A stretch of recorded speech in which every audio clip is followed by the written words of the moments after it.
She looked uncommonly like one of the statues of the great Tian kings, lacking only the crook and flail in her hands to finish the appearance. Ari could hardly have missed the resemblance. For his part, Karun was wondering which was going to be extended this time, the crook or the flail. After a moment, she softened. So it would be the crook. Ari, I must do this. I don't know why, but something within me says that I need to share the parenting with Coulson, that the work has to be done by me personally. Perhaps it is nothing more than my need to prove that I am as worthy of a dragon as any of you who raised your own from the egg. I don't know. I only know that it is important, and that I can't take an egg from someone who already has one, or has one promised to him, so don't place any blame on Karun. If he and Akaten had not agreed to help me, I would have found another way to go out there, and they kept very careful track of me the entire time. Karun thought about verifying that, then thought better of it. This was shaping up to be a lover's quarrel, or at least almost a lover's quarrel, and he knew better than to put himself in the middle of something like that. Neither side would welcome his interference, and both might turn on him. He'd seen that before. So he shouldered his burden of green hide and meat and walked around the walkway on the other side of the pen, trying to look as if he wasn't even aware the two of them were there. Either the ploy worked, or else they elected to ignore him the same way he was ignoring them, because neither of them looked at him as he edged sideways through the entrance.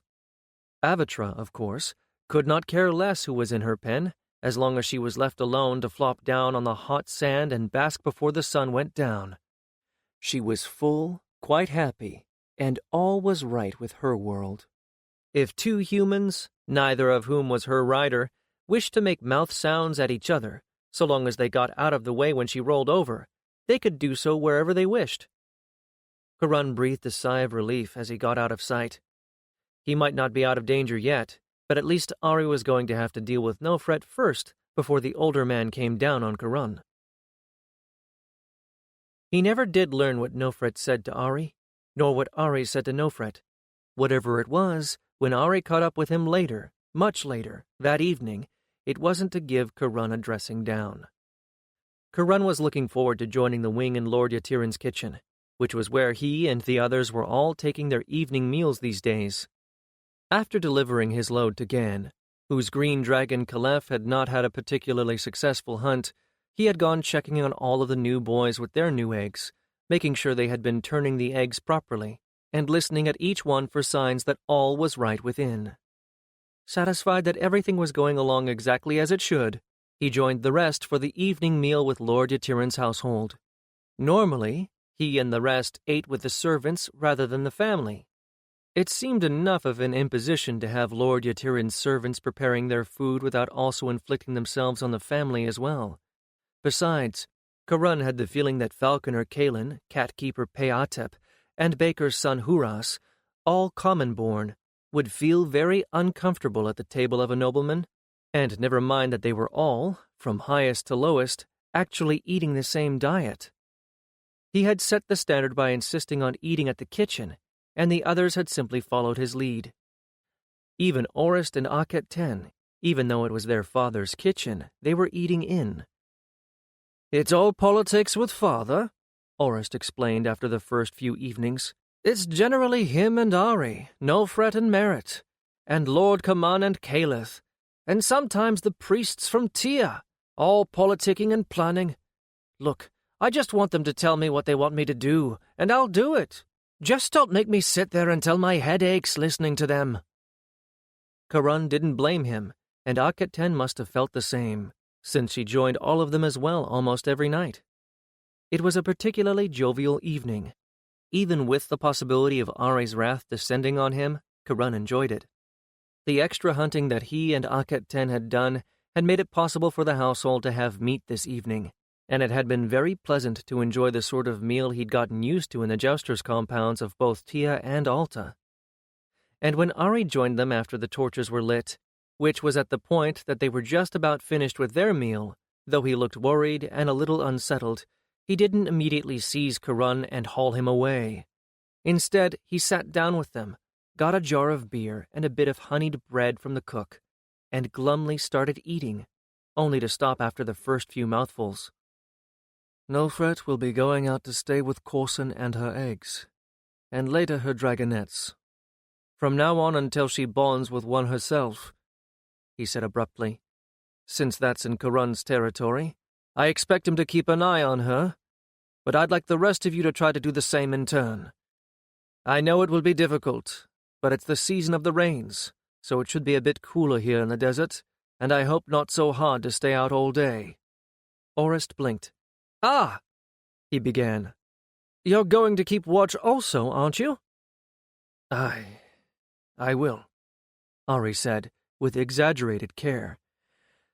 But I don't want to give her the impression that I am being overprotective. Karun braced himself, expecting one of them, probably Orist, who had all the tact of a charging river horse, to say something disastrous. But instead, Gan gave Ari an understanding look, poked Orist in the ribs with an elbow just as Orist was opening his mouth, and said smoothly, Nofret's determined to have a dragon. That's not a bad idea. Among our people, the two queens rule as equals with the kings, or at least they have until this last sorry lot. I could have thought of easier ways to get her one, but women and cats will do as they please, Ari, and men and hounds just have to endure it. Why don't you and I go join Herclatus as soon as we've finished eating? He may have some ideas to help keep her safe out there. Orist gave him an indignant look, opened his mouth again, and on his other side, Osset Russ stepped hard on his foot, smiling as he did so. Ari looked up at that with faint frown, then smiled. You know, that might not be a bad idea. Karun heaved a sigh of relief that he hoped he managed to hide. Let Gan, who had had so many affairs with girls that they were practically stumbling over each other on their way to and from his bed, and Herclatus, who, although he was not minded to women, still had a very great deal of sexual experience, romantic and otherwise, sort Ari out. He was still trying to figure out how to tell if Akhet Ten thought of him as a friend, a kind of surrogate brother, or something else entirely.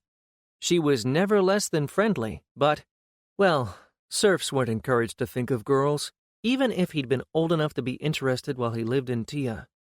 And afterward, well, in Alta, he'd been frantically busy. And anyway, Akhet Ten hadn't spent any great amount of time with him until the Magi took an interest in her.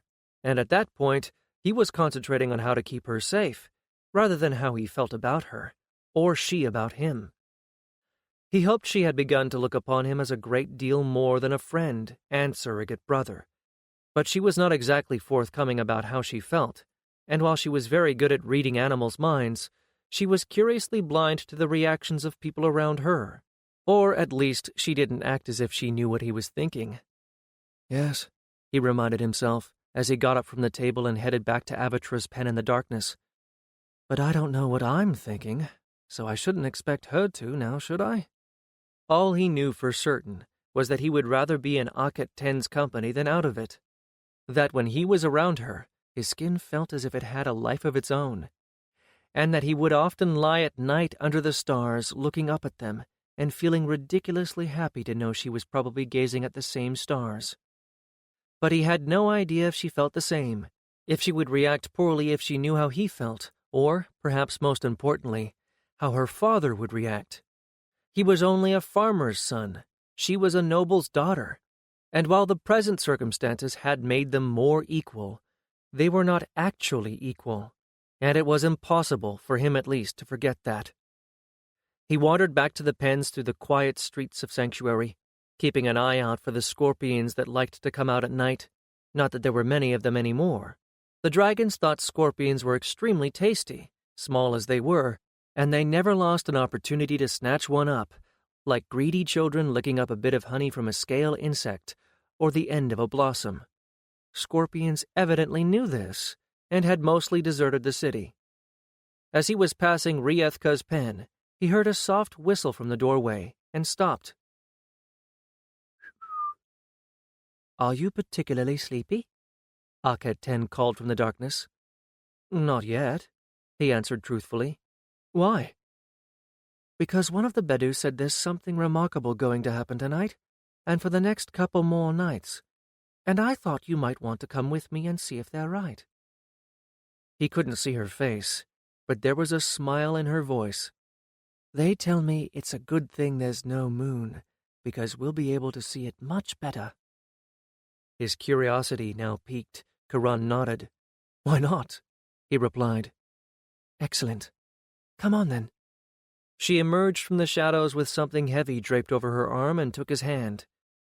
"You can see better than I do in the dark anyway.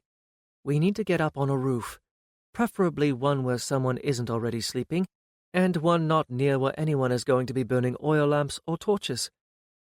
Fortunately, he knew a roof that fit that very description. "I know just the place," he replied, and led her through the maze of pens, feeling his way as he went. It wasn't that he could actually see better in the dark than the rest of them.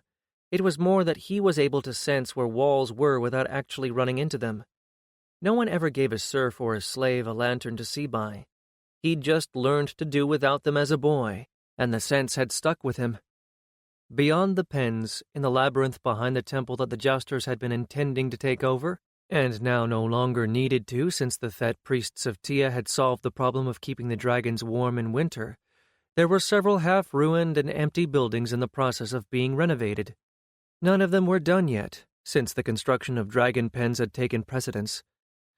Like all the buildings in Sanctuary, they had flat roofs that had external stairs leading up to them, and probably like the buildings in Tia, those that had been meant for the people who lived in those buildings to use as sleeping places in good weather.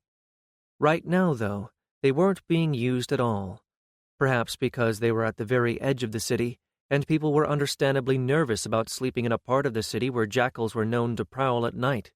Where jackals went, sometimes so did lions, and the prospect of waking up to a lion's hot breath in your face was one that did not appeal. Karan didn't really think that lions would dare an area where dragons were, but you never knew. Payatep, who knew better than any of them what cats thought, said the same, but added that old, hungry, desperate lions might dare to go anywhere that they thought there was easy prey, and nothing was easier than a sleeping human. So until there were so many people here that a really effective wall could be built and a full night guard could be posted, it was probably better to err on the side of caution. That was more than enough to keep people inside at night to sleep, with the doors closed and the shutters barred. So as he led Akat 10 up the narrow stair, it was with the certainty that the rooftop would be just as unoccupied as she had wanted. "Oh, this is perfect," she said with enthusiasm when they reached the top. "Here." She took that draped something off her arm. In the darkness it was hard to tell just what she was doing, but he heard the sound of heavy cloth being shaken out, and a moment later she was tugging his arm downward as she sat down on the roof. He put out his hand as he went to sit beside her, and felt the rug she had spread out on the stone.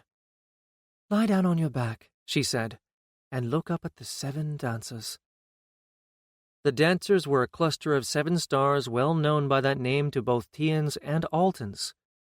He did as she asked, and no sooner had he begun to relax and wonder just what this marvelous thing he was supposed to be looking for, when a brilliant streak of light flashed from the 3rd dancer to the tip of the star formation called the Dragon's Tail. "A falling star!"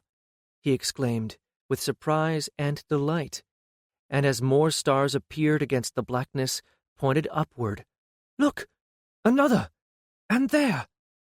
And there!" "The Bedouins say that tonight the goddess of night weeps for her dead lover," Akat 10 replied. "The mouth told Herclatus and the Thet priest about it, and I overheard them talking about it. They didn't seem to mind my listening. Herclatus says his people say it's the sparks from their smith god's forge, as he's making arrowheads for the huntress goddess. And the Thet priest says it's the lost ghosts who've had someone to make them a shrine rushing across the rainbow bridge to the summer country. But that usually you can't see this in Tia because it's the middle of the season of rains. Which is why we Altans never see it either, I suppose. There are other starfalls over the course of the year, but nothing like this one." Karan blinked and tried to remember if he had ever seen such a thing. But as a serf, He'd always been so tired he fell asleep as soon as he was prone, and as a dragon boy, he had paid more attention to first Cachette, then Avatra, than to the goings-on in the sky. There was no set season for lost spirits to go to the summer country so far as Altons were concerned. When your family built your shrine, you just went. He certainly didn't remember ever seeing anything like this. There were so many bright streaks across the sky that it seemed as if all the stars should have vanished by now. But they were still there, so maybe it was the tears of a goddess, or the sparks from a heavenly forge, or something else that no one had even thought of yet. They were all coming out of the area of the dancers, so maybe it was star petals that the dancers were throwing. Whatever it was causing this, it was beautiful. And as he lay on his back, he felt Akhet Ten's hand close over his, and hold it. "I think you did a good thing for Nofret by helping her, and letting her go out to Korson," Akhet Ten said softly. "She needs to prove herself to Ari. She told me that she thinks he's seen too many spoiled noblewomen with nothing but idle time on their hands, that he thinks she was a lot more pampered than she was. She wants to prove to him that she can do things, that she can be his full partner in just about everything." "She doesn't intend to fight, I hope," Karun replied, staring up at the falling stars with a sinking heart. "If it comes to that, I don't think that's a good idea. I know that being on a dragon evens things out a lot, but if she has to, she'll fight, just like everyone else here. If Ari fights, I know she intends to be there. And it's because she can't bear the thought of something happening to him, and her not being right there to do whatever she can if it does. It's horrible being left behind, not knowing what's happening. It's worse than going out to fight in the first place. When you care about someone, it's unbearable." A pause. "I feel the same way about you." His heart stopped sinking, and with a jolt, seemed to leap into his throat. You do?" he managed, sounding stupid even in his own ears. "Of course I do. It would be horrible to watch you fly off and not know if you were coming back." She sounded indignant. "I care more about you than anyone. Even Orist, even my father. There isn't anyone I would rather be with for the rest of my life." She squeezed his hand. "I don't know if it's right, making promises before we know if we're all going to get through this without being killed, but I told my father he might as well not bother making any betrothals for me, because if I couldn't marry you, I wouldn't marry anyone." "Akhet Ten!" he exclaimed with trepidation, delight, and a touch of horror. "You didn't! When?" "When he first got here, of course," she laughed into the darkness. "I told him that night we all had our welcome dinner together. I didn't want to take the chance that he'd get all worried about what was going to happen and decide that he wanted to have me safely married. And he said he wouldn't dare make any betrothals after such a declaration, because I'd probably tell Rieth-Ka to eat him if he tried." He tried to think of something gallant to say, but his heart was racing with elation, and he could only manage a single fumbling sentence. "I'd fight even your father to be with you, except that I'd be afraid that would break your heart, seeing the two of us fighting. I'd throw myself off a cliff rather than break your heart." "Then it's a good thing you don't have to fight him, because he likes you, and said we can consider it settled between us." She giggled. "And Mother likes you even better. She told Father that if he dared reject you as a suitor, he'd be sleeping on the floor in the kitchen from now on. Orist doesn't know about it yet, of course," she added thoughtfully. "Neither Father nor I told him because he'd be an idiot about it. He'd either decide you weren't worthy, or else he'd go completely the other way and want the whole thing settled immediately. And we can't have that until everything is, well, normal again. Or at least until you don't have to be wing leader and fight. Or until he figures it out for himself, which he might, since he isn't quite as stupid as he used to be. Or," Karun said thoughtfully, feeling a slow smile spreading over his face, until I make him think it is all his idea. If I do that, he won't rest until he's got your father's consent. Besides, it will give him the chance to act important, as if you couldn't possibly consider me unless he suggested it." "That's brilliant! And that's why I love you!" Akhet-Ten exclaimed, and she rolled over on her side just as he did the same. They both misjudged how close they were to each other, and somehow, as they turned toward each other, they managed to find themselves kissing, and it was like falling into a scalding spring, except that it was good. It was wonderful, and he didn't want it to stop. And Akhet-Ten broke it off first, but not until they were both hot and breathless. "She said she loves me. We don't dare complicate things." His thoughts were all tangled up in possible consequences, even while his body wanted him to go right back to what it had been doing, and reminded him of all the times he'd seen lovers entwined by accident, since no one ever paid any attention to serfs. And that ache in his groin demanded that he do something now, and if he didn't, he flushed all over and willed himself not to move. "Not," he said, feeling as if it took every ounce of willpower he had to say the word. "Now." "Akhet-Ten, I want to, more than anything, but not now." "No," she agreed. "We can't." She sounded as breathless as he felt. Well, small wonder. His body wanted one thing and wanted it very badly, and his mind knew it would be a very bad idea. There were already enough complications in their lives. They didn't need more. "We haven't the right. We have to think of the things we have to do. We can't be lovers yet, not until things are better. There might be babies, and we need every dragon and rider we have. I can't take the time for a baby right now." "But," he managed. "Yes," she sighed, and brushed his hair off his forehead in a way that made him shiver. Then she pushed him away a little. "But the moment we're free, you'd better find a quiet place big enough for both of us." Somehow, a completely unspoken agreement had passed between them. Maybe that ability of talking to animals did extend to humans sometimes. Whatever it was, he was content. For now, anyway. Maybe not forever. Probably not forever. Probably not even for too many moons. But for now. And all he had to do was convince his body of that. 12.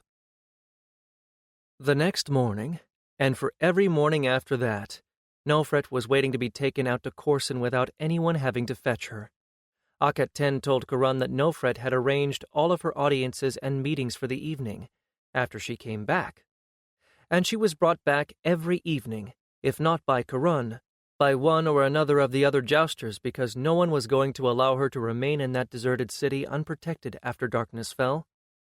No one knew what might prowl there, anything from cheetah to other dragons. There would certainly be poisonous snakes and scorpions. There might be ghosts or other evil spirits. And Ari fretted, though he said nothing, and he was careful to fetch Nofret home no more often than any of the others. In a way, Karun didn't blame him for being anxious about Nofret's welfare. If it had been Akhet-Ten out there alone, he'd have fretted too. And as far as he or anyone else knew, unlike Akhet-Ten, Nofret didn't have any special powers to protect her or help her. He'd have trusted to her good sense, but he couldn't help but wonder, did anyone who would insist on spending time with a semi-wild nesting dragon in a deserted city crawling with unknown hazards really have any good sense? There were other ways of getting a dragon. She could even wait until next year. What did she have to prove? She was already given all the deference anyone could ask for from the Altons and Sanctuary, and if the Tians didn't quite understand yet that she was due the respect of a co-consort, they would soon work it out. All he could guess at this point was that the person she was trying hardest to prove something to was herself. Still, she was clever, and if Corson wasn't exactly taming, she had come to accept Nofret's presence and food without a sign of nerves or suspicion. Nofret still couldn't touch her unless Akhet-Ten was around, and still she kept her body between Nofret and her eggs. But then, Corson had watched while Karun himself stole one of her last clutch, so he couldn't blame the dragon for being cautious. No matter how many times Akhet-Ten talked to Corson to reassure her, surely the first thing in her mind when she saw Nofret's eyes going toward the eggs was that the human was going to take one. It did make him wonder, though, just how much Corson was able to think, and if she was somehow able to recognize Avatra as her own offspring. And if so, was that making a difference in how she treated humans who were with Avatra? The days stretched on, much the same except that they slowly got a little longer every day as the time for the rains arrived and passed. Or what would have been rains, if much rain actually fell out here.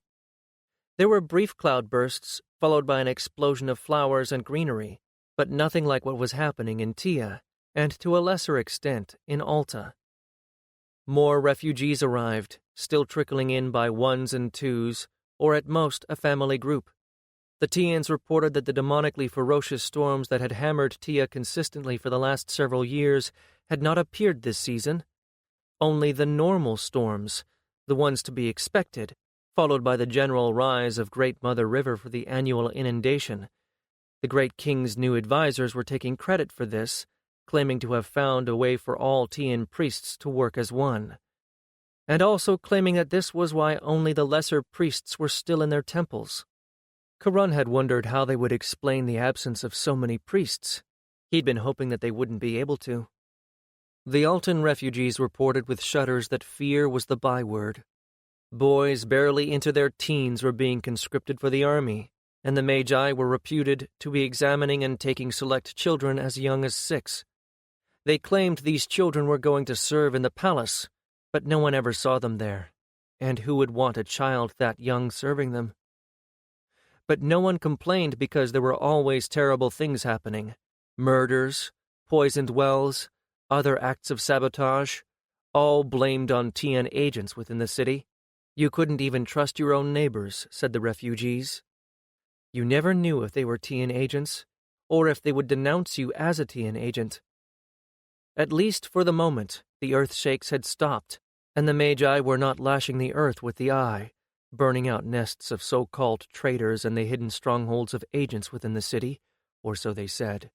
So even though rain saturated the city every day, people were trying to rebuild their houses. Some of them were, anyway. Some who had nowhere to go in the Altan countryside, like the ones who had made their way across the desert with the help of the Bedu, and decided that terrible as the Tians must be, it was better to face them than huddle in terror in a wrecked house in Alta. Karun knew, or thought he knew, why the Magi weren't using the eye at the moment. He thought it rather likely that they simply couldn't.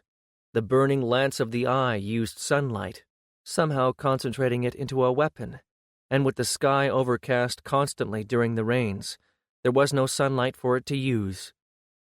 And although earthshakes were perfectly normal occurrences in Alta, he had also noticed that every time they used the eye, there was an earthshake, as if using it somehow disturbed the earth as well, which would be why the shakes had stopped. And as he watched the faces of Akhet-Ten, Caliph, and the Tian priests, he knew that they knew why the young children were being taken. These were the youngsters that would have been nestlings, had there been anyone in Alta to train them. Those with arcane powers who had not fled were mostly comatose from being repeatedly drained to serve the uses of the Magi. So the Magi needed a new source of power, just as the advisors in Tia had needed a source of power. It made him feel sick, sicker still that there was nothing, realistically speaking, that he could do about it. Meanwhile, the Tian priests had found a way to call and direct the rare rains Camisine, to enable it to uncover still more of sanctuary. It didn't look as if they would be running out of buildings anytime soon.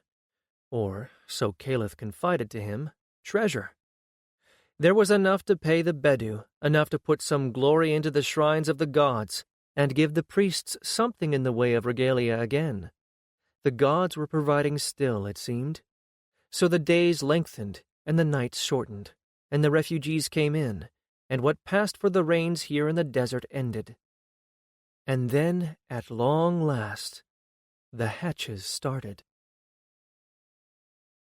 The eggs in the hatching pen began cracking first, and that triggered the need to contact the Bedu to start raiding the Tian sacred herds. There was no way that Sanctuary could feed the growing population and the hungry dragonettes on hunting alone. They needed meat, and a great deal of it. By this point, the herds themselves had been moved to make those raids possible without penetrating too far into Tian lands. Those priests that had not fled to Sanctuary were colluding with those who had, and had brought the herds to grazing grounds seldom used, right on the edge of the desert. The excuse was that the herds were looking thin and sickly, a bad omen, and something that could be easily remedied by taking them to fresh pastures. And why should the advisors care what happened to the herds? They played no part in the sacrifices, cared nothing for omens or portents, or other priestly matters, and probably thought that they had more important things to worry about. With the few novices that they had managed to get their hands on used up and dead, they were forced to turn their attention to other sources of power. Rumors had come via the priestly caste that one of the advisors himself was making a tour of temples, only now forewarned, the priests were making very sure he didn't find the source of power he was looking for, those few priests that had not left their posts who were God-touched. They were moving one step ahead of him, from temple to temple. And there were too few of those advisors to make a search among the Tian children for those who had not yet fully shown the hand of the gods on them. Karun had a notion that the Tians, unlike the Altans, would not take tamely to having their children taken, not after those novices were found dead. Then again, the Tians were not living in the shadow of the eye either, nor under the baleful gaze of several hundred magi. Now that the season of rains and floods were over, the assault on the Altan border, however, had been renewed.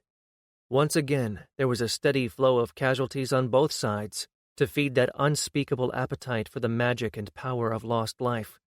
It was maddening to know that there was nothing those in Sanctuary could do.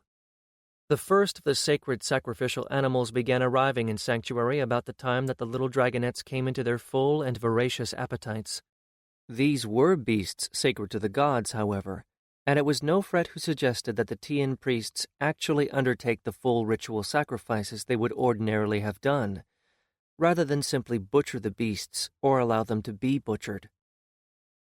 "I can't see any reason why not," she said, at the evening meeting after the first lot of cattle and goats was driven into the pens waiting for them, a meeting which Karun was attending in his capacity of wing leader and strongly interested party. "And I can see every reason why you should. We have a much larger temple now, the one the jousters were going to take and don't need. It has an inner shrine and a proper sacrificial table, and I think it is a very bad idea to cheat the gods of what is, after all, rightfully theirs."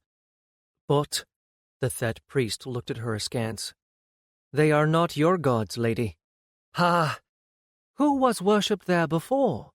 It looked enough like Lord Harris as to make no difference, but it was probably called by a different name. And in 1,000 years, the falcon-headed one will probably have yet a third name. I do not think the gods care what names we use, so long as we do good and not evil. They are the gods of both Altans and Tians at this point, and it doesn't matter a hair what name you call them by," she replied instantly. "You have never consulted a woman about this, clearly. We women are pragmatic about such things. We call upon whoever we think might answer us, with no nonsense about whether it is your god or mine. I have even been known to invoke one of Heclatus's Akkadian goddesses now and again." The Thet priest brightened at that.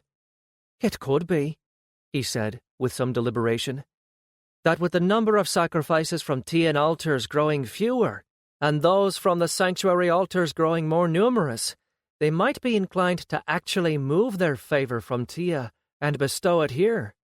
The impression we are trying to create may become the actuality." "That, too, was my thought," Nofret said briskly, as Calith smiled slightly and Ari looked very thoughtful indeed. "Even if the jousters had needed the temple, under the circumstances, I would have said to take it," Ari said gravely, speaking up for the first time this evening. "Let us give all the gods their due, Tian and Altan together. If they look with favor upon us, so much the better for us all." And so, The hatching of the dragonets that had caused so much concern about eroding resources proved to be the source of a great improvement in the lives of everyone in Sanctuary and of the Bedou as well. The Bedou made their painless raids. The only injuries were to a couple of too eager youngsters who fell from their swift desert-bred horses and broke a bone or two. They moved the herds to secret oases, and for their pains got 10% of the beasts. Only as many of the sacrificial animals as were needed were brought, moved by night to Sanctuary, to give up their blood on the altar, fulfilling their destinies. And their flesh fed not only the dragonets, but the full-grown dragons and the people of Sanctuary. There was not the overabundance of meat there had been in Memphis. That would have been a criminal waste, since there was, as yet, no way to store it in great quantity. Cold rooms, it seemed, took more effort than heating pens. And unlike in Memphis and in Alta, where there were so many sacrifices in a day that there was always some wastage, every littlest scrap was used. But the overall improvement in diet made people feel less as if they were undergoing great hardship and sacrifice to live in Sanctuary. And another added benefit, so many hides available meant that not only was there an abundance of leather for sandals and belts, blacksmith aprons, and other domestic needs, there was plenty for shields and new saddles and harnesses, and even chariot covers. For the first time, a handful of craftsmen from both Tia and Alta began to make the swift-moving chariots used for both war and hunting, to train Bedou horses to pull them, and to allow the charioteers from Lord Yatiran's household to train others. And not too very long after the last of the eggs in the hatching pen cracked and gave up a handsome little blue dragonet, Corson's clutch began to hatch. "Should I help?" Nofret asked anxiously, as Corson prowled around and around the rocking egg. "No," Akhet-Ten said immediately. "Keep away from her. She's on edge, and while she's all right with us being within sight, even I can't tell what she'll do if you try to get any nearer." Within sight was something of a misnomer. In fact, they were up on the cliff above the nest. Akhet-Ten and Rieth-Ka had come in first, realized immediately that the first of the eggs was hatching, and cut off Avatra, Karun, and Nofret, waving them up to the cliff. Karun was more than willing to follow her lead in this. He had never seen a dragon with hatching eggs before, and according to Ari, they got positively bloodthirsty until all the hatchlings were safely out and fed. He had said they should all hatch nearly at once. Dragons didn't start incubation until all the eggs were laid, so that there wasn't much more than a day or two between the oldest and the youngest. One of the 5 eggs Corson had laid was clearly infertile. She had pushed it off to one side, out of the nest. The others were moving, one violently, and it sounded like there was tapping coming from all of them. Suddenly Corson stopped prowling, and practically leaped on the egg that had been moving the most. Tapping it between her foreclaws, she tilted her head to the side and... Karun watched avidly. He knew what must be coming. Dragon egg shells were thicker than the walls of water jars and a great deal less fragile. They had to be, to contain the developing dragon safely. But that meant they were hard. He, Ari, and every other human that had ever helped an egg to hatch had been forced to use hammers to help the baby inside crack the shell. But no one knew how dragons assisted their young. Not even Ari, who had studied dragons nesting in caves to keep the hatching young out of the rains, and had been unable as a consequence to get close enough to see the crucial moment. He, Nofret, and Akhet-Ten would be the first humans to witness the event, and it would solve a great mystery, for dragon teeth were hardly formed in a way that would have let them be used like hammers or chisels, but no one had ever seen a dragon pick up anything in its foreclaws to use like a tool. Corson tilted her head to the side, listening intently to the baby within. Then she bent to the egg and licked a spot on the top. Then she waited a moment, and with the tips of her very front fangs, she began scraping at the same spot. Then she stopped, licked, waited, and scraped again. After the 3rd time, Karun realized that the shell where she had licked was flaking away. "Something in her saliva must be eating at the shell," he exclaimed, "or making it more brittle." And now that all made perfect sense. He already knew that a dragon's droppings would burn the skin of anyone foolish enough to touch them without gloves, so it stood to reason that there might be something caustic or acidic in the dragon's saliva. No wonder they could gulp down bones without harm, and without the bone bits appearing fundamentally intact out the other end. I hope we aren't traumatizing the little ones we're helping to hatch with all the banging, Nofret replied, her brows furrowing with sudden worry. Akhet-Ten laughed. Ha ha! What would be worse, the banging of the hammers, or the scrape, scrape, scrape? She asked. It certainly isn't quieter. I don't think we're hurting anything. They respond to the tapping, Karan assured her. Akhet-Ten is right. I don't think tapping or scraping makes any real difference. Either sound tells the little one inside the egg where it needs to work to get out. As abruptly as she had begun, Corson stopped and let go of the egg. It balanced on its end for a moment, then rolled over on its side, and with a shudder, a roughly triangular piece popped off, and the very end of a snout shoved through the hole. They were too far away to actually see more than that, and then only because the deep red snout was such a strong contrast to the mottled cream and sand-colored egg. But Karan remembered very well what that moment had been like for Avatra. After the first tremendous effort of cracking the shell, she had simply rested quietly within it for a few moments, taking her first breaths and gathering her strength to finish the job.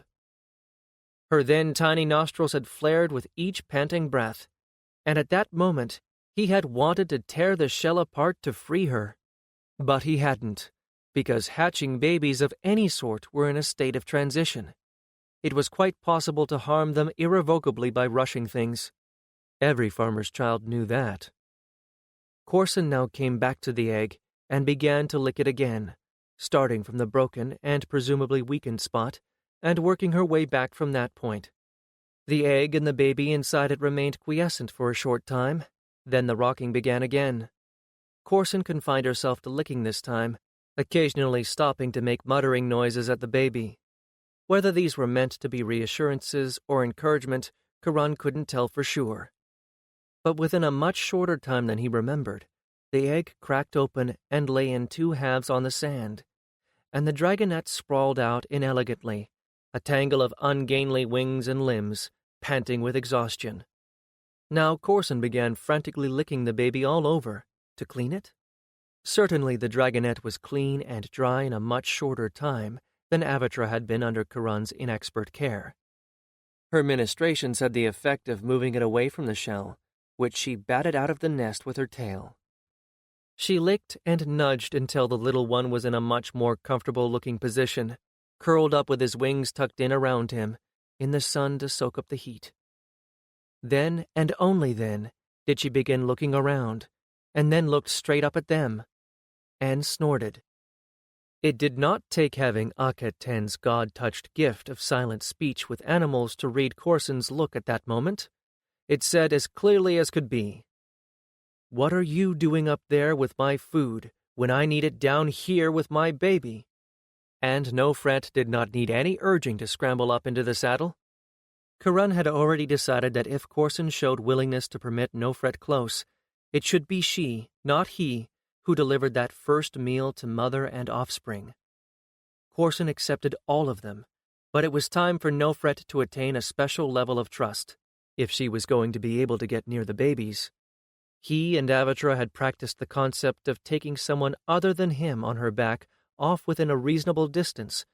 Now he waved at Avatra in the proper signal, pointed at Corson, and called, "Take her down, girl." Nofret couldn't control or guide Avatra yet, but she didn't have to. As she clung to the saddle, Avatra did a gentle launch, leaping up and out with wings spread, rather than diving off the cliff to snap open her wings at the last possible moment.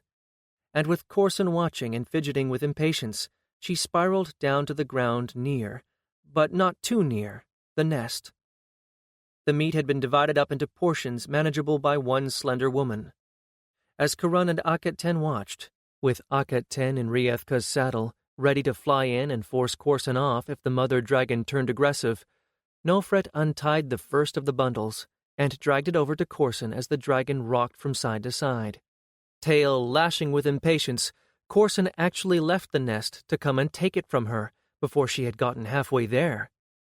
Nofret had the presence of mind to drop the meat and back up a pace or three before Corson reached her. But she showed no fear, and Corson showed no aggression. There was a moment of eyes meeting, then both of them turned and retraced their steps, Nofret to get another load, Corson to take the food to her weary infant.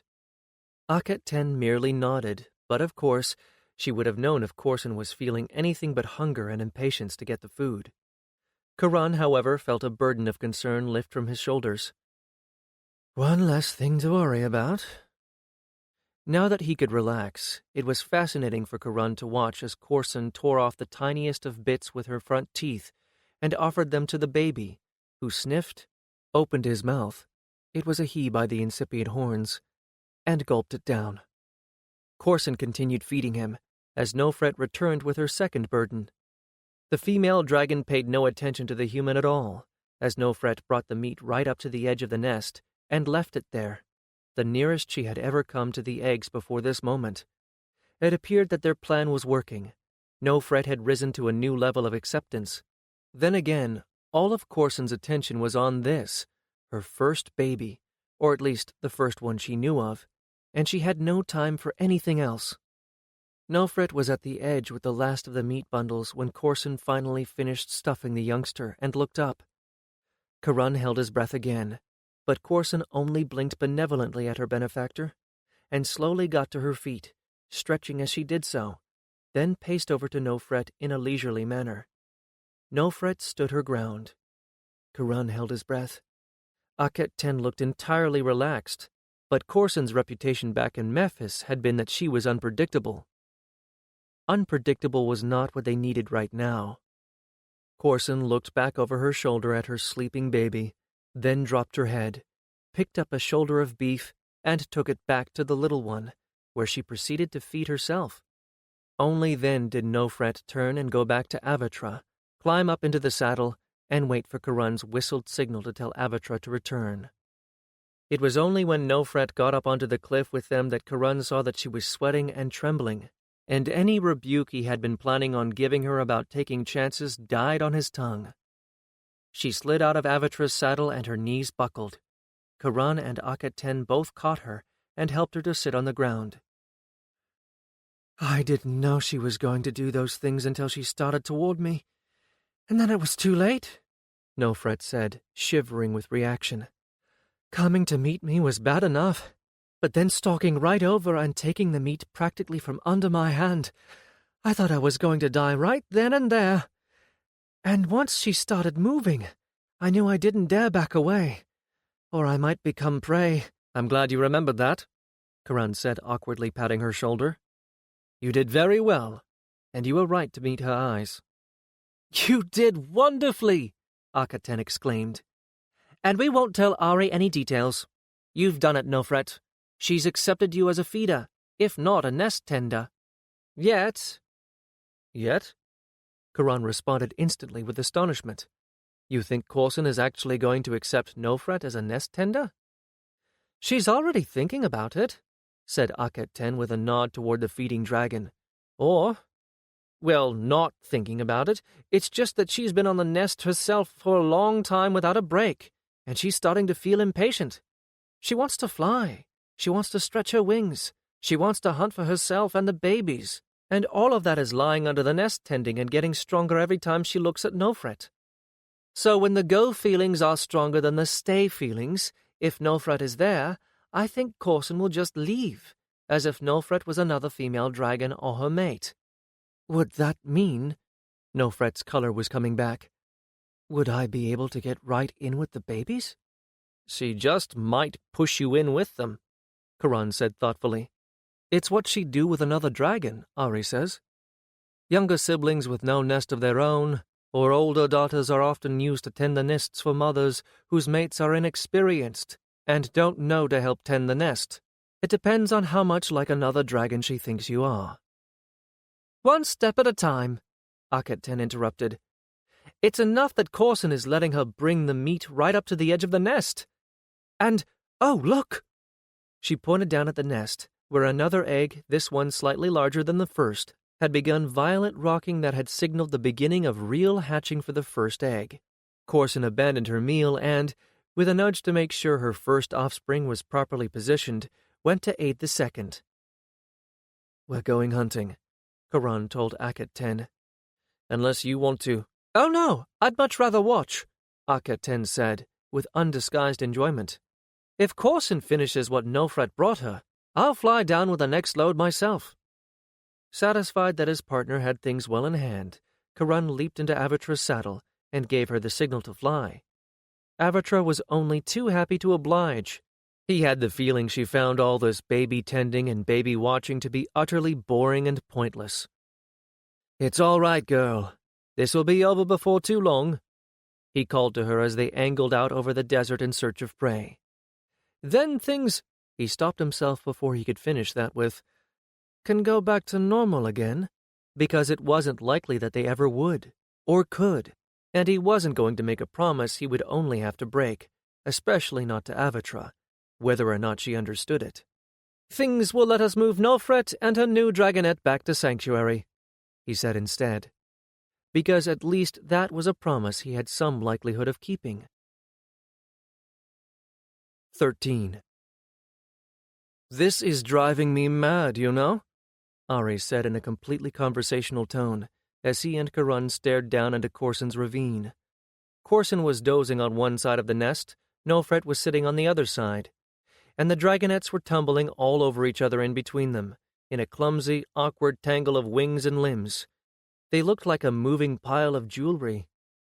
Karan was getting very, very tired of hearing Ari fret over Nofret's safety.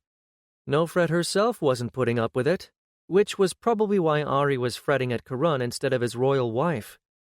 After a fortnight of this, Karan was at the end of his patience too. And truth to tell, Karan was rather jealous. There had been so much public pressure for the two of them to become an official couple that even if they had been indifferent to each other, they'd have probably been officially married by now.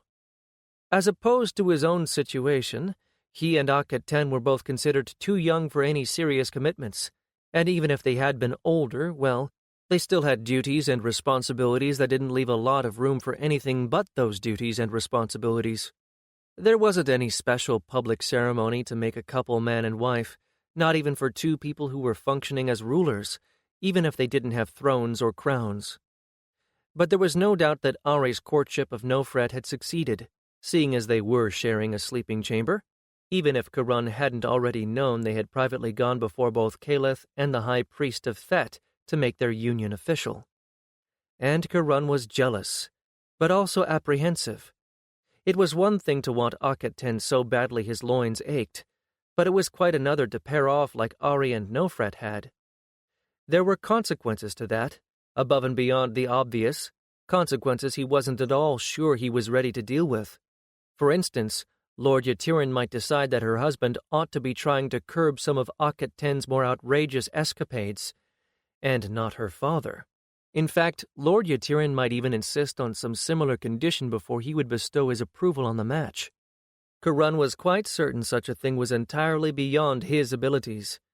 Akat-10 was going to do exactly as she always had, and no one was going to be able to stop her once she made up her mind about it.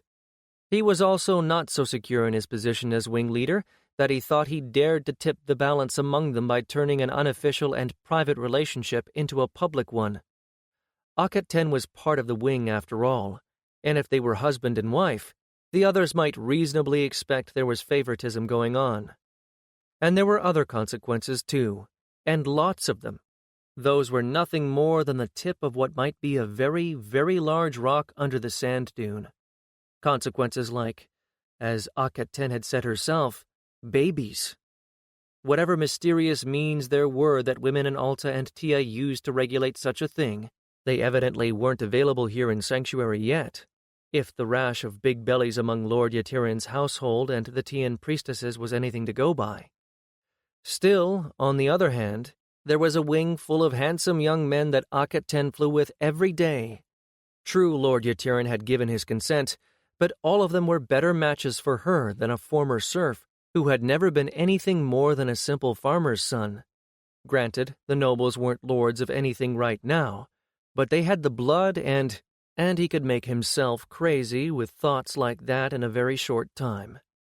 So between one thing and another, he was coming to the end of his patience with Ari's fretting. "Nofret says she's fine.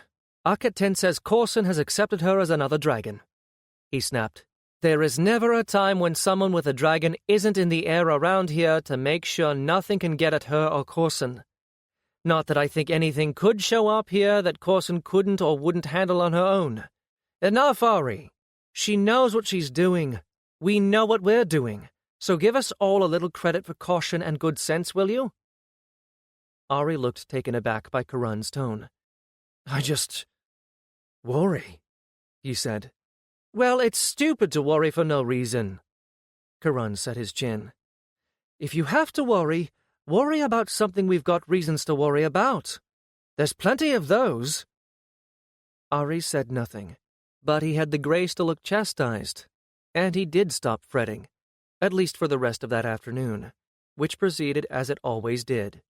They hunted, going out in turn, while Akhet went back to sanctuary and brought back sacrificed animals. Sheep today. It was Hammond's turn to be sacrificed too, and in the interest of encouraging harmony, the priests of both Alta and Tia presided over and attended the sacrifices for both sets of gods. In the interest of harmony. Caliph had some ideas on that score. If both sets of priests preside now, well, it won't be long before they're agreeing on a fixed set of rites, and the two sets of gods merge into one. It certainly seemed to be working. If only other problems could be solved so easily. As the sun disk neared the horizon, Ari collected Nofret. Kashet was still the biggest, strongest dragon in the wing, and it was much easier for him to carry double. Maybe snapping at Ari had done some good. At least outwardly he didn't act as anxious when he got Nofret, and she seemed more relaxed as they all headed back home, flying high to get the advantage of the cooler air. Odd, though, how quickly he, at least, had gotten used to the desert. The heat just didn't seem to bother him as much anymore. He had no idea how prophetic those words about worrying over things we have reason to worry about would be. Because as they arrived back at Sanctuary and started dropping down toward the buildings, they could see that the place was like an overturned beehive, with people milling about and forming little knots of tense conversation. One of Lord Kamun's men was waiting for them as they approached their pens, standing on top of the dividing wall, waving frantically at them. "That's not good." "Council chamber!" was all he shouted up at them, eyes shielded against the wind of the dragon's wing beats as it kicked up sand. "It's an emergency!" "You go!" Akhet called over to him and Ari and Nofret. "Land there, and send the dragons back. I'll take care of them and rejoin you when I'm done." Kiran did not have to be told twice. He signaled to Avatra to abort her landing. With a grunt of effort, she rode for height, and after a moment of confusion and hesitation, as he resolved the conflict between habit and Ari's new direction, Kashet followed her. They landed in the street outside the council chamber, the building now serving only the dual purpose of being the place for meetings and Caliph and Merritt's home, rather than as a full temple as well. Ari and Nofret were out of the saddle and on the ground as soon as the dragons furled their wings, and running through the doorway before Karan had even thrown his leg over Avatra's back. He slid down her shoulder, then turned and slapped Avatra on the foreleg, and called, "Home!" And she shoved off from the ground without hesitation. He felt a momentary burst of pride at that. It had taken a long time to train her to follow an order without him on her back, but it was more than worth the effort at times like this one. Kashet, however, looked momentarily confused. Karan whistled and got the big male's attention. "Kashet," he said firmly, and making the up gesture with both hands. "Fly! Pen!" Kashet didn't know the word home, which to Avatra meant two things, both sanctuary itself and any pen in which she had spent more than a couple of nights. But he did know pen and fly as separate concepts. He just didn't know what fly meant if Ari wasn't on his back. Karan had done a lot more training to make Avatra autonomous from the beginning than Ari had ever done with Kashet. He'd had to.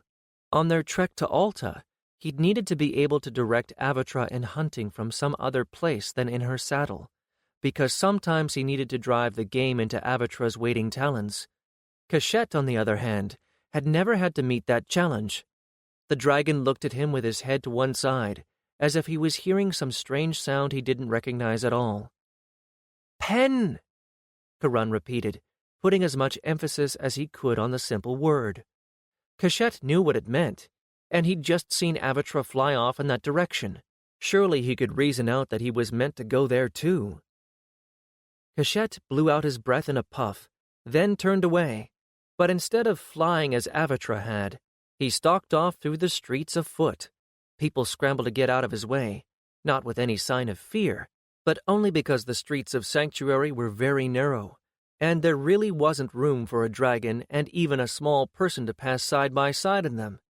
He was going in the right direction. Maybe he remembers walking all those corridors in the Jouster's compound, Karan thought. He was used to walking in the compound rather than flying. Well, as long as it gets him there on his own, he can walk or fly as he chooses. He turned to enter the chamber himself, reasonably sure that Cachette would get himself to where he belonged, because even if he got confused, by now one of the other jousters would have heard he was stalking through the streets and come to guide him back. Or else Akhet Ten would send someone to get him. Or both, Karan thought, as he slipped in through the doorway and started to edge around the walls to get to his spot among the other counselors. He saw that there was a woman in the gown of a priestess, a compromise between the tightly pleated mist linen of the Tian priestesses and the loosely draped heavier linen of the Altans. This was mist linen for coolness and comfort, but without pleating, and held in place by twin shoulder pins and a belt. Most other women of Sanctuary wore purely Altan gowns, since most women were Altans. "And every one of them has confirmed it." The speaker was Tir Amaten, the priestess of Bechet of the far-seeing eye. She looked very unhappy. "I do not know how it is that those whose gift is to see forward did not warn us about this." "Because, great lady, their gaze was confused and befogged," Caliph said soothingly. "As my gaze has been increasingly confused and befogged. We have known this was happening, as the Magi make the future more uncertain. There is no responsibility to be laid on you or on them. Rather, allow me to thank you for always having the eyes of one of your far-seeing priestesses keep watch over the winged ones of Alta. Your duty is to the people of Tia, not of Alta, and yet you have been bending your eyes to my folk. If you had not, we would never have known they were besieged until it was too late." "Besieged?" Karan said, though it was not really a question. "The Magi, of course. And every armed man of their private guard they can put around the Temple of the Twins," Caliph confirmed. "I think they would have used the army to break down the doors, except that they knew the army would not obey them in such a task." "I wonder how they even get their private guard to attack priests," Lord Kaman said, looking grim. "To raise hands against the servants of the gods. They grow bold, these Magi," said Ptah Hatap, the Tian Thet priest. "First they moved to take our acolytes, and now your priests. I wonder that they do not use your army." "I do not think they could gain obedience from the army to move against the servants of the gods," Herriket said. "Oh yes, it has happened in the past, the far past, of our land, but only when the priests themselves were corrupt, so corrupt that the people wept beneath their heels." "I think you are right," Caliph nodded. "We had 2 warnings it was happening today, one from the acolytes of Bechet, the other a cry for help that I heard from those trapped within the temple."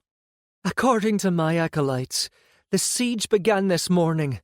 Somehow enough of the winged ones mustered strength and will to bar the temple doors against the Magi," said Tir Amaten, her face a study in anger, though the gods being so insulted were not technically her own. "When the Magi could not get at the winged ones, they immediately mounted an armed siege. But it is a curious sort of siege.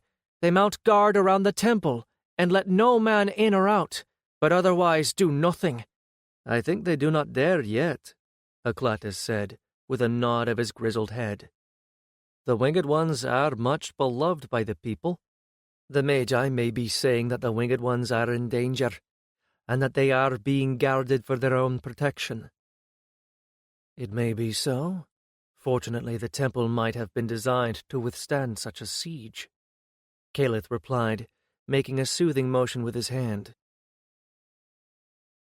And before my contact with him was blocked, the winged one who called to me told me that the temple itself was well provisioned and has its own well of pure water.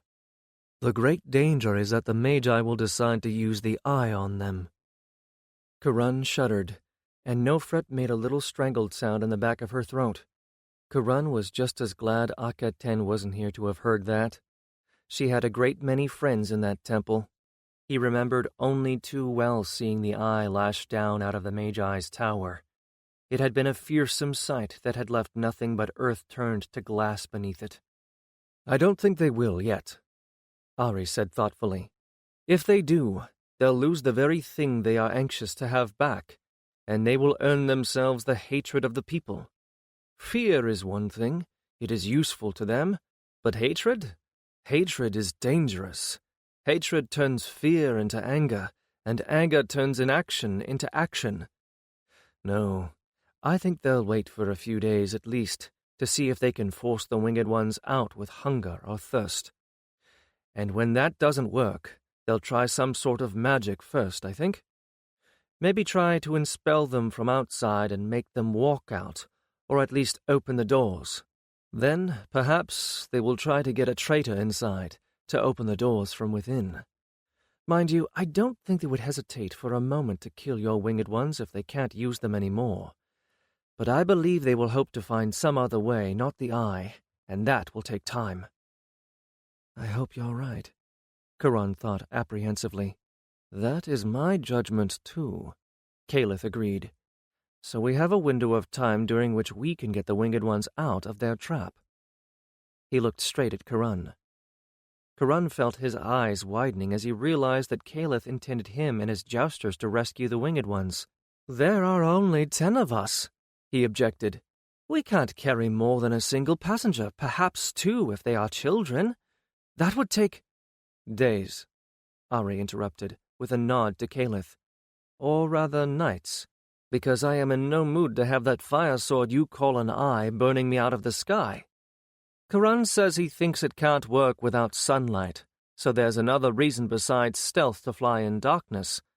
We couldn't be better set up for this. We're in the sickle moon, and it's waning toward the 3 nights of dark. We'll have full moon in a fortnight, and I'm willing to try flying in full moon. We'll just have to be careful. Even more careful, Kurun countered. But flying by night under a full moon? It's never been done. The dragons are asleep as soon as the sun goes down. He tried and failed to imagine flying in the darkness. It would be worse than flying in a storm, because no matter how high you went, you wouldn't be able to see anything. How could you know where you were?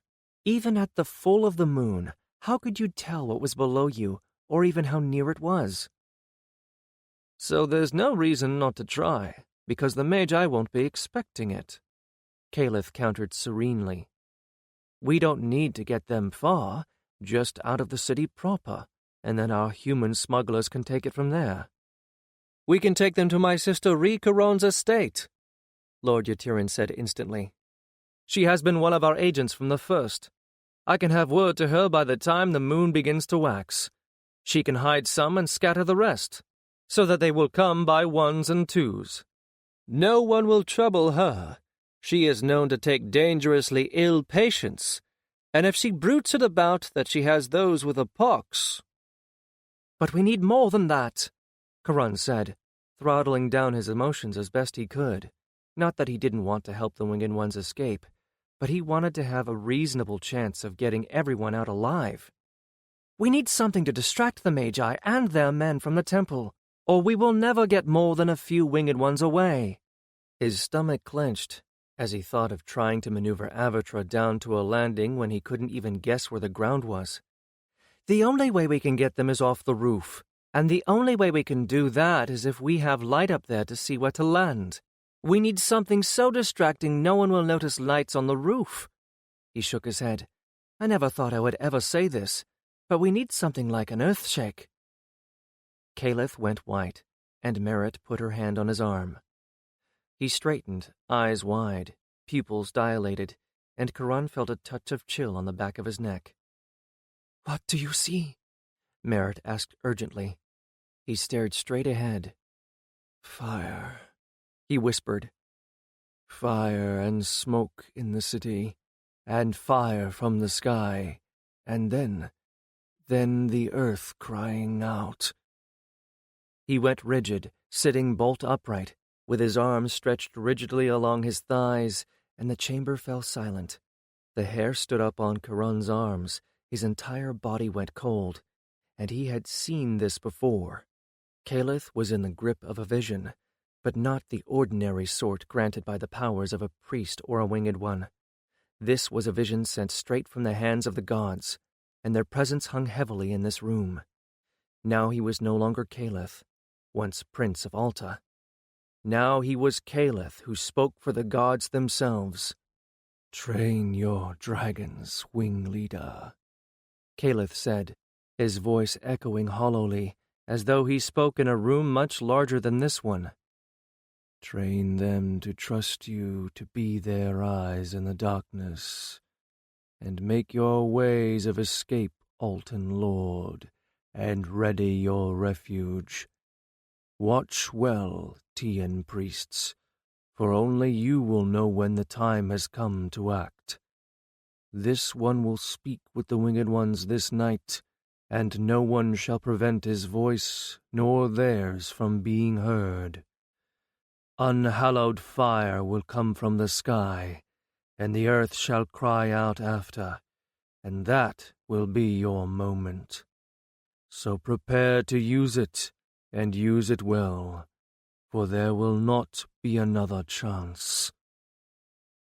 Caliph's face had a kind of inner light to it, as if it was a lamp made of alabaster, and his eyes looked into places no human was meant to see. Karan stole a glance at the Tians, who had never seen Caliph speak as the mouth of the gods before. From their widened eyes and startled expressions, they knew very well what they were seeing and hearing, and they were also astonished beyond measure. Has it been that long since one of theirs had had that power? He wondered. Well, it didn't matter, for a moment later, that inward light faded, and Caliph somehow diminished and became himself again. And with it, that paralysis compounded of awe and touch of terror eased, and it was possible to move. Move the Tian priests certainly did. Ptah threw himself on his face, and the rest of the Tian priests followed suit before he was halfway to the floor. Oh, do get up, Caliph said mildly, rubbing his eyes and looking down at them. Worship the gods, not their instrument. Do you honor the scalpel or the surgeon, the hammer or the jewelsmith, the pen or the scribe? It is no great virtue of mine that makes me the tool of something greater than I. Your humility is, Ptah began. Justified, Caliph said firmly. I am a man. I have a gift, but it belongs to the gods, and they may take it from me if they choose, just as they gave it to me. Now get up, so that I can tell you what they showed me. I hate speaking to the backs of heads. Slowly, and with some reluctance, the priests rose and resumed their places, although they still regarded Caliph with trepidation and awe. Well, Karan couldn't blame them. He'd seen Caliph serve as the mouth several times now, and it never failed to make him want to fall on his face. At some point before the Winged Ones run too short of supplies, the people of Alta are going to take note of the fact that literally nothing is going into or out of the Temple of the Twins, Caliph said, as Merritt held his hand. He was looking rather white about the lips, which was normal after he'd been granted a vision or used as the mouth, and in this case, he'd been served with both. I think it will be on or about the time of the full moon, but my vision didn't give me too many details of that sort. They're going to mob the temple to demand that the winged ones be let out. Finally, the Magi are going to loose the eye on them. No! That cry of anguish and protest was wrung from several throats, Karun's among them, when Caliph held up his hand. Don't worry. They haven't yet completely gone mad. They'll be creeping the fire along at less than a walking pace. They'll mean to frighten the mob away, not to really kill anyone. Caliph frowned. I don't think it's out of kindness, though. I think it's for some other reason. Maybe they're afraid if they use the eye openly on people who only want to protect their winged ones, the people will turn on them.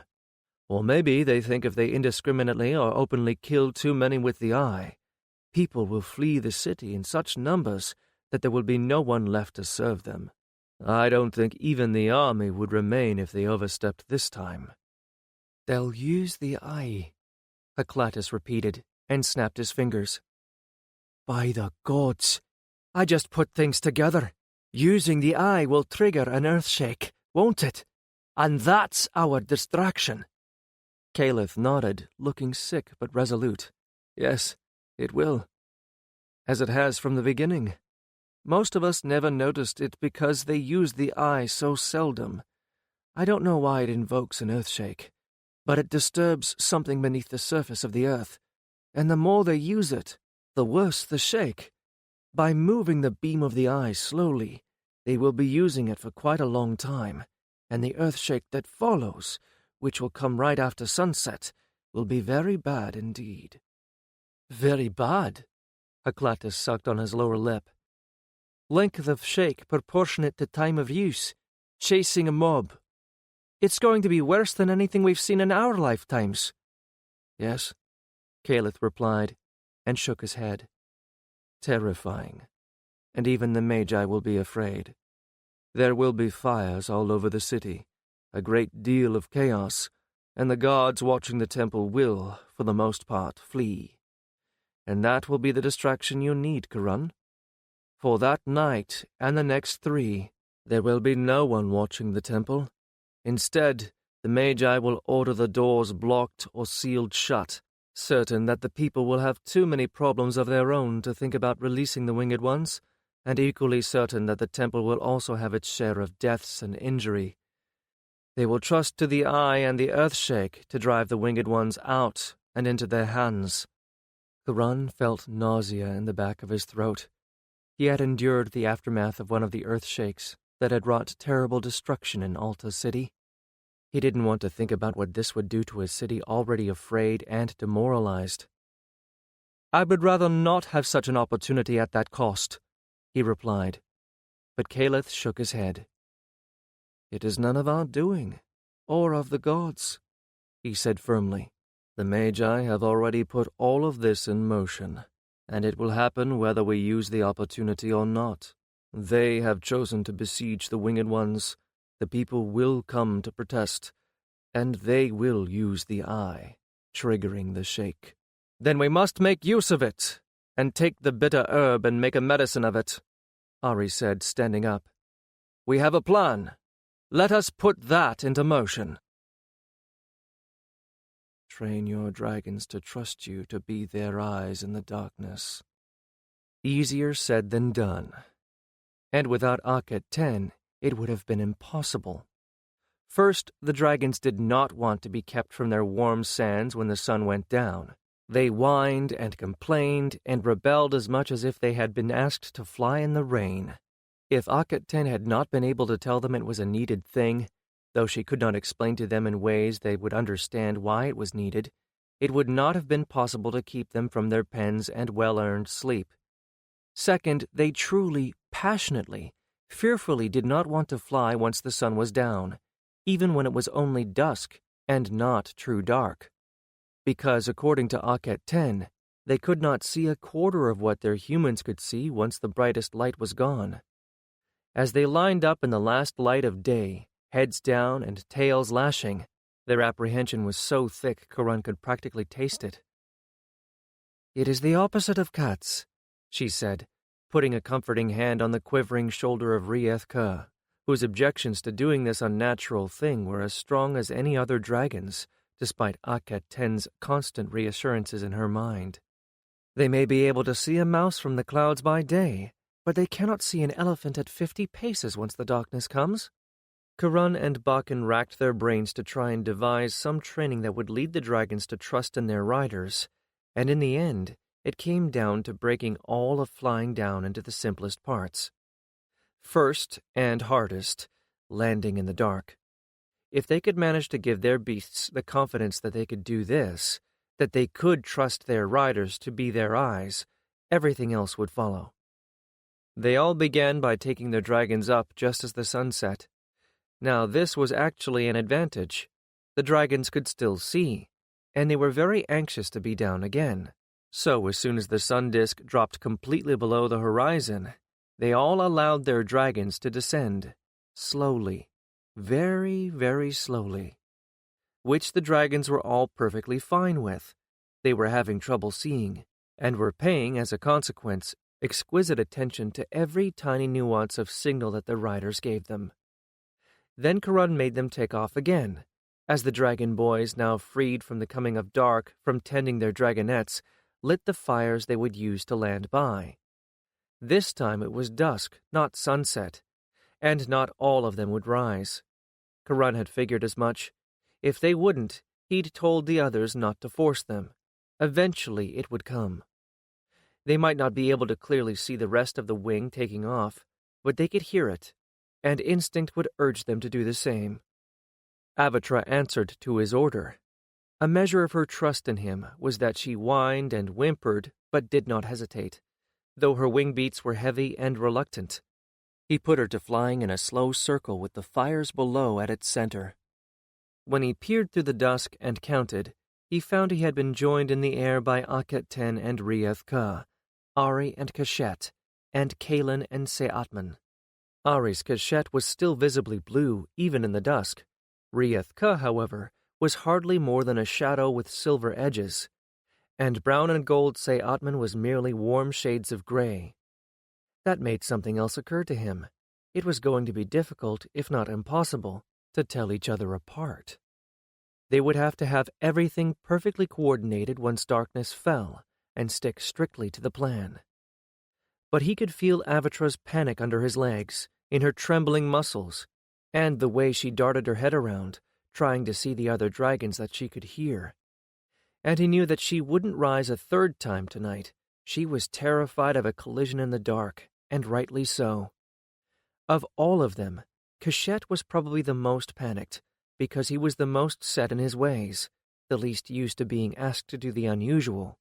Only the love he had for Ari had driven him into the sky in the first place. "Ari!" he called in the growing darkness. "You down first!" Kashet was a wind and a shadow below them, as he spiraled down toward the 4 fires, for those at least he could see. And he didn't make a graceful landing. It was certainly the clumsiest he'd made since he learned to fly properly. But there were no sounds of disaster, and in the flickering firelight below, Karun made out the dragon shadow scuttling out of the square, clearing it for the next pair. "Kalen!" he called out, but Seatman, having seen, however dimly, one dragon make a safe landing, was already on his way down. "You first!" Akhet Ten called to him. "Rieth Ka will stay as long as I need her to once the sky isn't crowded anymore." He didn't intend to ask twice, for Avatra was straining her head toward the ground, whining anxiously, and he let her follow her instincts and the firelight in a tight spiral down toward the light. But he could feel how much she trusted him and his eyes in the way that she angled her flight to every shift in his weight, and the way she began her back wing instantly when he tugged on the reins. Her landing was much more graceful than Kashet's had been, nearly as good as a daylight landing would have been. He jumped from her back and quickly led her out of the square of light, and none too soon, for not even Akhet Ten could hold Rieth Ka back when she knew she was going to be allowed to land. He didn't wait to watch it. Avatra was straining toward her pen, and he wanted her to have the reward of good work as immediately as possible. She followed his lead through the streets and corridors open to the sky that he had ordered left dark, with no torches or lanterns as were usually in place. The dragons had to learn to place all their trust in what their riders told them, and this was a good, safe way for them to continue the night's lesson. Avatra knew her pen as soon as they stepped across the threshold, and with a cry, she waded out into the sand without waiting for him to unsaddle her. And it just didn't seem fair to make her get out again. So he removed her equipment right where she stood, even though he hadn't had to work so hard since the first time he'd unharnessed Cachette. Then he left her to work herself into her wallow, and she was asleep before he'd finished putting the equipment on its racks. He joined the others by prearrangement in Lord Yatiran's kitchen, where they were all enjoying well-earned jars of beer. "They hated it," Orest called, spotting him as he came in. "They were terrified. If it hadn't been for Arket 10, we'd never have gotten them up." "But they did it anyway," Karan pointed out. "And 4 of them actually took off again in the dark and landed a second time. I wish we could try this blindfolded and increase our training time, but we also need them to learn to use what little they can see. Ari, I am amazed Cachette went up for you on the second try." "Not half as amazed as I am," Ari replied, gulping down half his jar in a single go. "I think I was almost as frightened as he was. I thought he was going to fly right into you, and so did he." "We need more room," Gan said decisively, shaking his head to get the hair out of his eyes. "Separate fires. They won't be as frightened if they can't hear other dragons flying so closely above them. That was why Caliph wouldn't rise. He heard the others and dug his talons in and wouldn't move, and I know he was afraid of a collision. So more fires." "Or torches," said Asit Ra. 4 torches ought to give plenty of light." "Good answer. We'll do it," Karan said instantly. "Absolutely. If it will make them feel more confident, we'll do anything we have to." "Yes," Uras said slowly. "I think we will. I think we can do this." He looked around at all of them, that Alton baker's son who had never been more than 2 streets away from his home before he'd become a jouster and a rider of one of the first clutch of dragons to be raised from the egg in Alta. "I thought you were mad, you and Caliph together. But after tonight, yes, we can do this." "Yes, we can," Ari replied, not quite slamming his empty jar on the table. "Yes, by the gods we can. We have to. There's no question. And we will." 14. 10 dragons rose into the hot, late-afternoon sky, heading into the west and climbing steeply for as much height as they could get. The higher they were, the less likely it would be that someone on the ground could see riders on the dragons. If anyone, other than the Bedu, saw them, Karan wanted the watcher to think they were wild. Every bit of this scheme was fraught with peril, and every moment of it contained some potential for mischance. If it went off unthinkably well, no one would know how the Winged Ones escaped. If it all fell to pieces, either the dragons would refuse to fly, or be unable to rescue everyone, or the Winged Ones would refuse to take to the skies, or someone would find out in advance how they were to get out, and where the refuge was, and seize them as they landed. Realistically speaking, Karan expected their outcome to fall somewhere in between. There wasn't much more that they could do that they hadn't already done to keep everything a secret. Akka Ten's Aunt Ree had already spread the word that she had taken patients with the pox into her care, and to bolster that tale, several artfully made-up patients, in reality more covert escapees from the city, had been brought by donkey cart to her estate. Interestingly, no one was as yet making any attempt to stop people from leaving the city, so long as they were perfectly ordinary sorts. These were not perfectly ordinary sorts. They were lesser nobles, and had already been turned back once, probably because they tried to leave with everything portable they owned piled up on carts behind them. This time they had smuggled their portable goods out ahead, and themselves out as Karan's patients, rather than trying to leave with all their goods and gear at once. And probably someone would steal some of those possessions on the way, but that was the price they would have to pay to get any of it out. They should count themselves lucky, or so Kurun thought, to get out with more than their skins and the clothing they stood up in. There was no way of telling if the Magi would have allowed them to leave had they simply walked out on their own 2 feet without taking all their belongings, or if the Magi didn't care about the goods, but had no intention of allowing any of the city's elite to leave. Forewarned by his children and Caliph, Lord Yatiran had taken the precaution of moving people and goods in small quantities over a period of 2 fortnights, then had made a great show of taking the household, as he often did, to his riverside estate. He had encountered no opposition, but when it was discovered that he was not to be found, perhaps the Magi had decided that there would be no more such defections.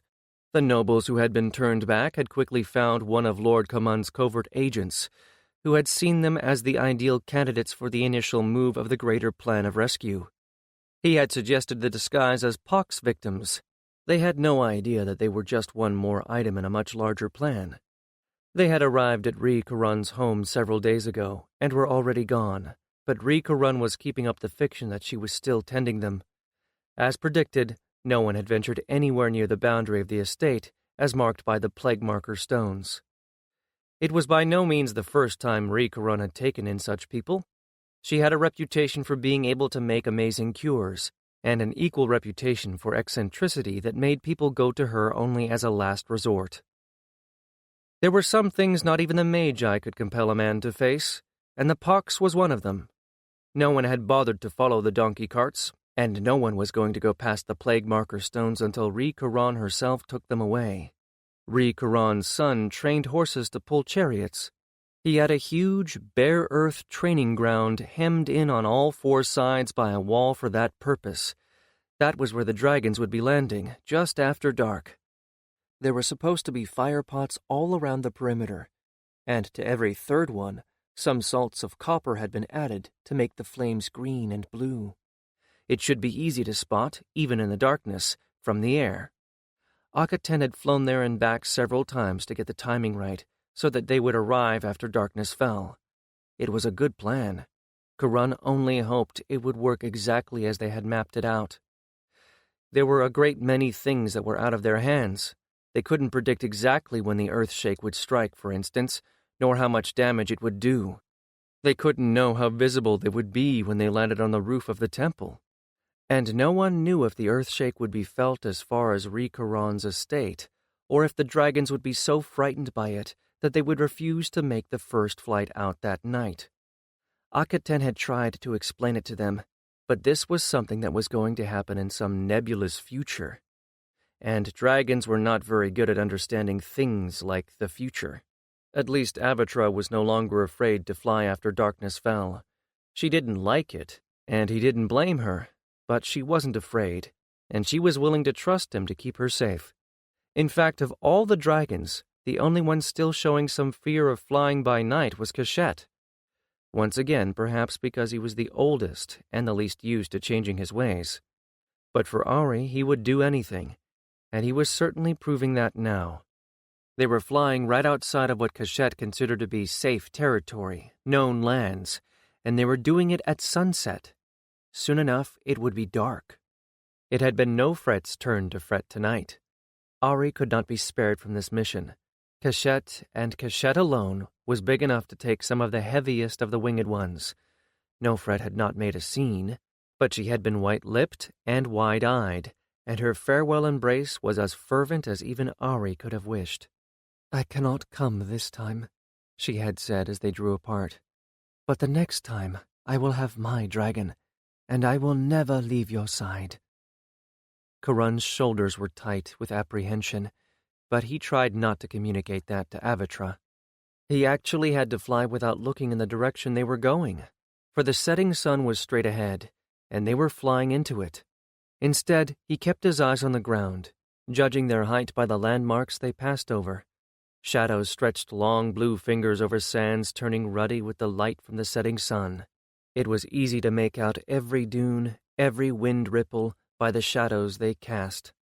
From time to time he spotted one of the Bedou on a camel, smaller than an ant, standing a motionless guard atop a dune or a ridge. They were there to keep watch over the desert, looking for spies along their path. But they had an advantage that the Magi did not. They had the gods with them. Karan kept reminding himself of that. Thanks to Caliph and the Tians, the Magi could no more use their powers to spy on Sanctuary, or even find it, than Caliph could use his to spy on their councils. They might guess that it existed, but they could not know where, nor could they know how many people had fled to it, and they could have no idea that there were still dragons that answered to the hand of man. And that was their best weapon at the moment. It was a secret that would probably not survive the rescue of the Winged Ones, but for now, the one direction that the Magi would not look for interference coming from was up. The two most dangerous parts of this mission were the physical landings and takeoffs, and being able to remain hidden at Aunt Ree's for the 3 days they thought it would take to get everyone out. At least the one thing they would not lack was food for the dragons, or for themselves for that matter. Ree Karan's estate was very wealthy, so much so that she did not charge for her ministrations. She could afford to be a healer as a hobby. It was that wealth, and her reputation as a doer of good works, as well as the distance from the capital, that had so far kept her safe from the Magi. The shadows below were blending into one another, with only the tops of things still gilded with the last light. It was possible to look at the sun now. It was a flattened ball on the horizon, red as a pomegranate. Desert was giving way to marginal land, and Karan could only hope that anyone who saw them would think them a string of swamp dragons going back to their nests along the red and black daughters of Great Mother River. The last of the sun tipped below the horizon as they flew over the first signs of arable land, and Karan saluted the god in his heart, asking in a brief prayer for his blessing. Overhead, the stars on the robe of Nafet, the goddess of night, began to shine. "Oh, sweet and gentle one, you who are the keeper of the shadows, make your shadows to hide us from your enemies and ours." He prayed as the sky darkened. "Hold your hand above us. Let the night demons go to haunt those who have sent so many needlessly to their deaths, and shelter us from all those who would do harm to us." This was the next tricky part of their journey. They had to find the Black Daughter before the last light faded, so that they could follow it to Ree Karan's estate. Karan took a quick glimpse over his shoulder, and with great relief saw that the nearly full moon was already above the horizon, so at least, once they actually found the river, they'd be able to see it by the moonlight on the water. As the sky turned black and filled with Nafet's jewels, he felt a moment of panic, looking for the Black Daughter and still not seeing it. And then, at last, a glint of moonlight on the water, and there it was. With what was almost a sob of relief, he turned Avatar to follow it downstream, toward the sea, toward Alta once again. The others followed him, like a skein of geese. No fear now that anyone would spot them from below, or know what they saw, if by chance they did catch a glimpse of a shadow crossing the moon. As they winged their way across the star-strewn sky, their dragon's wings making the pattern of 3 beats and a glide, a feeling that all of this was a dream came over him. It was certainly unnatural. He should not be flying by night. No dragon ever flew by night before. From below came an entirely different set of sounds from those that came up during the day. The song of the nightingale, the barking of dogs, a snatch of song from a hut as they passed over it, and in the distance, the bellow of a river horse. The scent of the river came up to his nostrils, thick, heavy, and very wet, a complicated aroma of mud and weeds, latas and lily, fish and decay. Overpowering for a moment, he had completely forgotten that scent in the relative absence of scent in the desert. It filled him with sudden memories of his first days and nights in Alta, his first days and nights of freedom. It had taken so long to get to Alta City once he had crossed into the lands that Alta claimed. But then Avatra had been young, and not nearly so strong as she was now. And they were not going to Alta City. Aunt Ree's estate was one of the farthest from the city on this river. It had taken him most of 3 days to get to the city. It would take them most of the night to get to Aunt Ree's great house. That was a long time to be flying without thermals to help, but the dragons were all fit and well fed, and thoroughly rested. There would never be a better time for this. The first lights appeared below, marking the homes of farmers, fisherfolk, the occasional great house. Each time Avatra looked longingly toward them and whined, but obeyed when Karun gave her the signal to fly on. This was something they had not been able to train for, but apparently the general habit of obedience was enough. He would have liked to call to the others, but voices carried in the darkness, and voices out of the sky would certainly alert people below. Even if they thought it was ghosts or demons, they might be tempted to peek, so they were maintaining strict silence until they landed. It was a curious thing. He would have thought if there were any such thing as ghosts or night-prowling demons to be seen, they would have been visible from above. Yet there was nothing, or rather, nothing out of the ordinary, though once he did get a glimpse of the astonishing sight of a herd of river horses on land. He would not have thought their ponderous bulk could have been sustained out of the water. The moon passed, slowly and with all the regal deliberation of the goddess that she was, from east to west. The dragons flew on, but Karun sensed Avatra growing weary, putting more effort into her wing beats, and he pummeled his brain to try and remember how long Akhet-Ten had said it would be before he saw Aunt Rhee's fires. And just when he was starting to really worry, he saw them. A welcome sight they were, too. Several furlongs away from the river itself, a blazing rectangle of yellow and blue-green. To his dark-accustomed eyes, the center of the training ground looked as bright as day. And there was no holding Avatra back either. She spotted it, and put on a burst of energy to reach it. Like it or not, she was going to land there. He glanced behind at the 8 other shadows ranged in a V-shape from either of Avatra's wings, and saw that their dragons, too, had spotted the fires, and come to a similar decision. For they, too, had stopped the pattern of 3 beats and a glide, and were plowing through the air with will and determination. It was a very good thing that the training ground was as large as the old landing court in the Jousters' compound in Tia, because there was no holding back any of them. Avatra landed first, but only by the smallest of margins. The rest came in anyhow, picking a spot by virtue of the fact that no one else was in it. In a way, the landing was an anticlimax. While it wasn't done neatly, it was completed with no injuries or collisions. Only when all of them were down, and the dragon's wings were furled and the riders out of their saddles, did anyone emerge from the gate at the end of the training ground. And then it was not someone, but an entire procession of people, headed by a very formidable-looking woman in a fine if plain wig and an equally fine if plain linen gown. No jewels adorned Aunt Rhee, but she didn't need them to denote her authority. Her erect carriage, her challenging gaze, and her rather formidable prow of a nose marked her as someone to be reckoned with.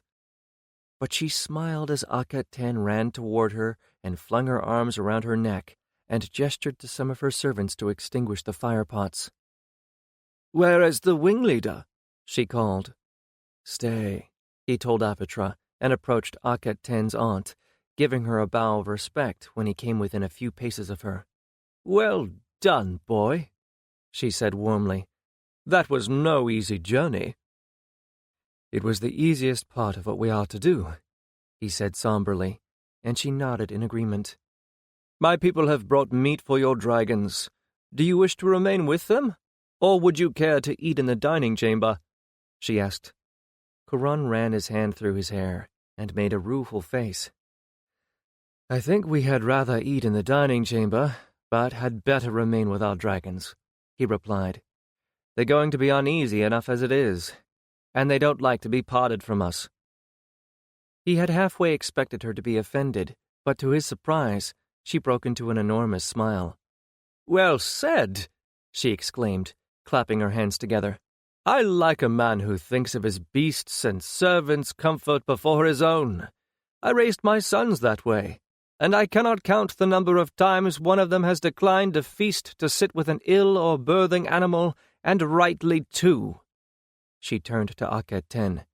"You've chosen well, niece. You may keep him." Karun felt himself growing warm, and even though most of the fire pots had been extinguished, he saw Akhet Ten blushing. No wonder Aunt Ree had a reputation for being eccentric, and no wonder the Magi had not challenged her. He rather pitied them if they tried. But she paid no attention to their reactions. Instead, she turned to her servants and gestured, and they began bringing, first wheelbarrows full of meat, then the makings for sleeping pallets, while off to one side a few more patiently stood, laden with platters of food. The dragons, already exhausted, wolfed down their meat with weary determination to get as much into their bellies as they could before they had to lie down. Each of them chose a place to curl up on hard-packed earth that still held some of the sun's warmth in it. Most of them chose places close together, with only Avatra and Cachette choosing to be a little aloof. Interestingly, Aunt Ree's servants showed no fear of the dragons as they moved about, helping the equally weary riders spread pallets on the ground next to their beasts, then coming to offer them food from the platters. And as Karun made his selections, he felt as if the first part of their ordeal had been well rewarded, for he hadn't seen food like this since they had left Alta. Fresh fruit, dripping with juice, milk as well as beer to drink, cheese, duck, fish. Oh, fish! He would have felt ashamed to help himself so greedily to the fish, except that he saw out of the corner of his eye that even elegant, aristocratic Gan was digging into the fish with the glee of a sweet-starved child, and with as little regard for manners. Aunt Ree observed them all with a maternal smile on her face. "It does my heart good to see healthy boys enjoying food," she said, ostensibly to Akhet Ten, but loud enough for them all to hear. "The gods put food on this earth for us to appreciate it, and it is blasphemous to do otherwise. And as you can see, I follow that creed." Then she laughed and patted her ample middle. Akhet Ten grinned around a mouthful of palm fruit. "Aunt Ree, I don't think any of us would disagree with you." "And which of these young men is the Queen-in-Waiting's consort?" she asked, and not waiting for an answer, she picked out Ari with her keen eyes. "Ah, there you are. Come here, boy, if you would." Ari wisely did as he was told, rising from his cross-legged position on the pallet spread next to Cachette, already dozing, and coming to stand before Aunt Ree like a soldier about to be evaluated by his commander. She looked up at him with her arms crossed over her chest and nodded. "I like you, Tian," she said. "You'll do. It's about time we got someone with some spine in his bloodline on a throne. You see to it that this nonsense is ended once and for all, and crush those vipers calling themselves Magi under your heel." And with that, she looked over the rest of them. "Get what sleep you can," she said. "When the sun rises and it gets too hot for humans, you can either move under the canopies I'll have brought, or come inside. My people will bring you more food for yourselves and your beasts. All you have to do is ask for it." She patted Ari's arm. "Back to your dragon before he misses you." And with that, she turned and led her procession of servants back out of the training ground, leaving behind a few lit torches, filled water jars and dippers, and the semi-chaotic sprawl of dragons and riders. Akhet Ten saw to Riefka, who, having been here before, had settled down as soon as she was stuffed full, and now was sleeping blissfully, and flopped down beside Karun. "Why wasn't that woman on one of the twin thrones?" he demanded, half laughing, half seriously. "Because she didn't want to be?" Akhet Ten grinned. "Aunt Ree, so far as I can tell, has never had any patience with what she calls trivialities. That's probably why the family put her out here in the first place.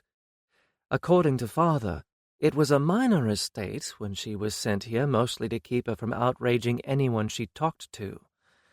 She took over the management of it, made it into a very wealthy estate, married her overseer, had 6 sons, and all of it without asking anyone's permission. Father adores her. You'd either adore her or hate her." He nibbled his lip. "I think I adore her too." "Has she any magic?" Akhet Ten shook her head. "Not a bit.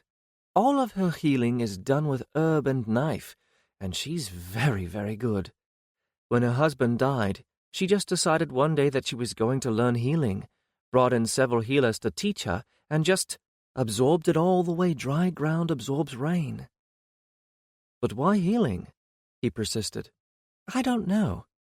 She only told me that no other man could ever fill her life the way we Rate did, so she wasn't going to try to find another husband, that the estate was pretty much running itself, and what little it needed ought to be her eldest son's purview anyway, so she needed something that would fill her thoughts and her time, if not her life.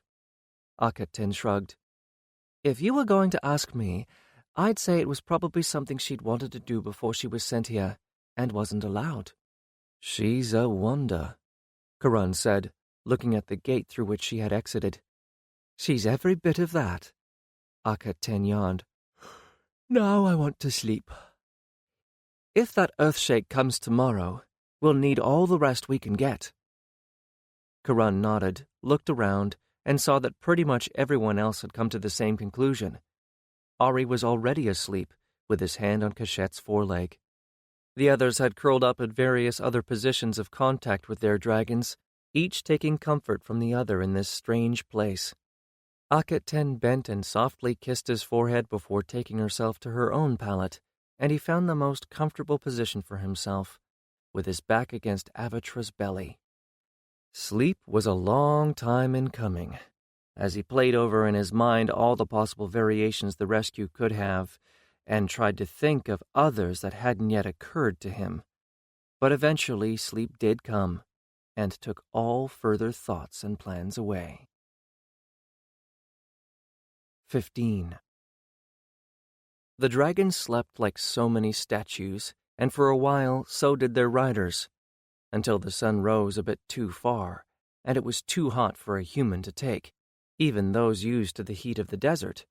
As the riders woke one by one, the dragons roused just enough to eat, but went back to sleep immediately. Karan worried about turning their night and day all around about for them, but there really wasn't a choice. Not if they were going to have any hope at all of rescuing the winged ones. Still, as he stumbled with the rest to the shelter of the canopies Aunt Rhee's servants had erected, stomach a bit queasy, thoughts fogged, and head aching, he wondered, if the humans felt this unsettled, how did the dragons feel? He fell asleep again almost as soon as he'd had a drink and gotten into the shade, as had the rest. The rest. They were flat as dried-up lizards on their low Alton couches, made to stand as near to the ground and the cooler air near the floor as possible without actually being on the floor. It probably would have been cooler inside, but none of them wanted to leave the dragons. He woke again, feeling much more clear-headed, to the sound of quiet voices, and levered himself off the couch to see that it was mid to late afternoon, and Aunt Rhee was deep in conversation with Ari. Aset Ra was cleaning his harness. Gan, Peatep, and Orist were feeding their dragons. Only Kalen, Huras, and Aket-Ten still slept. His mind felt immensely clearer, and the dragons looked quite their normal selves. In fact, Avatra caught the slight movement he made in looking up, and raised her head to snort at him in that demanding fashion that told him she wanted food and she wanted it now. The others were being fed, and here he was asleep. Aunt Rhee glanced over at the imperious scarlet beauty and chuckled. He knuckled the last sleep out of his eyes and got up to obey her, nudging the couches of Aket-Ten and Huras as he passed to stir them up. Kalen was already blinking, looking as ruffled as an owl awakened during the day. It was all so peaceful. It was easy to forget the situation that brought them here, the crisis that was building within an easy flight of this place, the war, the Magi, and everything else. He asked one of the waiting servants to bring him meat for Avatra, and trundled the waiting barrow to her with a pang of regret. This was a very temporary respite in a terrible conflict, and he found himself longing for this peace as much as starving little Vetch had longed for food. Avatra bent her head to the barrow of meat and, rather than gulping down the chunks as he had expected she would, ate them daintily, as she had in Alta, slowly, as if savoring the fleeting moment herself and trying to make it last. By the time she was done, the rest had all finished feeding, even Rieth-Ka. None of the others was willing to linger over a meal, however tasty. And as the servants filled the horse troughs so that the dragons could get a drink, they all, even Avatra, kept their heads up, looking about warily, as if expecting something. Even when they were all led to the water, they would not all drink at the same time, but took it in turns to keep watch for something only they could sense. And Karun wondered, had the Magi employed the eye, as Caliph had said they would? Could the dragons sense the horror scorching down out of the tower out there? Caliph's vision had shown it happening late some afternoon, but there was no telling which afternoon it would be. They had picked the most likely, but it could come tomorrow, or the day after that, or yet another day. And part of him wanted desperately to put the hour off, but the rest of him wanted just as desperately to get it all over with. Whatever was causing them to be wary, the dragons didn't settle down completely once they'd drunk. Not even a rub down and a brisk oiling made them give over that constant looking around for something that no one else could sense. Akhaten could only say, "They're uneasy, they're on edge, and they don't know why," which was obvious enough even to anyone without the ability to speak with them. The boat of the sun sank to the horizon, and still they would not settle, even though their instincts were surely telling them it was getting on time to sleep. The servants reported that none of the other animals around the estate were keyed up, with the single exception of Aunt Ree's pet cheetah, who was prowling the confines of her special chamber with the same wary urgency with which the dragons were prowling the training grounds. And just as the sun disk sank out of sight, everything suddenly went very, very quiet. Too quiet. Not a goose honked, not a bird sang, not even a single insect buzzed or rattled. The hair suddenly rose on the back of Karun's neck, and he felt cold all over, and instinctively looked around for something to clutch. The dragons went rigid. Then it came. That moment of silence warned them, and they had braced themselves, but it was still gut-wrenching. When the ground below one moves, the body automatically reacts sharply and with the most acute of terror. And this was no ordinary shake, for it went on for what seemed like an eternity. It was not bad as such things went. In fact, it was no worse than many such that Karun had felt before the Magi began employing the eye on a regular basis. But it went on and on and on, while humans and animals alike screamed with atavistic fear, while birds exploded up into the darkening sky, calling alarm at the tops of their lungs, and the dragons ramped and snorted and hissed, clustering close until their heads and long necks formed a bizarre, ever-weaving bouquet.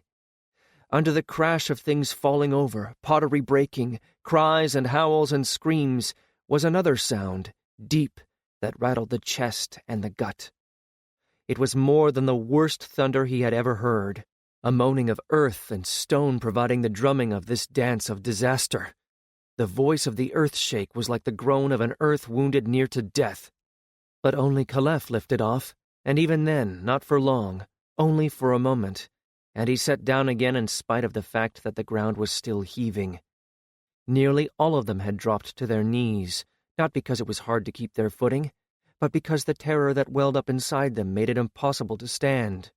Only Ari and Aunt Ree remained on their feet, and Karun could not imagine how they were coping with abject fear that made his insides turn to water and his muscles to dough. They felt it. He could see it on their faces, yet they were holding against it. The shake continued to go on and on for far too long, until he could scarcely think or see, hardly draw a breath for the terror that tightened his chest. Then, as abruptly as it had begun, it stopped, leaving behind only the cacophony of birds, the terrified whinnying of horses from the stables and paddocks beside the training ground, and the hissing and whining of the dragons. Karun picked himself up and went to Avatra to calm her. Around the courtyard, the rest were doing the same. Out of the corner of his eye he saw Aunt Ree going to her servants, one after the other, helping them up, giving them a maternal pat here, a bit of a shake there, a shove to get them moving again. "Knew it was coming," she said briskly as she moved into his range of hearing. "Now we need to find out the damage. Come on, We don't want to find river horses trying to take shelter in the duck pond now, do we?" Even as he was calming Avatra, he had to admire her. She was like a general mustering the courage of her troops. "I'm glad she's on our side," he said to Akhet Ten, who had quickly gotten Rieth Ka under control, and was now working her way around the other dragons, bestowing calm with a touch, a silent word, or both. She gave him a shaky smile, her teeth flashing whitely in the growing darkness, but said nothing. By this time the birds had settled again, and though there was anxious complaining from the trees around the house, there was no more shrieking. Those that could still see in the half-light had flown off. The rest had no choice but to settle down. Someone was getting to the horses, too. They were calming. "We have to go," he realized, still numb with the aftershock. "This is it. We have to go, and soon." It wasn't long before Aunt Ree had her servants out of the training ground and back in again, bringing back those fire pots. They placed the pots exactly as they had for the dragon's arrival, and Karan was grateful. Aunt Ree must have understood it would be impossible to get the dragons up into the air without light now. He only hoped it would be possible to get them up into the air with light. With hands that still shook more than a little, he saddled and harnessed Avatra, while the servants placed and lit the fire pots, lighting up the training ground with a welcome golden glow. Light seemed to make everything safer. This made no sense at all, of course, because an overturned fire pot was more danger than the earthshake, but there was no reasoning with feelings. The dragons certainly felt that way, though given how little they could see in the dark, their reaction was perfectly understandable. The question was, after that shake, could he possibly induce them to leave this safe haven of light? Well, there was only one way to find out, and this time, Akhet Ten would have to lead the way. If she could get Rieth Ka up, the rest would surely follow. He whistled the signal to mount. A little raggedly, they all got into their saddles. He looked over to Akhet Ten, met her dark, serious gaze, and nodded. It was up to her now. From here on, she would lead the way, and it would all be done by the numbers. "Rieth Ka!" she called, her voice sounding a little high and shrill. "Up!" And as if she could not shake the dust of the treacherous earth from her talons swiftly enough, Rieth Ka leaped into the deepening blue of the sky. He didn't have to do more than lift his reins to signal Avatra. She was up like a shot, and she must have been taking comfort in a routine she had practiced until it was second nature. Perhaps, like the birds, she felt that safety was in the air, not the ground. As she labored higher, her sides heaving under his legs and growing warmer with exertion with every wing beat, he glanced behind to see that Caliph was already airborne as well, and Wastet leaping upward with wings outstretched.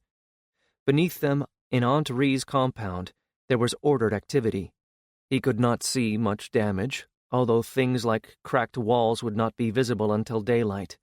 But servants were going here and there, gathering children together for comfort, moving pallets out into open spaces for safety if there were aftershakes, seeing that beasts were secure, tending to the few, remarkably few he was relieved to see, injured.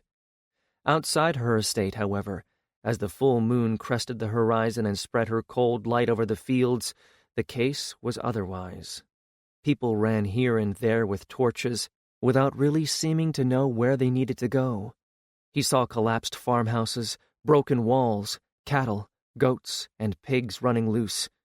There were fires, too, and shouts and weeping came up to them on the night air. It made him angry that because there was a greater need for them in Alta's city, they could not stop to help here. He could only hope that Aunt Ree had already considered that, and when her estate was secure, would send her people out to help her neighbors. Meanwhile, the river beckoned, a long, flat silver ribbon in the moonlight, and their guide to their goal. But it was not the serene river it had been last night. There was a taste of mud and ancient muck in the air. The animals voiced their own outrage. River horses bellowed their anger from among the pools and backwaters, and crocodiles roared and thrashed as they fought with each other or caught, well, he only hoped they were catching some luckless farmer's terrified stock, and not the farmer's children, or the farmer himself. The closer they came to the outer canal and the seventh ring, the worse the damage, and the greater the chaos. And now it was physically painful to see from the air what he had not been able to see the night of his first experience of earthshake. There were fires everywhere, and not just shouts and weeping, but real screaming coming up from below. He could see places where buildings had canted over and fallen sideways, or where they had sunk up to the roofline, as if the ground had turned to water beneath them. And that shook him. There had been nothing like that before. What had they done? Not us, he reminded himself desperately. We didn't do this. We didn't trigger it. We didn't ask for the riot that made the Magi use the eye. All we did was take advantage of what the gods showed us the people would do, and the Magi would do, and what would come of it.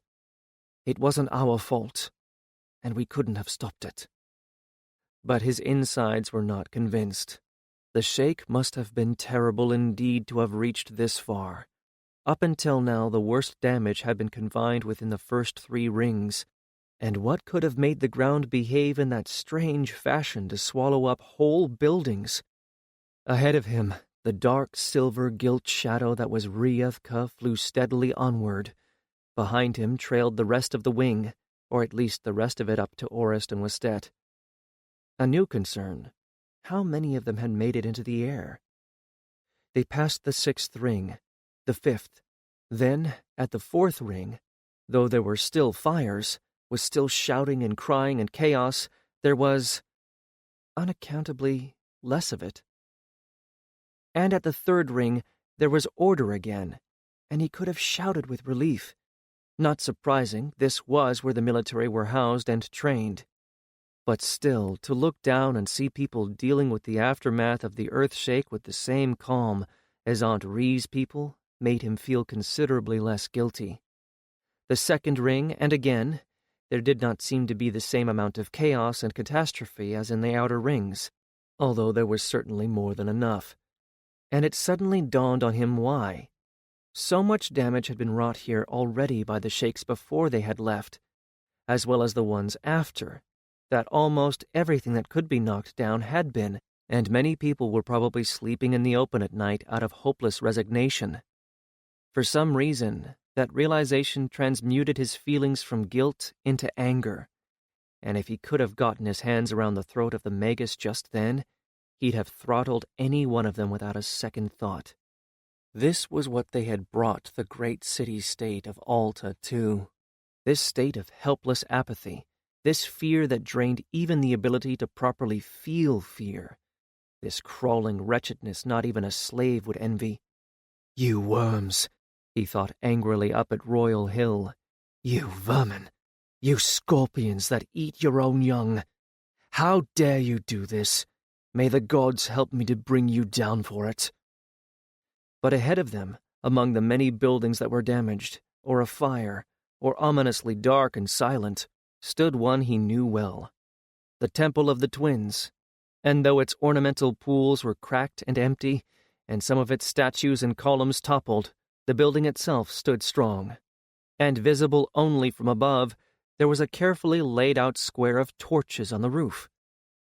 As they drew nearer, he could see people up there, too, and after all that devastation below, his heart rose a little to see that the plan they had made in faith was being carried out in fact.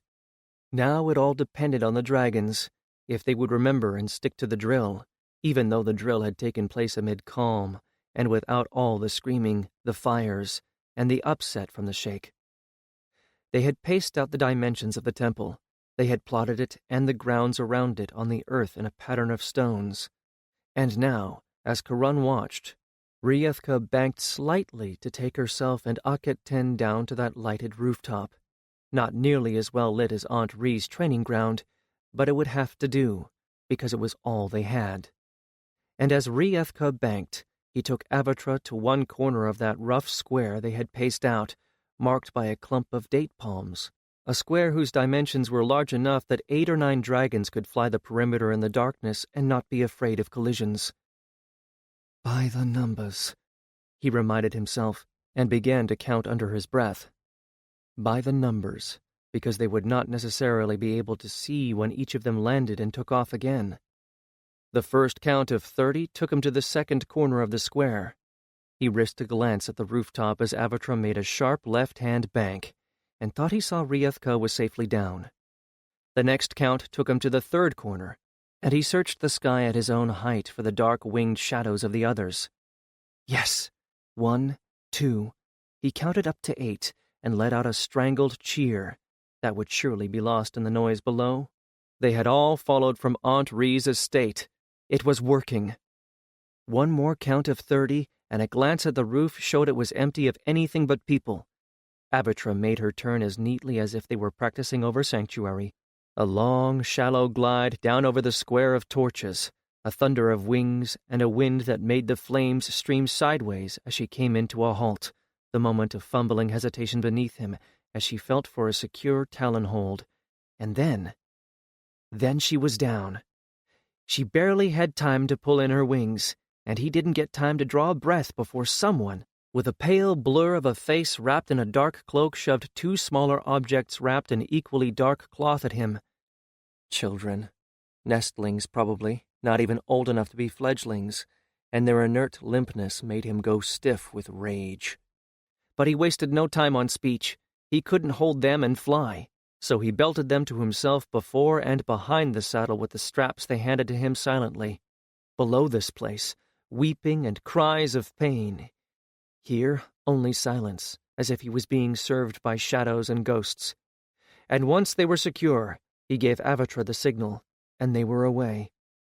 Avatra seemed to have picked up on some of his emotion, however, for he could feel a new energy in her flight as they sped away into the darkness, deliberately going higher to take them above the flying square of dragons. As they neared Aunt Rhee's estate, he thought he caught sight of Akhet 10 and Riethke coming back, and once again he gave a little exclamation of triumph. This was the second sticking point. Having come back to the safe haven, could the dragons be persuaded into the air again? Riethke at least could be. They landed, and eager hands reached for the children, swarming over Avatra like cleaner birds over a river horse. She seemed to have grasped the serious nature of what they were doing now. She stood as patiently as anyone could have wished while strangers crowded her and treated her like nothing more than a living cart while getting the children unstrapped. Then, at last, they were free again, and Avatra took to the sky without a moment of hesitation. As they made height, he definitely caught sight of Cachette coming in, though he could not tell what kind of burden he and Ari carried, and then he passed the others, one at a time, really knowing who they were only by their order: Wastet and Orist, Dioth and Peatep, Apetma and Osset Ra, Caliph and Gan, Bethlin and Menetka, and last of all, the steadiest and strongest of the lot after Cachette and Avatra, Big Tathulan and Huras.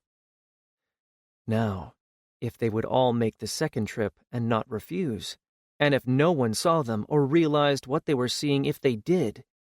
Only when he had formed up the second square did he know for certain that the plan was working in its entirety, and Avatra seemed to have been set afire by the urgency of what they were doing.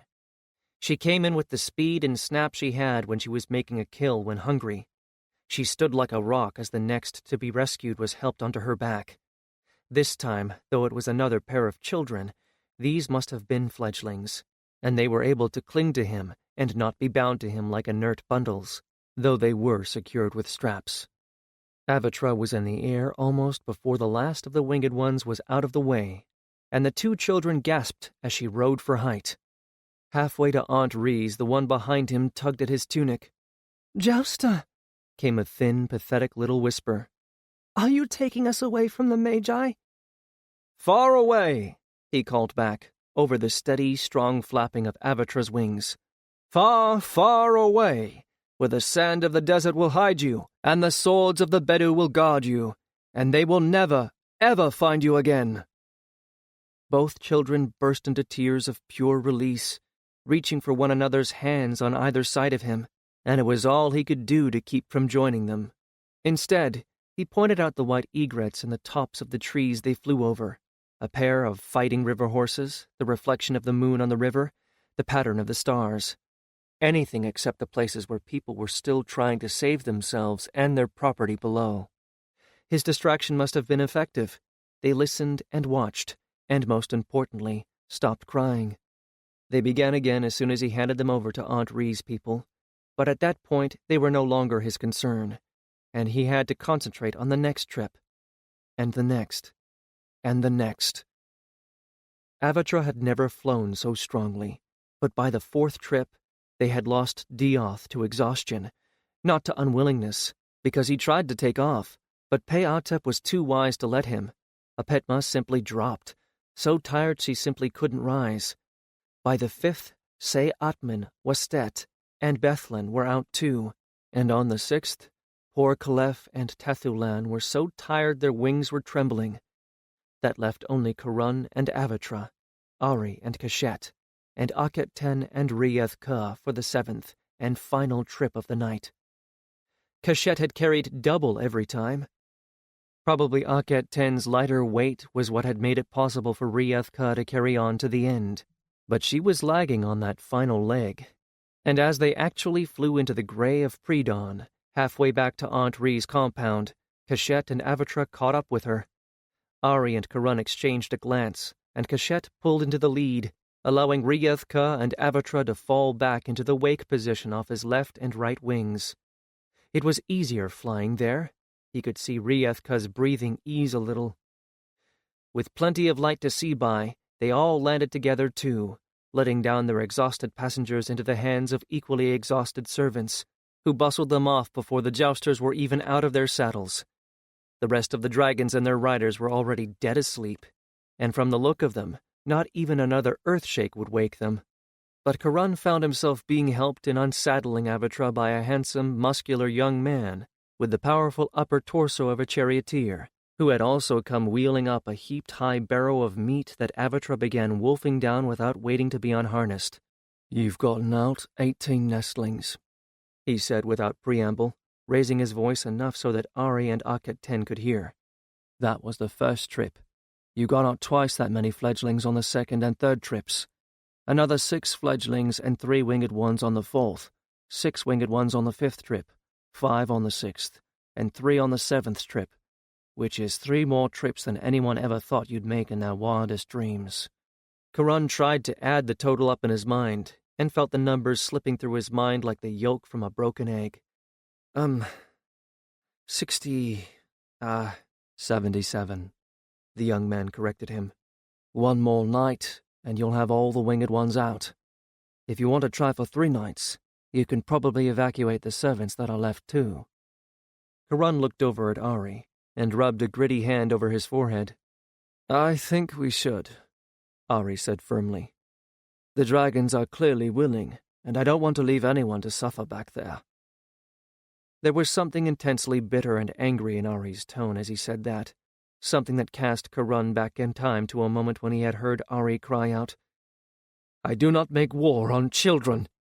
It rocked him back on his heels, and he stared at Ari wide-eyed. Ari stared back. "There are some things," he said, "that no man can countenance." Someone told him something. Maybe more than one someone. Well, Ari was the only one with a dragon strong enough to carry the largest of the adults. Once the youngest had been gotten out, surely the next to go would have been the very oldest. No one had been draining the winged ones for several days now, which meant some of them would have started to recover their powers. They had to have recovered their wits, or they would never have been able to barricade themselves in the temple. If one of them recognized Ari for what he was, and it would take a winged one no more than an unguarded touch to do that, then they would have known that their rescuer was also the titular king of Sanctuary. So of course they told him something. They probably told him everything they could before they were set down. He's the king. He has to know. It was one thing to be told in abstract that the Magi were draining the god-touched, damaging them, sometimes killing them. Karun suspected that it was quite another thing to be told what it was like, by someone who had experienced it day after day for the last year. Well, that was a good thing. If Ari had any doubts about what he should do, they were gone now. But Karun was very, very glad that he was not the one who'd had to hear those tales. Truth be told, he already knew more than was comfortable. Mother is sending the strongest of them off today, the young man continued, the clue telling Karun that his helper was the horse-training son of Aunt Ree, which explained his family resemblance.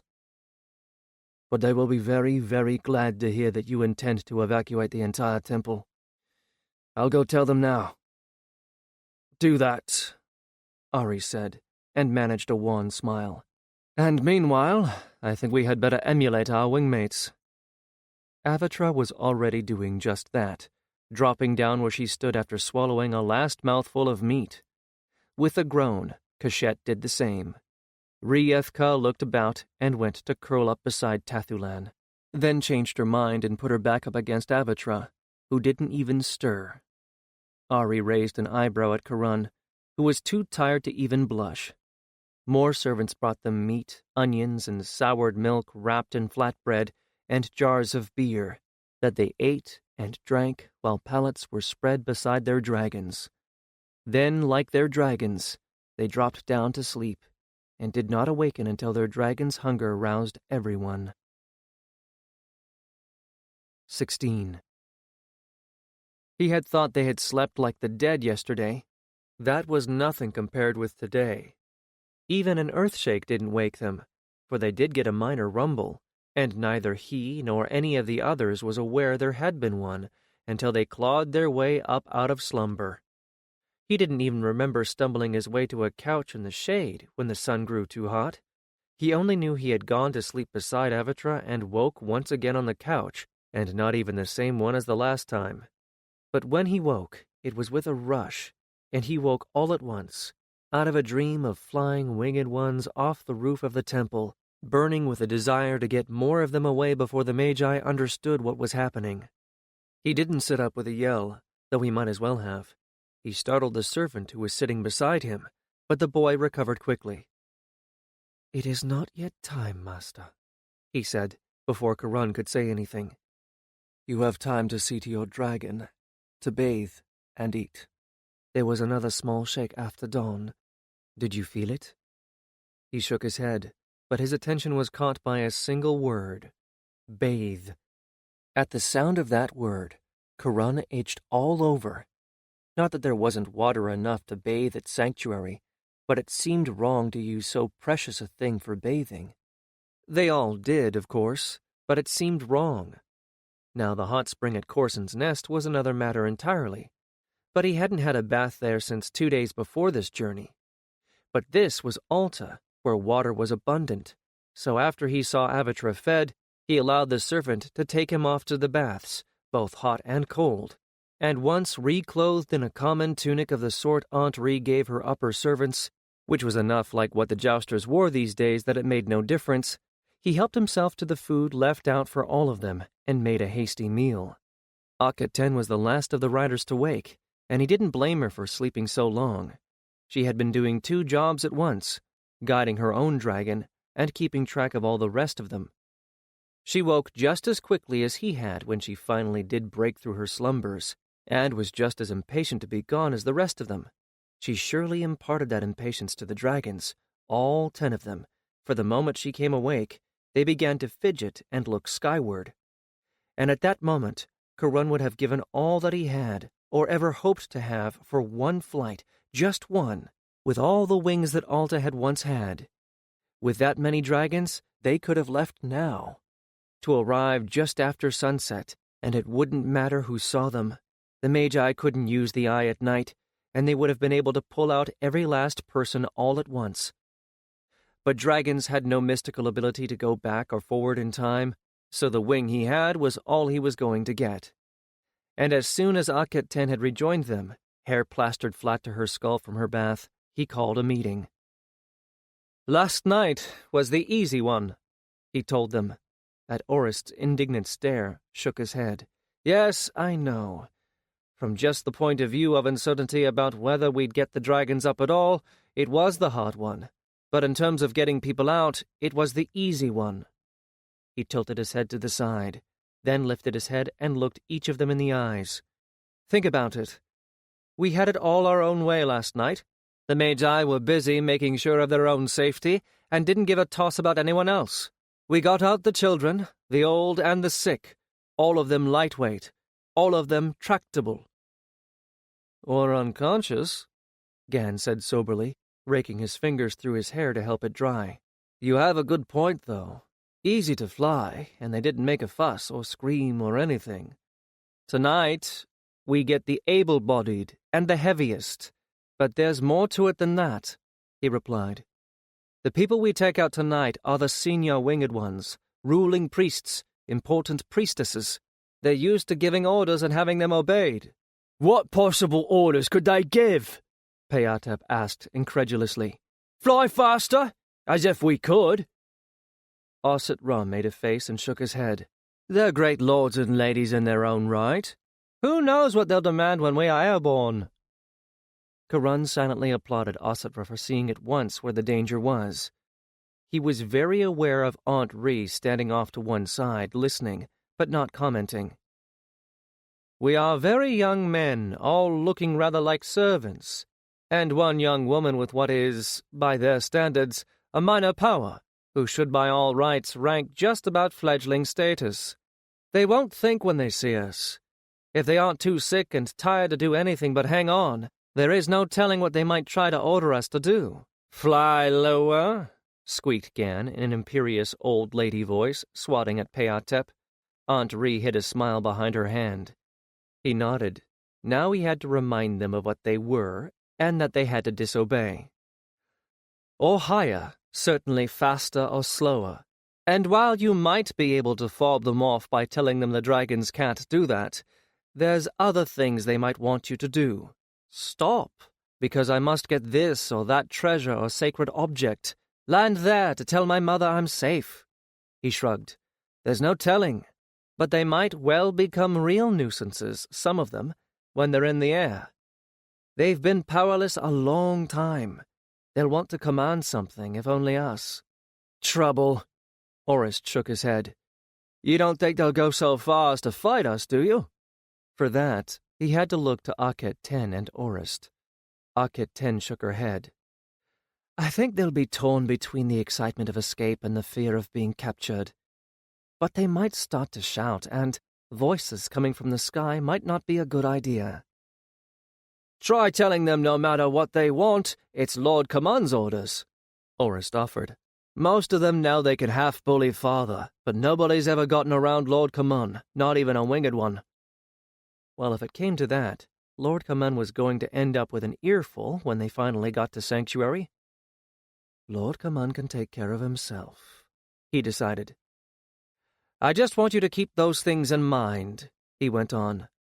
First, heavier passengers. Second, passengers who want to make demands. And 3, he paused. We don't know what the Magi have done in our absence, nor what they might do after darkness falls. Maybe they'll still be too concerned with their own safety and comfort after so big a shake that they won't keep a magical eye on the temple. But I don't think we can count on that. Do you? One by one the others shook their heads. Overhead, vultures circled on the thermals their dragons would be using, if only they could, dared fly by day. At least darkness would hide them in part. Until they came in to pick up the first escapees. Until they came into the light. So tonight we run the risk of being seen. He chewed on his lower lip. I don't think there's anything we can really do about that. Not being overlooked by magic, anyway. Akhet Ten flushed, and held up a fistful of leather thongs. I think these might help. He peered at them, frowning. There were little faience medallions hanging from them. They looked familiar. Pashet's teeth! Exclaimed Osset Ra with delight. Heklatis's amulets! He jumped to his feet, pulled Akhet Ten up, whirled her around like a child, and kissed her on the top of the head before letting her drop back down again, flushed and laughing. Here, she said, passing them out. I collected them after we came to Sanctuary. You lot kept losing them or leaving them lying around, and there's no point in discarding something magic, even if you don't need it at the time. I thought they might be useful again. Heklatis knows I have them, and I told him I was taking them along. He said it was a good thing, otherwise he'd have to make a new batch and send them along, and I saved him the work. Karan accepted the amulet with a rueful shrug. Once in the safety of sanctuary, he'd been one of the worst at forgetting to keep track of his amulet. Heclatus had made them to interfere with the Magi's scrying, or seeing at a distance, back when they were all in the jouster's compound together. But although the protection had been priceless while they were scheming to destroy the Tala and escape right under the Magi's noses, they had seemed of little utility out in the middle of the trackless desert, where the distance and Calith's god-assisted protections kept them from being overlooked by means of magic. But Akhet-Ten never forgot anything, it seemed. "All right, then," he said, pulling the thong over his head. "We can keep them from seeing us with magic, but we can't stop someone from spotting us just by looking up. So we have to assume they will have eyes in the city, especially eyes keeping watch on the temple, and those eyes will report whatever they see, even if it's dragons where no dragons should be." Osset Russ snorted, and behind him, her neck arched so that her head was right above his. Coppery Petma snorted so exactly like him that, serious as the situation was, it startled a laugh out of all of them.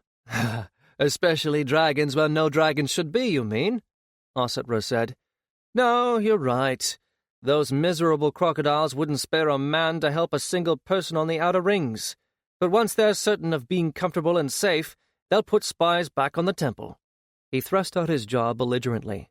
"All the more reason to get out as many tonight as we can. We know what to do now." "Which is, above all else, to not let your dragons fly past their strength." Karan glared at him. "You can't afford to go to ground between here and the temple. But it did come to me that if a dragon were to stop at round 3 or 4, but regain enough strength to join the final round, it would be important enough to let him or her do so. But you must judge your dragon's strength to the last wing beat. Failure on the return leg," he shook his head, "landing in the dark or in the river, with the crocodiles and the river horses so excited and upset by the earthshake." Most of them had seen men hurt or killed in a river horse hunt. All had seen the injuries men got from the seemingly soft and passive beasts. And a crocodile, or worse yet, a swarm of them, they'd take a man and a dragon to pieces in moments. Swamp dragons could hold their own against both river horse and crocodile, but these were desert dragons, and utterly unsuited to such foes. "No, we can't afford that," Kalen agreed. "And I've got a horrible truth for you. There are a lot more winged ones than there are jousters. We cannot go into this certain that we will get them all out. We must try, but we might not be able to. If someone has to be left behind, it had better not be a jouster." Akhet-Ten made a little cry of protest, but Ari nodded, and so did Karan. "An ugly truth, too. And that is what, as your wing leader, I am ordering you to do. If it comes to that," he said, making his voice as hard as he could manage. "There are 10 of us, and already we have saved 6 times that number of winged ones. I can't replace one of you. I can probably replace a winged one. Agreed?" Akhet-Ten's face crumpled, and she looked utterly miserable. But glancing at Ari gave her no reprieve, so, reluctantly, she nodded. "With luck, it won't come up," he said, injecting a little cheer into his tone. "Haras give us strength and luck. We'll succeed despite their ill will. Can anybody think of anything else?" No one could, so at that point it was just a matter of waiting. Just. If there was anything harder than waiting, he certainly didn't know what it was. The passenger was an imperious old woman, with a voice so exactly like Gan's imitation that he had to catch himself to keep from laughing aloud. "Fly faster," she demanded in his ear. At least she was making an effort to keep her commands quiet. "Dragon's flying as fast as she can, great lady," he replied, taking a moment to remind himself who these people were and how much respect they were due. And he heard the fear under the arrogance. Perhaps the arrogance was born of fear. He wanted that respect in his voice before he answered her. "None of them are used to carrying double." The old woman mulled that over for a bit, then poked him in the ribs with a bony finger. "Then land beside Te Atenka's apothecary's shop on 4th ring. I'm sorry, great lady, but no landing until we get to Karan's estate in the country," he interrupted. "Lord commands orders. even if I knew where the place was, which I don't, and even if it's still standing when we got there, which it probably isn't. What Lady Rikaron doesn't have, you'll have to do without until you can find a way to get it." She bristled, forgetting her fear in the shock of being thwarted by a mere boy. He could feel her back behind him, bristling up with indignation like a hedgehog. "Now see here, young man, I will not—" "Great lady, I'm afraid you must," he interrupted again. "What you don't have, you will have to do without, and anyone you wish to speak with to assure them of your safety will have to go unwarned. Avatra is not like a chariot. If you seize the reins, you will only confuse and upset her, and if you upset her, she may well decide you are too much trouble to carry." Astonished silence followed that revelation. "But," she began again, this time with more uncertainty in her voice. "Great lady, can you swim?" Karan interrupted again. "Because if Avatra decides to rid herself of you, there is very little I can do about it, but at least we will be above the Great Mother River's daughter most of the way." Behind him, he sensed that the old woman was opening and closing her mouth silently, like a fish pulled up on the bank. Well, she could do whatever she wanted as far as he was concerned, as long as she made no noise. Her shock kept her silent the rest of the way. When he handed her down to her waiting attendants, she looked up as if she was about to say something, but didn't get a chance to before they rushed her away. The next trip, the man they put up behind him was silent and looked exhausted. He said not a word until they landed, and then it was only a whispered, "Thank you," as he dismounted. The third trip, however, and the passenger being a tall, cadaverous-looking man with haunted eyes, the ones who helped him strap himself to Karan looked faintly familiar, enough so that he glanced back in puzzlement as Avatra took off. "Think you know them, do you?" the winged one said in his ear. "You probably do. They were two of your little friend Arket Ten's teachers." "But they weren't wearing the medallions of the winged ones," his mind protested. He didn't say it aloud, but he had forgotten, for a moment, that with these people he didn't have to say something aloud to be heard. "They aren't winged anymore," the bitter man said, in a tone of venomous anger. "Not winged? But that wasn't possible, surely. You were either winged or not." "They fought the Magi. The Magi didn't like that, so they kept the ones who fought instead of letting them come back to the temple to rest, and used them until they burned them out. Unfortunately for them, they didn't die of it." Not only hatred, but fear, and the kind of anger that gripped Karan like the talons of a vulture. "Then the Magi brought them back as a lesson to the rest of us. They're no more God-touched now than you are." "At least they're alive," Karan offered, feeling it was a weak solace, but still, they were alive when all those acolytes in Tia weren't. They might not be winged anymore, but thousands of people weren't winged. "I wouldn't call it living," the bitter man said, acid etching every word. "A man can live without a hand, a foot, even an eye, but what happens when you take part of what he is? He's better off dead. I'd say that, and they'd say the same." Karan had no good response for that.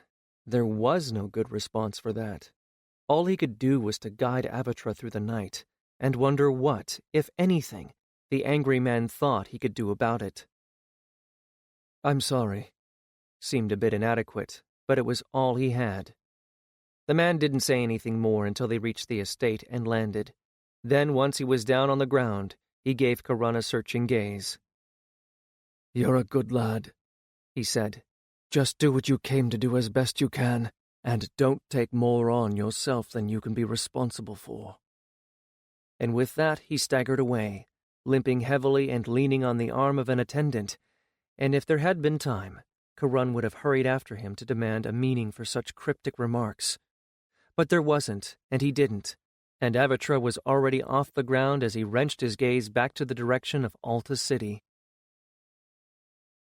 When he picked up the 7th passenger of the night, there were people bringing heavy coils of rope up to the top of the building, and as he took off with the man, he and Ari were getting the men, of course, since their dragons were the oldest and biggest. The winged one kept looking back. Karan followed his gaze and saw that the rope had been tied off to some ornamental stonework. and someone was just slipping over the edge to climb down. "That's a relief," his passenger said, turning back to face forward. "I'm glad to see someone talked sense into them." "Talked sense into who?" Karan asked. "Some of the servants, young ones, who actually have the strength to go down a rope like a monkey." The man sighed. "With 2/3 of us gone, there's no need for all of the servants, and there's no telling what they're up to, spying on us, I've no doubt. If they discover that some of us are gone, they'll try and break the siege, and we've been telling the servants that there's no odds, one way or another, on whether you'll be able to get them out before the Magi and their guards turn up. Someone must have talked them around to going out over the wall." "It's what I'd do," Karan agreed, "if I wasn't needed." "They aren't, and if the Magi guess what's happening, they're likely to get—" The man paused, choosing his words carefully. "Vindictive." Vindictive. Karan didn't like the sound of that. "Would they turn the eye on the temple?" he asked, feeling his stomach sink with dread. But the answer he got reassured him. "They can't. Once they use it, they have to recharge it for days before it's fit to be used again. But it would be better for no one to be here when the temple is broken into." That was surely an understatement. When they landed in the beginning light of dawn, the man went off with Ree's servants without saying a thing more. But then Karan was so tired, he probably couldn't have asked his questions coherently anyway. So for the third night, he fell asleep in the curve of Avatra's belly, more exhausted than he would ever have thought possible. For the third afternoon, he woke in a rush, this time out of a confused dream of flying, fire, and death. He lay there for a moment while his heart pounded with anxiety and forced it to calm. After all, it was only a dream. And it was a dream of things he'd gone through many times before this, and would do so many times in the future. He wasn't a winged one, to have dreams of portent. In fact, right now, he was altogether glad that was the case. It would have been much too heavy a burden to carry. And this time there was someone from among the rescued of last night waiting for him when he gathered all of them for their meeting. A lady with more of the air of a queen about her than Nofret. Someone Akhet clearly knew very well. "Wing Leader Karan, I make you known to Winged One Me-Anejat," she said with utmost formality. "She is the High Priestess of all the Winged Ones of Alta." Karan bowed about as much as he did to Lord Kamun. The lady lifted a sardonic brow, but gave him a smile of approval. "Not afraid, I see." He shrugged. "Fear of you would serve no purpose, and we need to keep our wits about us. How many Winged Ones are left to be rescued?" "No more than a handful," the High Priestess said. "You'll have them out on your first trip. The rest are all servants and—" She hesitated, then said, "Servants and friends. But I came to tell you that the Magi suspect something. I am far-sighted, and I have been bending my will to see what I may see this day. They've brought their private guards there now, and it looks as if they're planning to break down the doors." Before Karan could say anything, Ositra laughed, although it did not sound as if what he was about to say was something he considered humorous. "Much good it may do them. My last man said you people have moved everything movable and packed the antechamber behind every door solid. They can break the doors, but they won't get in until they clear the place." The woman nodded. "But our time is short," she told them all. "That is what I came to say, and to thank you, and to tell you that I know that not only will you and your dragons do their best, I also know that no one anywhere would put as much of themselves into this as you have." She bowed deeply to all of them, then turned and left the training ground without a backward glance. Uras broke the silence, laughing shakily. "I feel as if I have just had Lady Iris appear, pat my head, and tell me I have been a good boy and to finish cleaning my room and run along now," he said, which made them all laugh. "The ways of the gods are strange, and the ways of their servants even stranger," Ari said briskly. "She's exhausted," Akhet said doubtfully, looking after the woman. "I've never seen her so thin and drained-looking." "So the sooner we finish this thing, The sooner she'll have no people back in that temple to worry about, Karan replied, putting a bit of a whip crack into his words. You heard the winged one. Let's get into the saddle and into the air. Either the Magi will spot us or they won't. And in either case, this is the last night, and we'll be gone before they can do anything about it.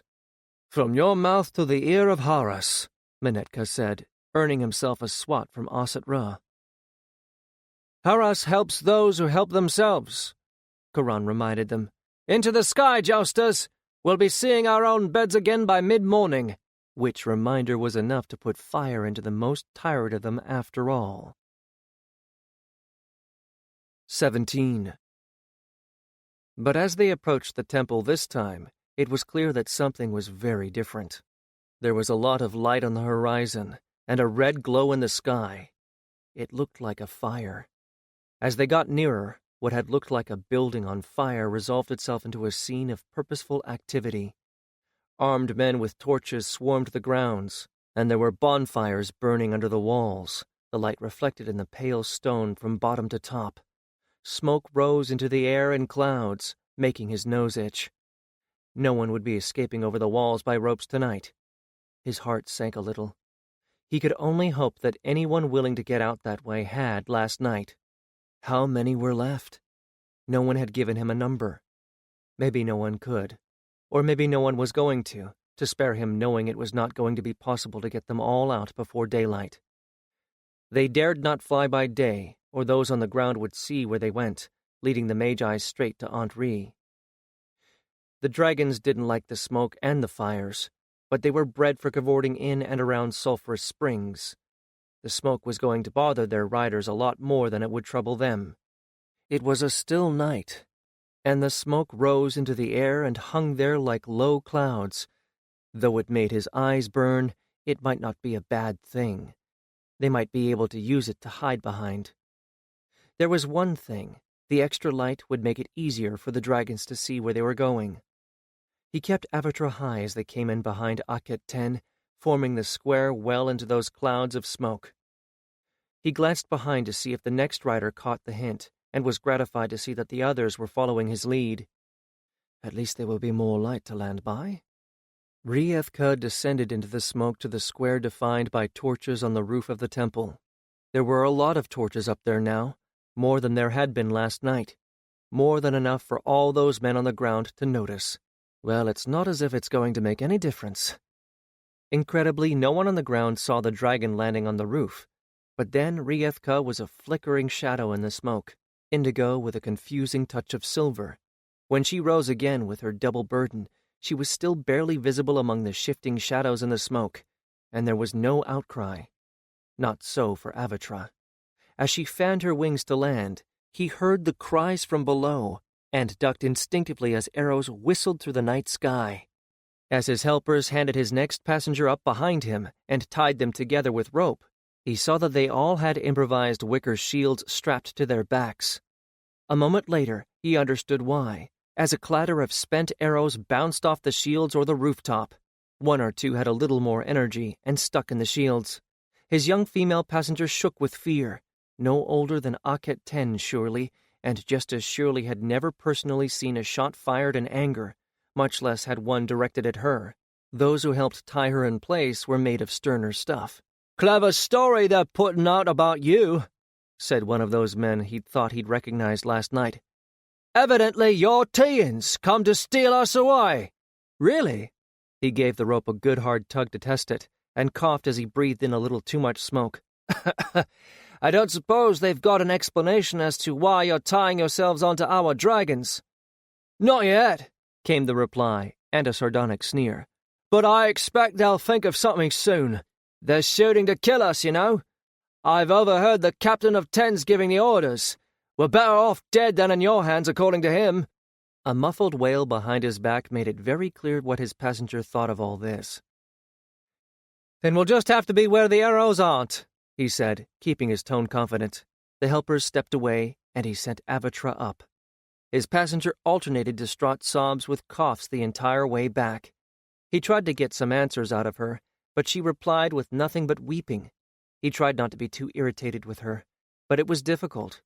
He desperately wanted to know how many people were left in that temple, and she was about as sensible as a terrified hare, and just as articulate. As he approached the temple the second time, he saw that there were archers not only on the ground, but on the roofs of nearby buildings, trying to keep up a steady barrage of arrows. Most fell short, but there were enough that were reaching the roof of the temple that he felt a thrill of alarm. But when he landed this time, instead of a clattering of falling shafts, or worse, the sound of arrows striking nearby, there was nothing, and he wondered why. Wondered, until he heard the swish of arrows through the air again, and a thudding. But it was a thudding sound that was far off to the right, literally as far away as it was possible to get, and still be on the rooftop. He looked to that side, and to his utter astonishment, saw a roll of straw matting standing on the edge of the roof, bristling with arrows, with more thudding into it with each moment. "Magic!" said one of the helpers, following his glance. "Your current passenger's idea." He patted the middle-aged woman's plump arm, and she smiled wanly. "Seems she's been dabbling in magus work. Learned it from some Acadian friend of hers. Now that straw roll somehow sucks all the arrows toward it. Damned useful, but now it's time for you to get her out of here." Avatra launched herself skyward before he could reply. She didn't want to be on that roof any more than he did. His passenger looked down at the besiegers as they passed overhead and shivered. "It's a very difficult thing, seeing all those people and knowing they want to kill you," she said forlornly, as they passed into darker, cleaner air out over the canal. "It's what every soldier sees when he looks at the enemy," he offered, hoping to make her feel a little better, or at least less vulnerable. "You're right, of course," she said, "but it's still a hard thing. No one ever wanted to kill me before." He thought about how cherished, how respected, admired, even loved the winged ones had been, and felt a certain sympathy for her distress. "You've been very sheltered," he said reluctantly. She said nothing for a while. Then, "Too sheltered," she replied, sounding a little less sorry for herself. "If we had been paying attention instead of isolating ourselves in our own little world, we would have noticed that rot beginning. What's happening now is partly our own fault. There were signs, when the Magi singled out certain nestlings for extra training, that somehow made them lose their powers, or sent them on errands during which there were accidents. But when the Magi proposed making the storms stronger, it seemed like such a good idea at the time." "It might go back further than that," he pointed out as Avatra sneezed, then pumped her wings to get a little more height. "Back to when they first made the eye." "Oh, yes, the eye." He felt her shiver. "How could we ever have thought that was a good idea? It's not like building walls. Walls can't be turned against your own people. We should have known then that they were on no one's side but their own." Yes, you should have, he thought. For people who were supposedly far-sighted, you certainly kept looking in the wrong places. His passenger didn't know how many people were left in the temple, but when he returned for another trip, he saw something going on below that made him think they had even less time than he'd assumed. The besiegers were building piles of wood against the doors, and he thought about what the man on the roof had said. "Better dead than in your hands." The doors were wood, not stone. Set fires against them, and the doors would burn through, the fire moving into the building through all that closely packed furniture and debris. How long would the fires burn before they reached the roof? The rooms below were crammed full of all manner of flammable furnishings to prevent the besiegers from breaking in once the doors were broken down. Fire would block the exits as soon as the doors burned through. There would be no escape that way. There was a crowd gathering on the edge of the temple grounds, watching. Would they do anything if they saw the Magi's men were going to burn out the winged ones? Or were they, by this point, too afraid? Had the use of the eye destroyed any spirit of rebellion that still lay within them? He was rather afraid that it had. He landed, and took aboard his first physically injured passenger, a middle-aged man with a heavily bandaged head who seemed dizzy and partly disoriented.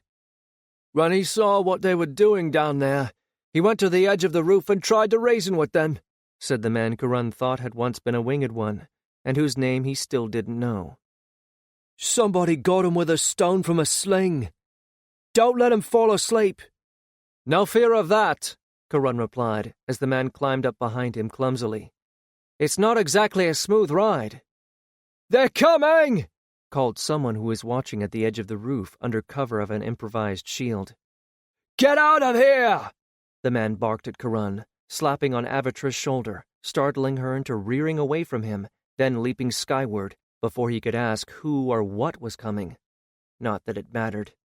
He saw what it was as soon as Avatra cleared the roof. They were more of the Magi's men, and they were firing the wood stacked up against the doors of the temple.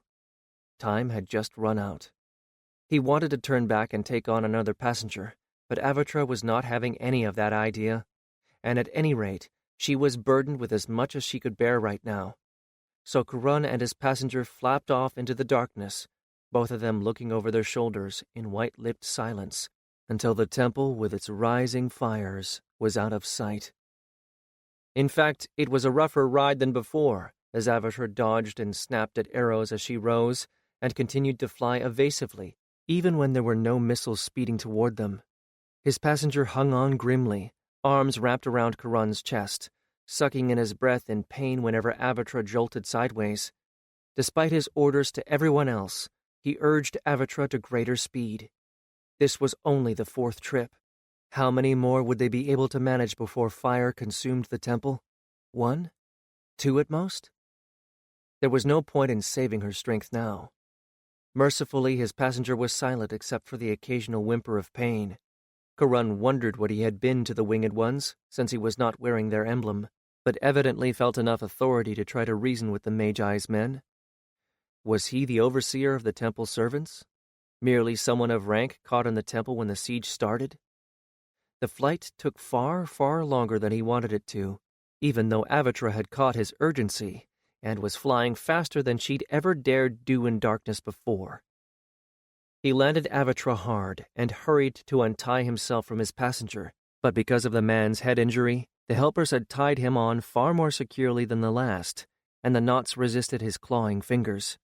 Orist landed while he was still trying to get the ropes undone, and then with the edges of his passenger's cloak still smoldering, Ari landed, and behind him in a cluster all the rest, including Aket 10.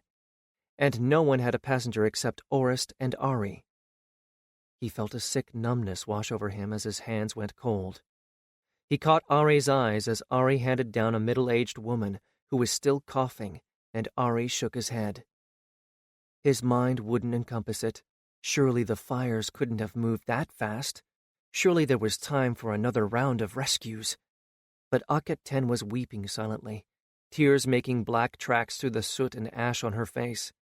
I don't understand it, Gan said, his voice flat and expressionless.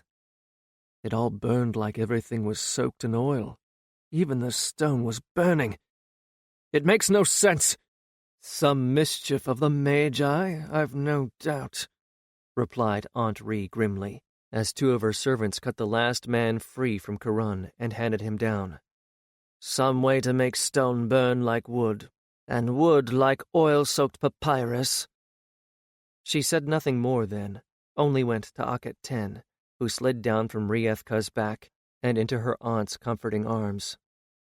Kurun felt cold all over. He thought about the men he'd last seen on that rooftop, about the servants that might have been still waiting just below, and wanted to vomit. He glanced up in the direction of the city and saw an ugly red glare on the horizon. When he looked back down again, one of Ree's servants was handing him a bundle, a water skin and food. What? He began. The high priestess moved out of the shadows like a ghost, startling him. New orders, Wingleader, she said gravely. Orders sent through me to you, from the mouth of the gods, who is called Caliph. There is no reason to stay, and your presence will bring danger to Rikuron as the Magi seek for your dragons. Come home, he says. We will scatter, and come to Sanctuary safe. Kurun swallowed down his nausea and looked at the others. Can you all make the flight? He asked. One by one, they nodded as Ree's servants handed them identical bundles to his. Even Akhet Ten looked up, face smeared with tears and soot, and nodded. And he felt at that moment a terrible aching need for the desert, for a place that was clean, where people did not put each other to the flame because they could not be controlled, and where other people did not stand by and watch them do so. He had thought the Tians were cruel. What the Magi had turned his own people into was something far worse, people who now were so afraid for themselves that they had lost every vestige of morality. "Right," he said harshly. "Let's get out of here." And that was what haunted him, the entire flight back. The priestess had called it a rot. If so, it was a rot that killed the conscience, and maybe the soul along with it. Those people had watched the Magi drag the Winged Ones away, day after day, and had done nothing. They had watched the Magi's men lay siege to the temple for weeks, and had done nothing. The mob that had finally gathered to protest had done very little, and had scattered quickly when the eye was used, and it should have been possible to save the Winged Ones. Why had the army not rebelled at their treatment? No point in saying they were under orders either, since when was it right to follow orders you knew were immoral? And tonight, they had watched while the Magi's men prepared to burn the temple to the ground, and had done nothing. And it had all begun long before this. Hadn't they been spending these last moons simply looking the other way while friends and relations were denounced and hauled away? Hadn't many of them been willing to make accusations of their own to prove their loyalty and turn suspicious eyes away from themselves? And why?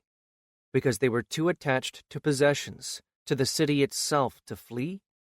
Because it was easy to look away when the Magi were only hurting the foreigners, or the nobles, or the people in the next ring that you didn't know, and because when you looked the other way once, it was easy to keep doing so? Or because it was easier to believe the lies that the Magi told? Easier not to think for one's own self?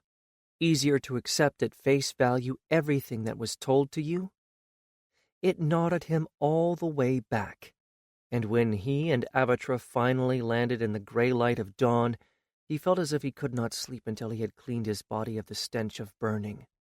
He went down into the caverns and took a rare bath, scrubbing himself until his skin felt raw to be rid of the smell.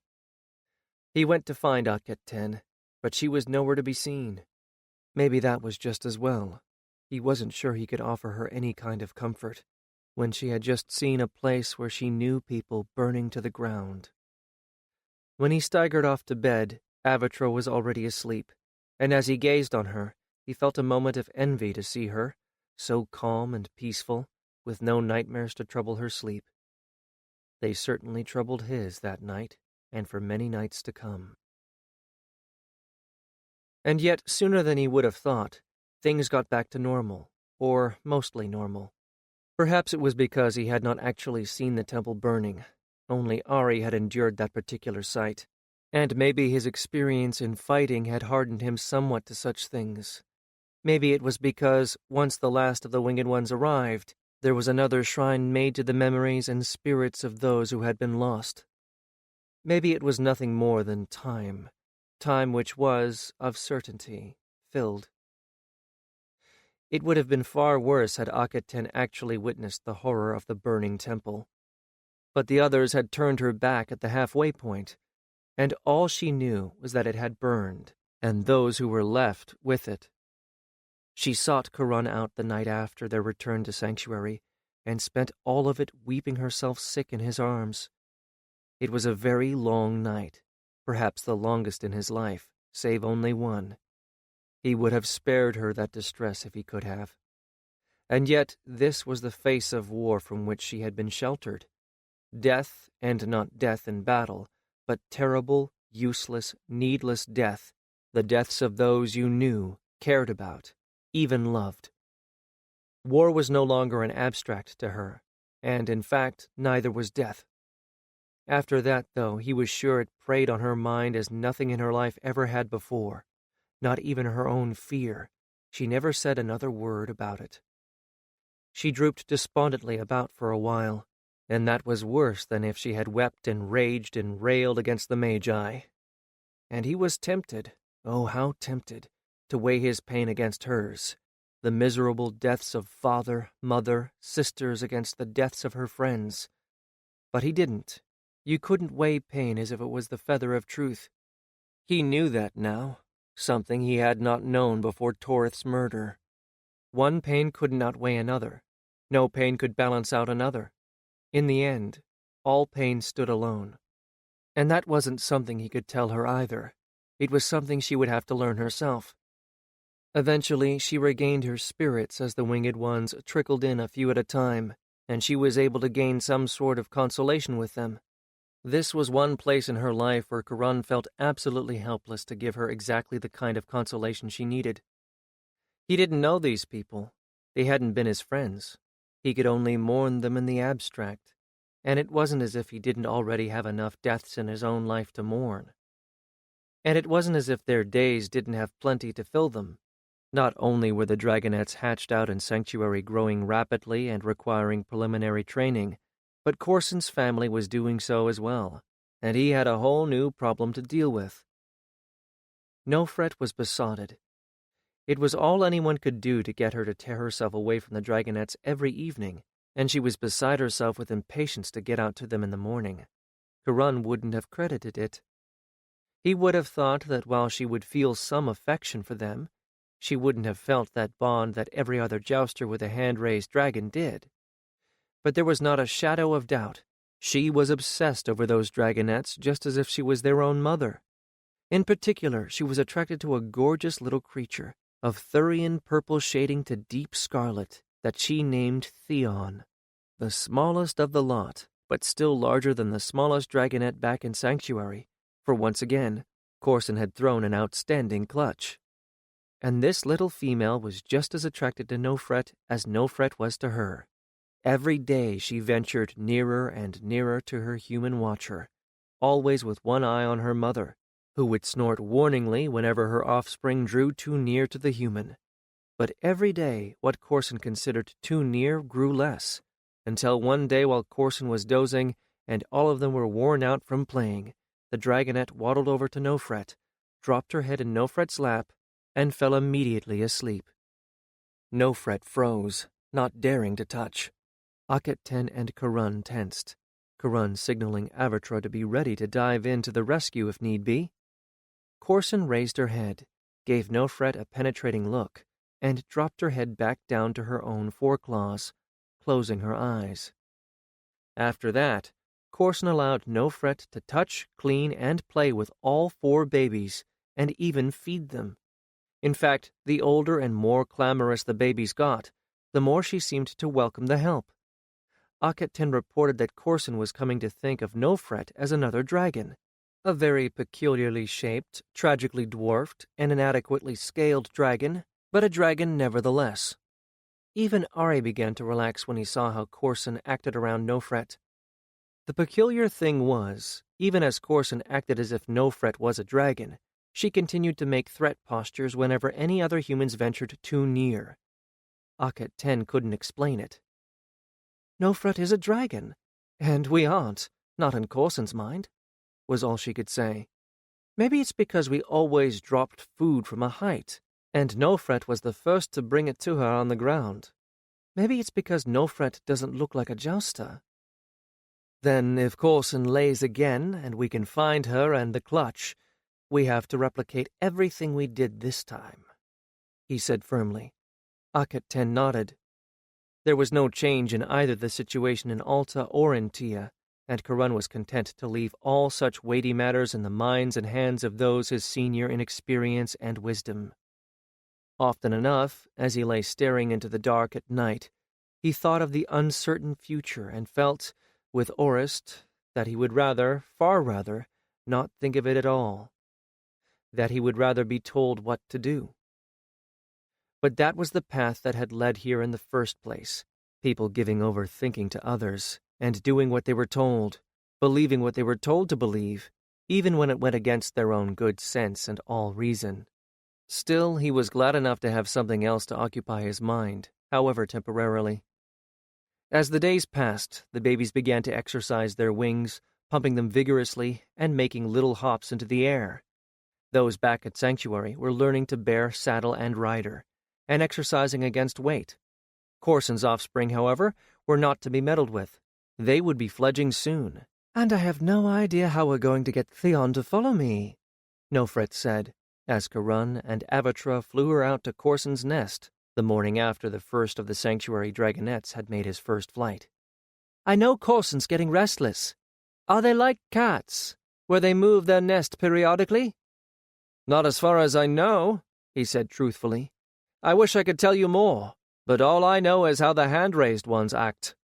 "Well, I'm afraid she's trying to move the nest, and if the little ones follow her, we might never find them again," she fretted.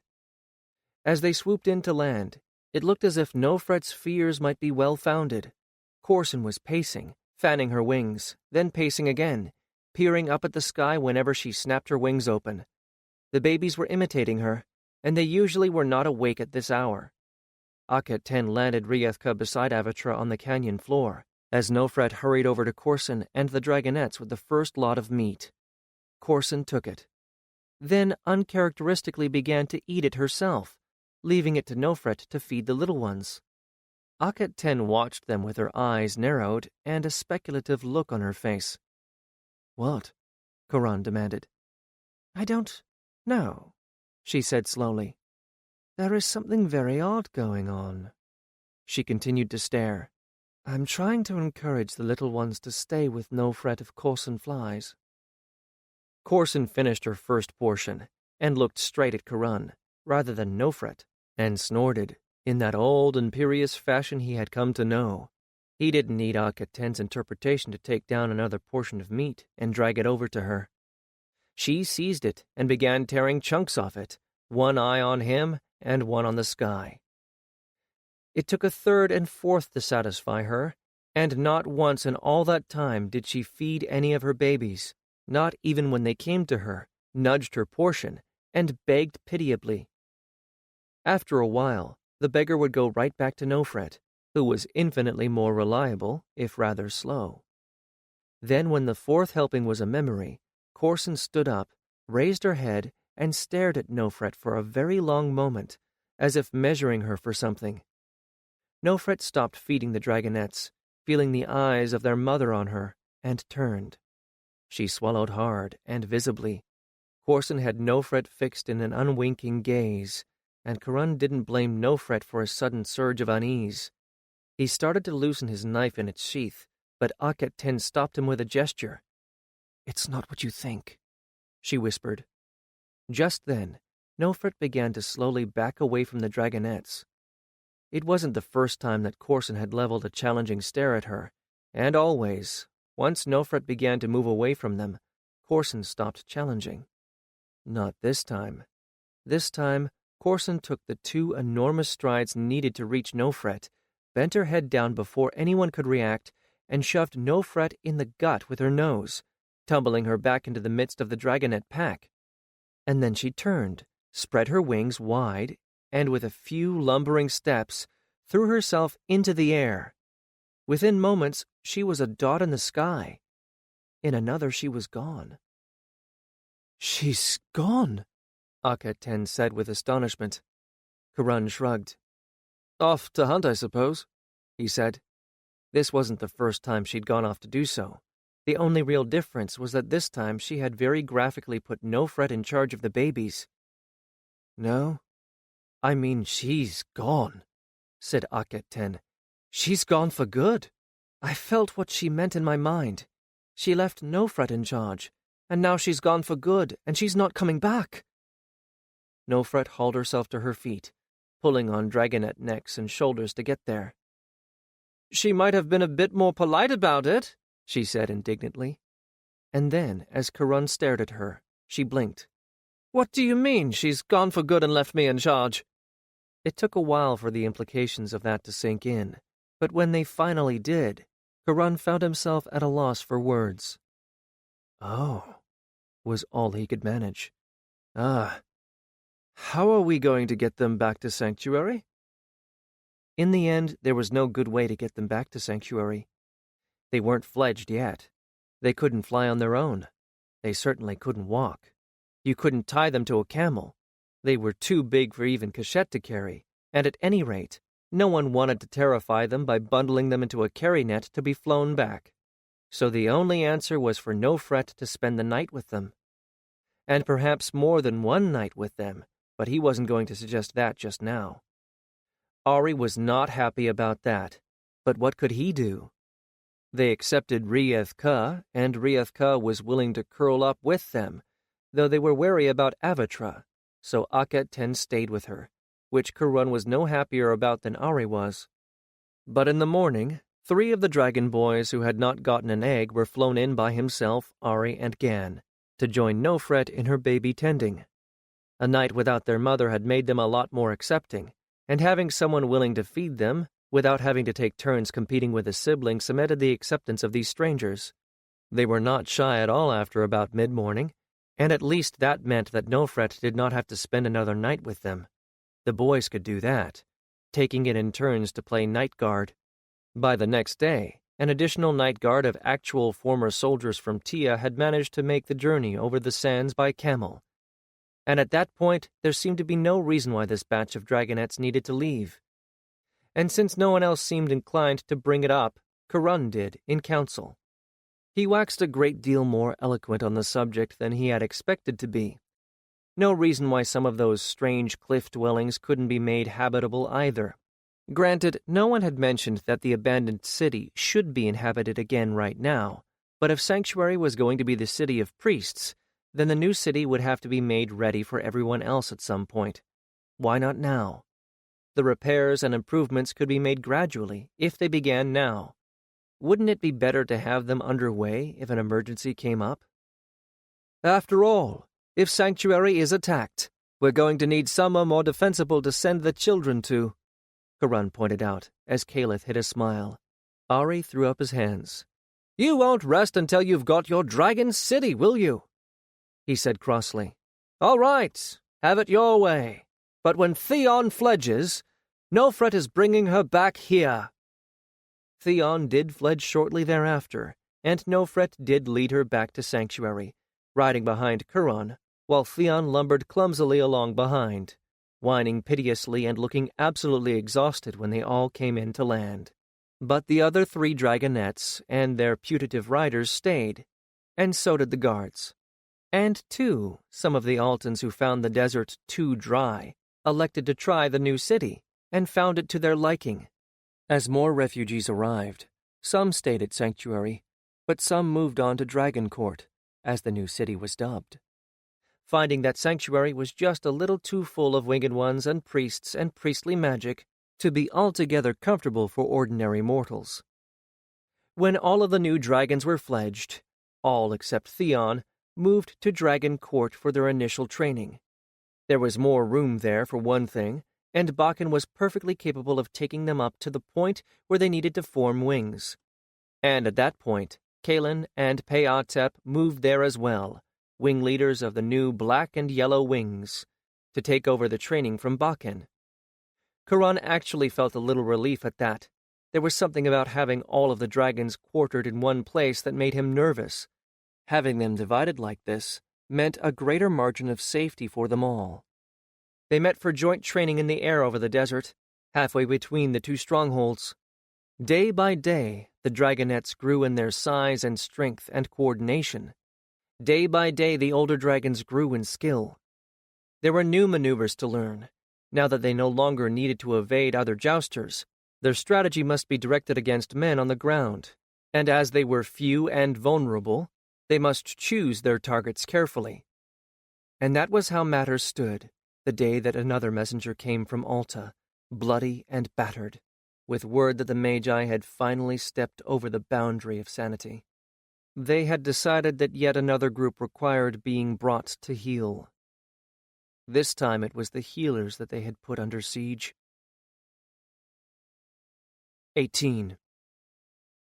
And the people are doing what? Caliph demanded of the messenger, who shrugged wearily. The people are doing nothing. The healers have been trying to foment discontent ever since the burning of the temple, he replied. The Magi finally took notice. They say—" He paused, and his brow wrinkled in exhausted thought. "They say that the healers hear much, and a great deal of truth, from those who are in pain or otherwise vulnerable. They say the healers must speak for the good of Alta. They demand that the healers are to turn over to them any who have spoken against the Magi, and also those who heal by touch rather than by herb or knife." All those who heal by touch. Nofret's lip lifted. It seems they have decided to drain even Alta's most precious resource to serve their own needs. And they demand that the sanctity of a healer's silence be broken.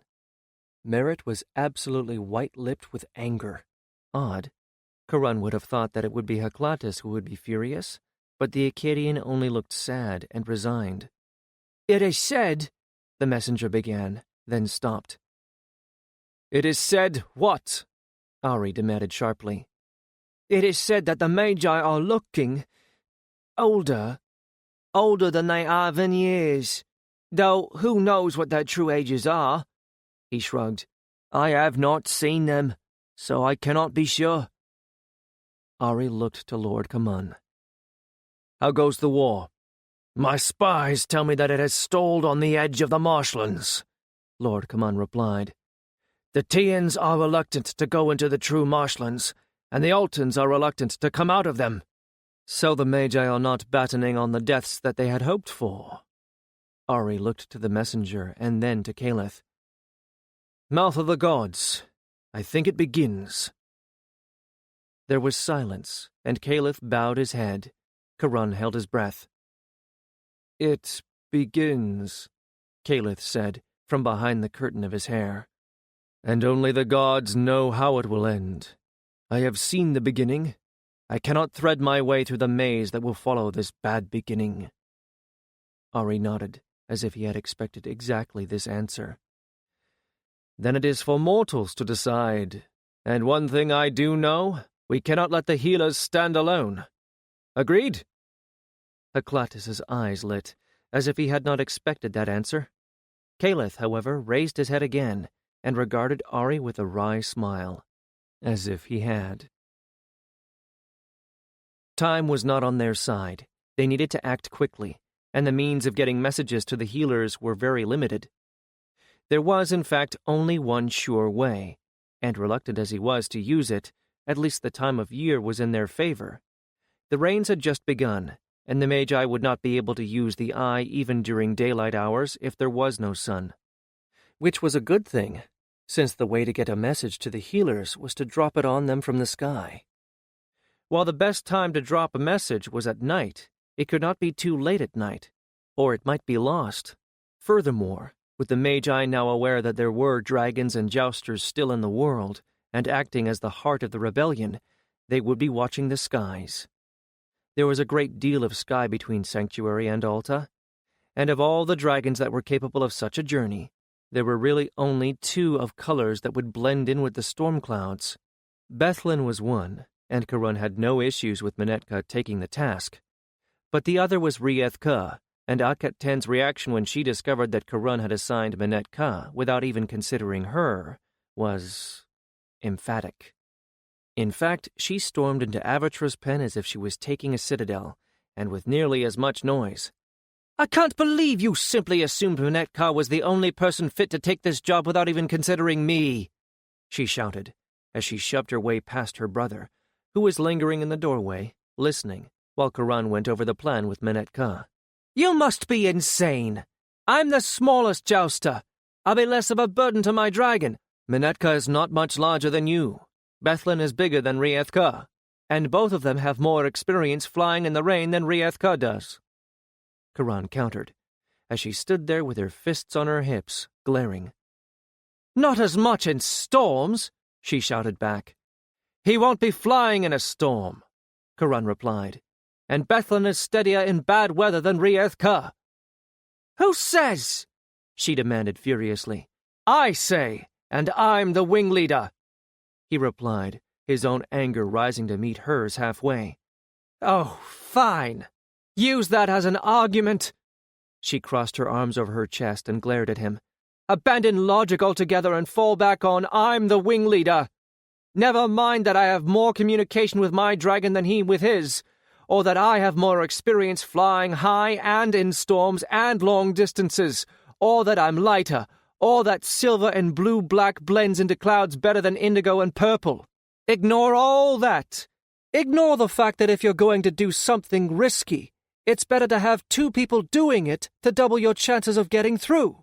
And completely forget about the fact that it looks as if you're cosseting me because I'm a girl. There were tears in her voice when she said that last, and he couldn't meet her accusing gaze because he was trying to protect her. And it was entirely true that the only reason he had dismissed the idea of her going was because she was who and what she was, his beloved, and yes, a girl. How can I expect to deserve equal treatment if you won't give me equal responsibility? She asked tearfully when he still wouldn't look at her. She has a point, Karun, Orist said, not at all helpfully. He clenched his jaw so hard it hurt. He wanted to tell Orist to mind his own business, but that would mean he would have to pull wing leader rank again, and that ploy was growing weaker by the moment. Don't you think you ought to give her the chance? Orist continued, even less helpfully. It's only fair. He glared at Orist and decided to bring up family instead. Lord Yatirin wouldn't thank me for putting her in danger. Neither would Lady Iris Aten. He hoped invoking both parents would get Akhet 10 to reconsider. Unfortunately, she was made of sterner stuff than he'd thought. I'll get his consent, she said, clenching her own jaw. When he gives his consent to anything, Mother simply steps aside and lets it happen. If I get his consent, will you assign this to me? Dear gods, but at least Lord Yatirin won't be able to put the blame on me for sending his daughter into danger. He'll know it was all her own idea. And Lord commands, he replied, transferring his glare to her. She traded him glare for glare. And Lord commands, she agreed. She sounded confident. He only hoped that confidence would be shattered. If both of them give their consent, then you can go, he said, sure that even if she could convince her father, Lord Kaman would never agree. Lord Kaman agreed. So did Lord Yatirin, although he was not at all happy about it, which left Karun without any reason to forbid her. He even went to Heclatus to beg something that would make her feel too ill to fly. The healer stared at him as if he thought Karun had gone mad, and simply answered, Are you daft? It would be worth my life, because you know she'd know I'd done it. No. Absolutely, positively no. And Caliph was no help either. He simply shrugged, opined that no one could hope to stop Akhet 10 from doing anything she really wanted to do, and repeated that he could not see past the Magi interference, not into the city, and not into the future. So, despite his misgivings, despite the nebulous feeling of dread in the bottom of his stomach, there was nothing Karun could say or do, reasonably, to keep her from going. All he could do was to make her swear to be cautious. She and Manetka were going to drop sandbags with messages in them into the inner courts of the healers, messages detailing what the Justers already knew, and advising them that when there was a huge distraction, the healers should escape by whatever means they could. The distraction was already well in hand. Heclatus knew the formulation of some vile concoction called Akkadian fire, a substance that stuck to anything it splashed on and burned and couldn't be put out with water. He was making pots of the evil stuff. They would all come in with a load of pots and a brazier apiece, drop in coals and drop the pots.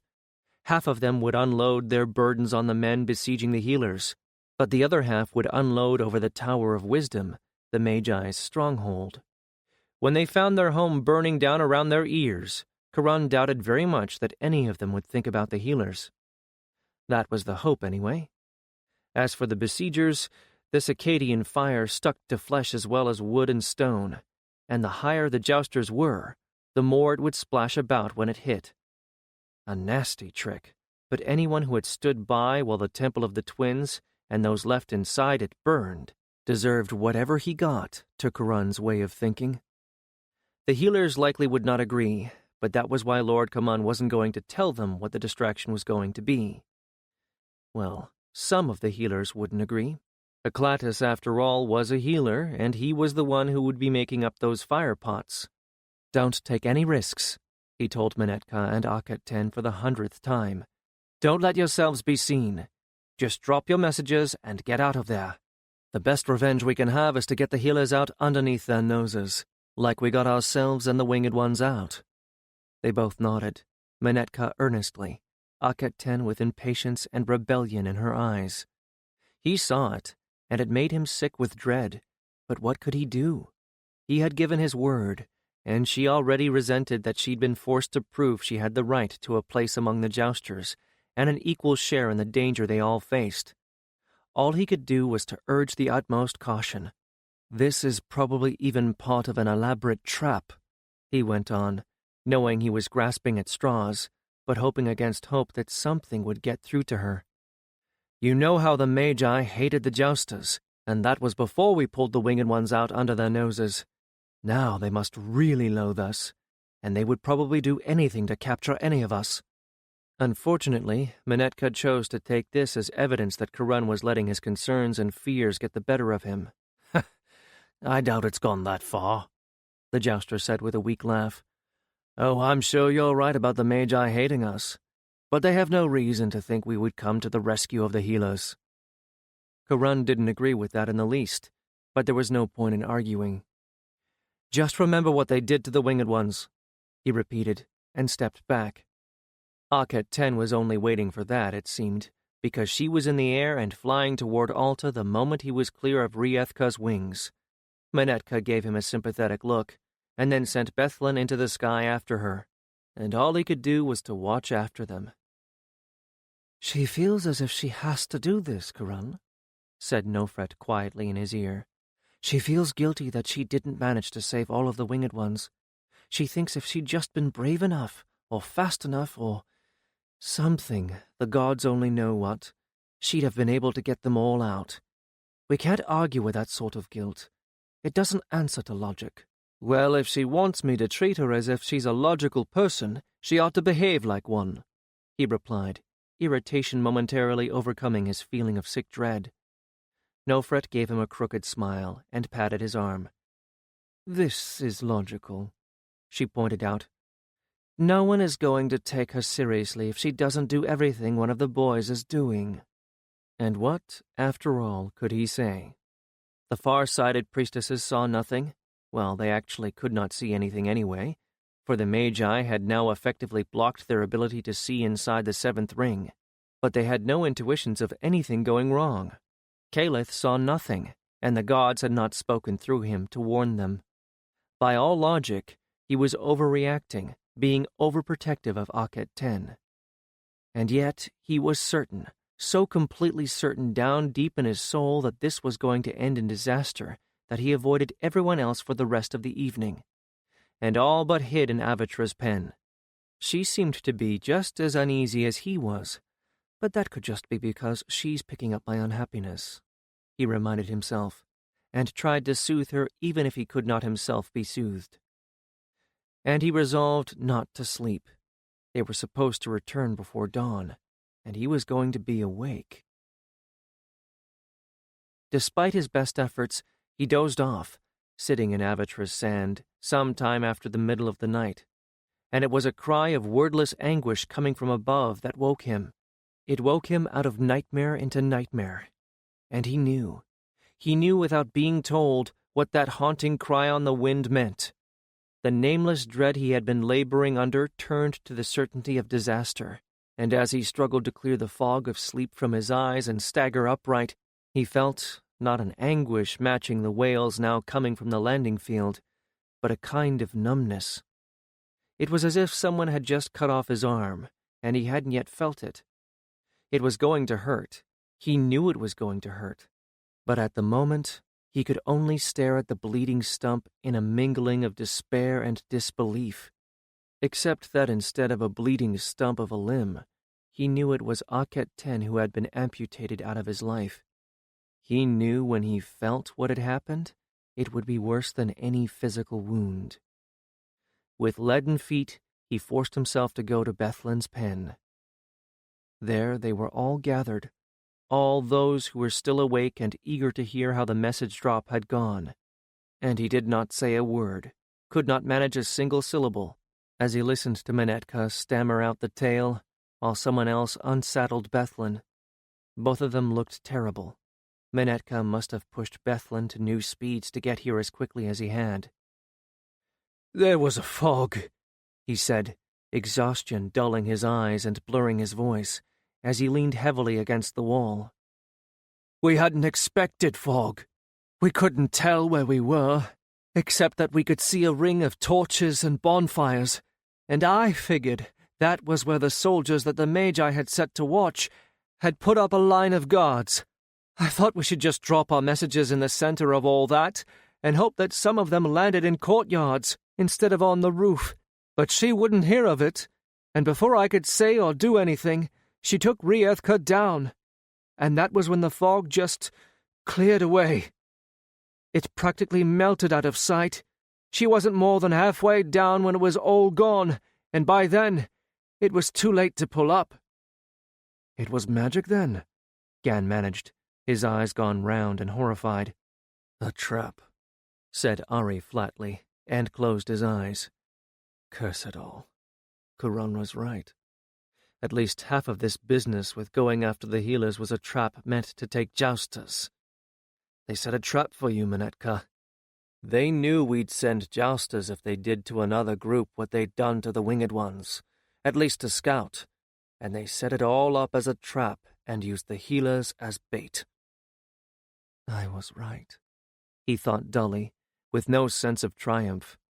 He had never wished to have been wrong more. "They used war javelins and throwing sticks. They didn't use bows and arrows," Menetka said, trying to control the quaver in his voice. "And they weren't wasting time trying to hit the rider or me. They aimed for Riethka."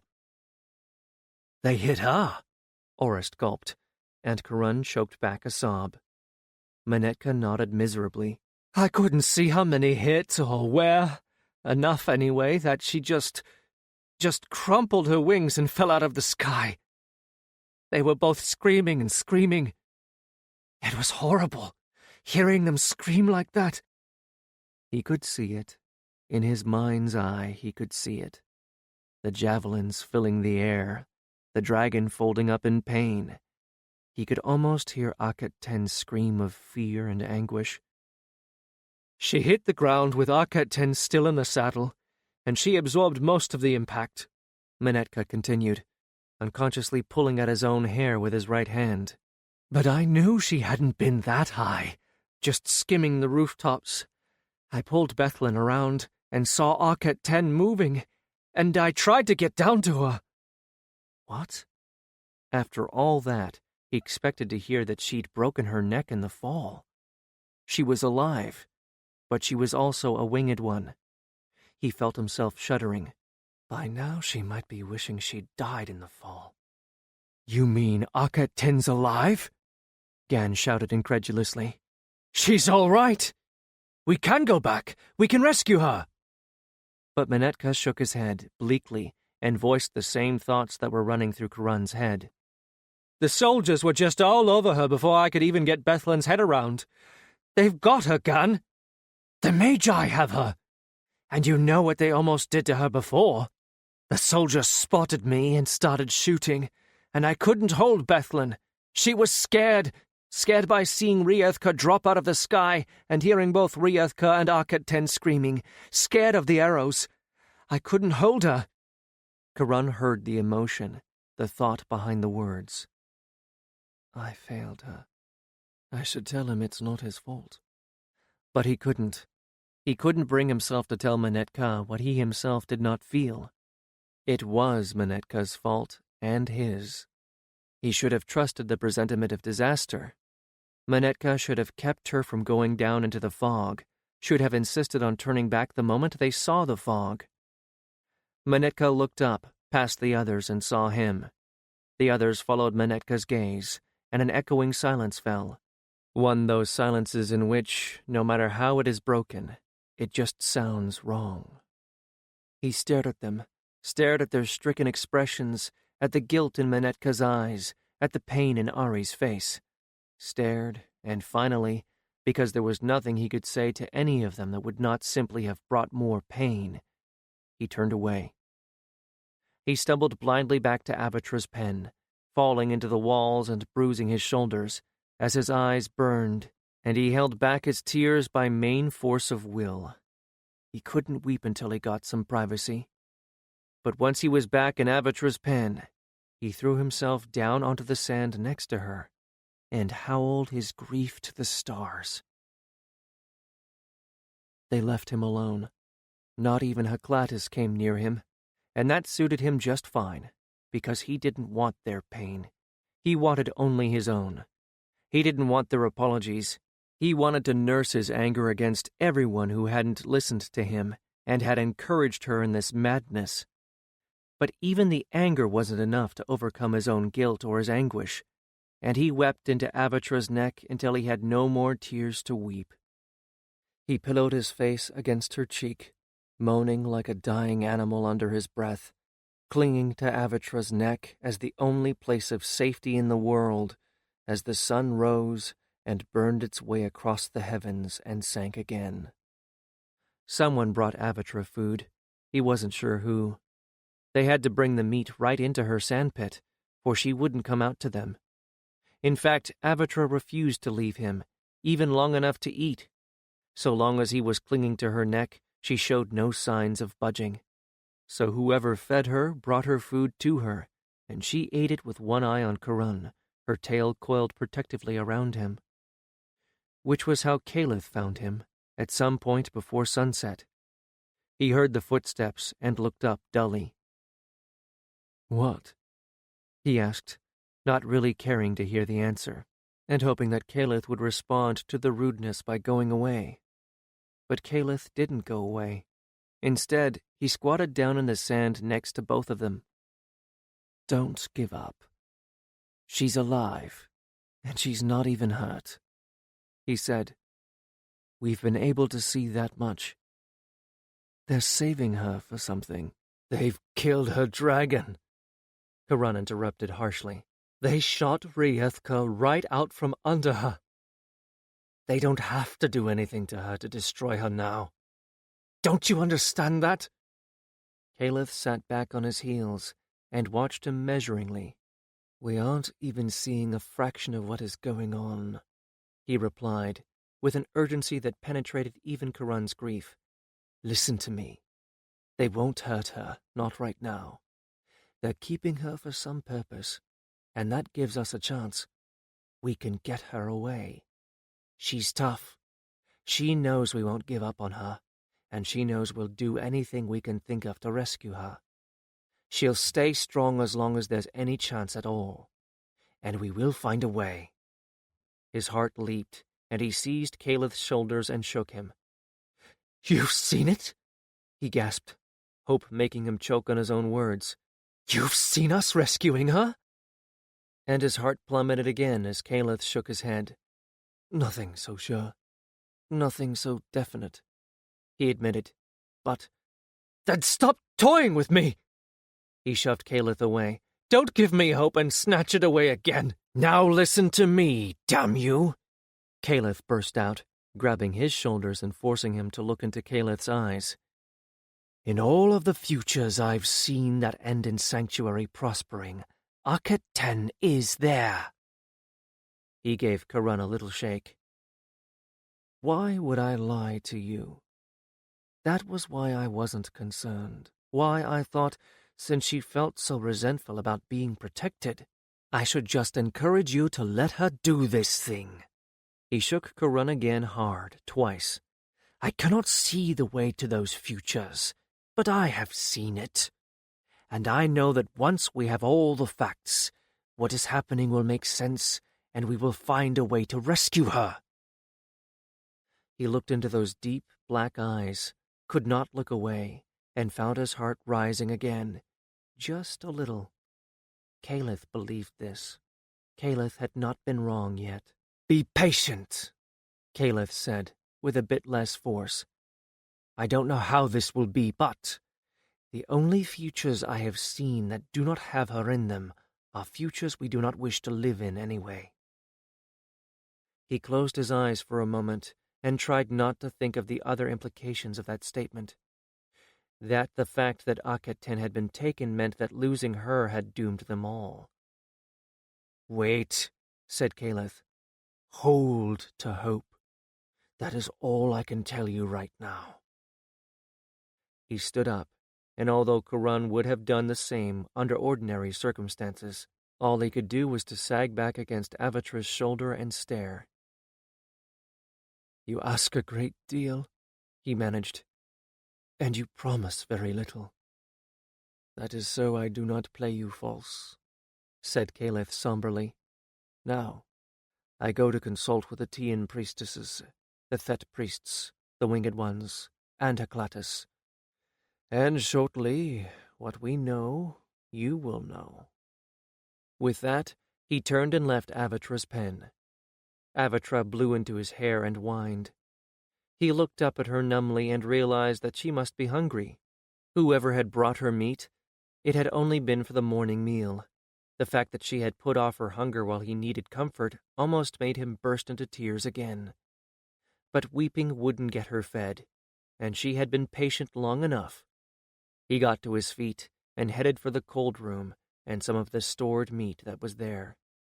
If he did not yet have hope, he would try not to sink into despair. Not yet, anyway. After all, even if there was nothing else for him, there was always revenge. 19. Somehow he stumbled through taking care of Avatra. Peotep tried to get him to eat and drink something. He managed the drink, but his throat closed when he tried to swallow food, and he ended up giving it to one of the dragon boys. After Caliph and Peotep left him, he sank back into leaden despair. Easy enough to say, hold to hope, but there didn't seem to be any hope to hold on to. If anything, knowing that Akhetten was probably alive made it all worse. He kept thinking of the bleak despair in that former Winged One's eyes, and wondering how long it would take before the Magi burned her out. Or, with Rieth Kurgan, would she even care anymore? He remembered only too sharply how, faced with losing Avatra, he had intended to die rather than lose her. Akhetten had been immeasurably closer to Rieth than that. He couldn't even begin to imagine how she must be feeling now. He curled himself up against Avatra's warm side as she crooned over him with anxiety. He closed his sore eyes, mostly because they hurt, rather than with any expectation of falling asleep. I'll just rest here for a moment, he thought, insofar as he could still think at all. And then, the next thing he knew, Huras was shaking him awake, and it was black night. What? He said confusedly. Caliph wants you, the big fellow announced. No! He got awkwardly to his feet, stiff and sore from sleeping in such a tortured position. What is it? He asked, still sleep-fogged. Huras shook his head. I don't know, he confessed, but messengers came in not long ago, and then half the Tian priests came running over. I think something really unexpected and big has happened. I'm supposed to get the others. He helped Karan to his feet and then disappeared, leaving Karan to make his own way. He got to the audience chamber. The place was lit, and Caliph, Lord Kaman, and Ari were all bent over a map that was spread out on the floor of the chamber because it was too big for a table. So, they're coming here and here, Caliph was saying, tapping the end of a long stick on some place on the map. Caliph looked up at Karan's entrance. Good, you're here. Now we have all the pieces. Everything just erupted. There was no warning. All at once, we're looking at a full-scale invasion of Alta. The war we've had up until now was nothing to the war we're about to see. The Tian army is on the move, said Ari, studying the map with a frown on his face. They're actually invading Altan lands right this moment. They've crossed the last border, and they're into the Delta. And I think I know what the Magi are saving Akhetten for, Caliph said bluntly, looking up at him as he winced. Look here, what season is this? Rains, Karan replied, wondering why that should be relevant, except that the season of rains was a miserable time to be invading the Delta. Normally, the Tian army remained on simple border guard during this season. If they were invading now, they must have a compelling reason to think they needed to. Or, perhaps the advisors believed there was a compelling reason to mount their invasion in the face of constant rain and rising waters. And the Magi can't use the eye when it's dark or there's cloud cover, Caliph said, his mouth set in a grim line. The Magi now posing as advisors of the great king of Tian know that. They were waiting for the rains. They must have been. Karan nodded, interest fading fast. What did he care what the Tian Magi did or did not decide to do? What could this invasion possibly matter? How could it change anything? It looks like real war between the two sets of Magi, Caliph told him.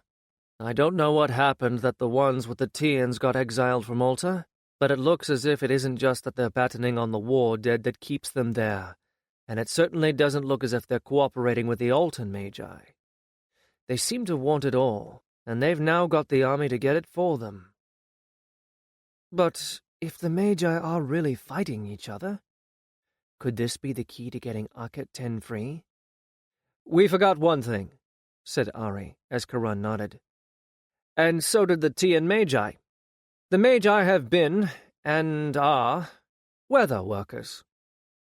Karan shook his head. Which means what, exactly? They haven't the power anymore to send a storm down on the Tian forces. No, Caliph agreed grimly. But if they use Akhet 10, they have the power to clear the storm over Alta City. At least for a little while. He blinked, and suddenly it all made sense. The Tians were waiting for the rains to invade, he exclaimed, but the Altans were waiting for them to invade, and get as far as where the eye could reach before clearing the storm. It all made perfect sense. Horrible, perfect sense.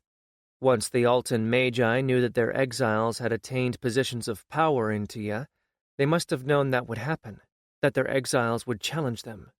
But the Altans had the advantage. They knew what the exiles knew, so they could predict what the exiles would do. Caliph nodded. I told you it would all become clear when we put the pieces together. They planned this all along.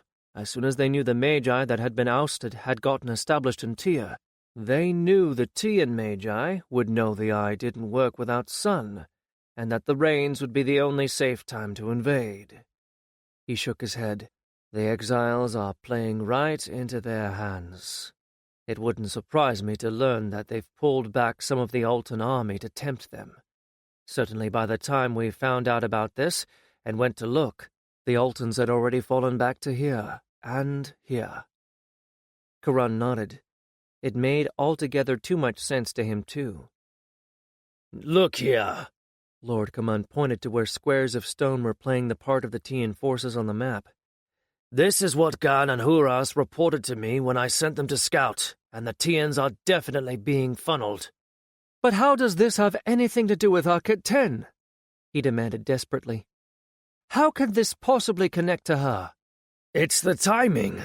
Akhet 10 is captured, and then by mid-afternoon, the Tians are making their way across Altan lands, said Lord Kaman.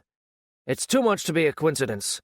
Not when a fast courier could have gotten to those in command of the Altan forces by early afternoon, telling them the time has come to start the trap. If the Tians had been waiting for an opportunity to open up, the Magi just gave it to them on a platter. He shook his head. Not that he disbelieved them, because it made entirely too much sense. But what would the Magi have done if they hadn't gotten their hands on Akhet 10? They probably planned this a long time ago, Caliph mused aloud. Then they lost the winged ones. They must have been frantic, trying to figure out how to get the power they needed to clear the skies and use the eye. Frantic enough to be willing to try draining a healer by touch, Ari said with a nod. And knowing they could lure some of us there by putting the healers under siege is probably why they didn't just lure a few of the healers by touch out and have their men seize some of them. When they discovered who the jouster was that they had captured, They must have been beside themselves with glee. Karun gritted his teeth. He could well imagine it, especially the couple of magi that had personally given Akhet 10 trouble in the past. Or because the healers aren't going anywhere alone anymore, not after some of them have been drained by stealth in the past. They only have to clear the clouds for a little while, Caliph went on. For that, given how strong Akhet 10 is, and that she hasn't been drained over and over, well, they probably only need her to give them open skies for as long as they want. They're going to allow the Tian army to close in, then close the jaws of the trap on them and wipe them out with the eye. And then they can take Tia at their leisure, Lord Kaman said somberly. Akhet 10 is their key. Small wonder they want to use her now, before the Tian Magi know they have her. And the Tian's greed has made them play right into the Altan Magi's hands. We have to get her before... He couldn't finish the sentence. He choked on the words. But where? Ah, that part I know, Caliph said, much to his relief. The Tian priests came to me with the news of the invasion, then, when I sent Justus to scout, turned their attention back to the Magi of Alta. The Tian far-sighted priestesses didn't see much, but one of them did see the single piece of information that was crucial. One of those who sees the future got a brief glimpse of Akhet 10 in what I suspect must be the Tower of Wisdom, in a chamber with some mechanism holding an enormous piece of crystal. We believe, the Haris priests and I, that in that future moment they were preparing to clear the sky, then somehow tie her power into the eye. All in an instant, his mind went from grief-clouded and leaden to alert and sharp as a shard of obsidian. Hope. Now he had it. Now he could think again. We'll have to divide the wing, he said, thinking aloud. 5 need to go after the Tian forces. I'm sure the Magi calling themselves advisors will be with the army, and we can't risk them getting away. He paused. That should be you, Orest, Menetka, and Gan under Kalen, I think. Get both Menetka and Orest away from the rescue attempt so they don't feel as if they need to kill themselves in the rescue, or have the opportunity to try something without thinking first. Good, Ari said, nodding. And the rest, except for you, that is, under Payatep to run a feint, while you go for the actual rescue, I presume? He rubbed his eyes with one hand and felt something inside him falter. That's what I want. But it might be better if you were the rescuer, because I'm afraid I might try something stupid. You won't, Ari said flatly. And of the 2 of us, you are the most likely to be able to get into that tower. Avatra will do anything you ask. I do not have that level of cooperation from Kashet. No, you'll keep your head, and you do the rescue attempt while we run a feint. Let them think we're trying to rescue healers. All right, then. He closed his eyes a moment to think. You're right in thinking our best chance is to rescue her out of the tower. I wouldn't have the faintest idea where they'd be keeping her before then. We'll have to come in above the clouds for the surprise to work in our favor, and it will have to be at night. Kashet would never do that, Ari said firmly. He went in where there was light, but he will refuse to land in the dark. And on the top of the tower? Impossible. Karun nodded.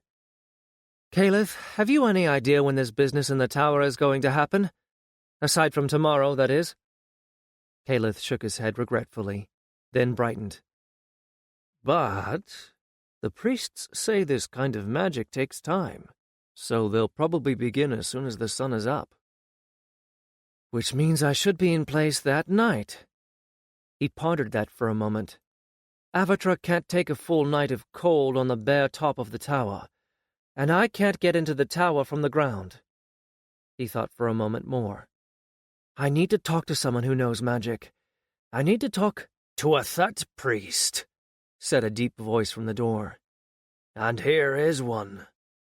One of the tallest and most heavily muscled men Karun had ever seen outside of the army or the jousters stood in the door. Bikara at your service. he said soberly.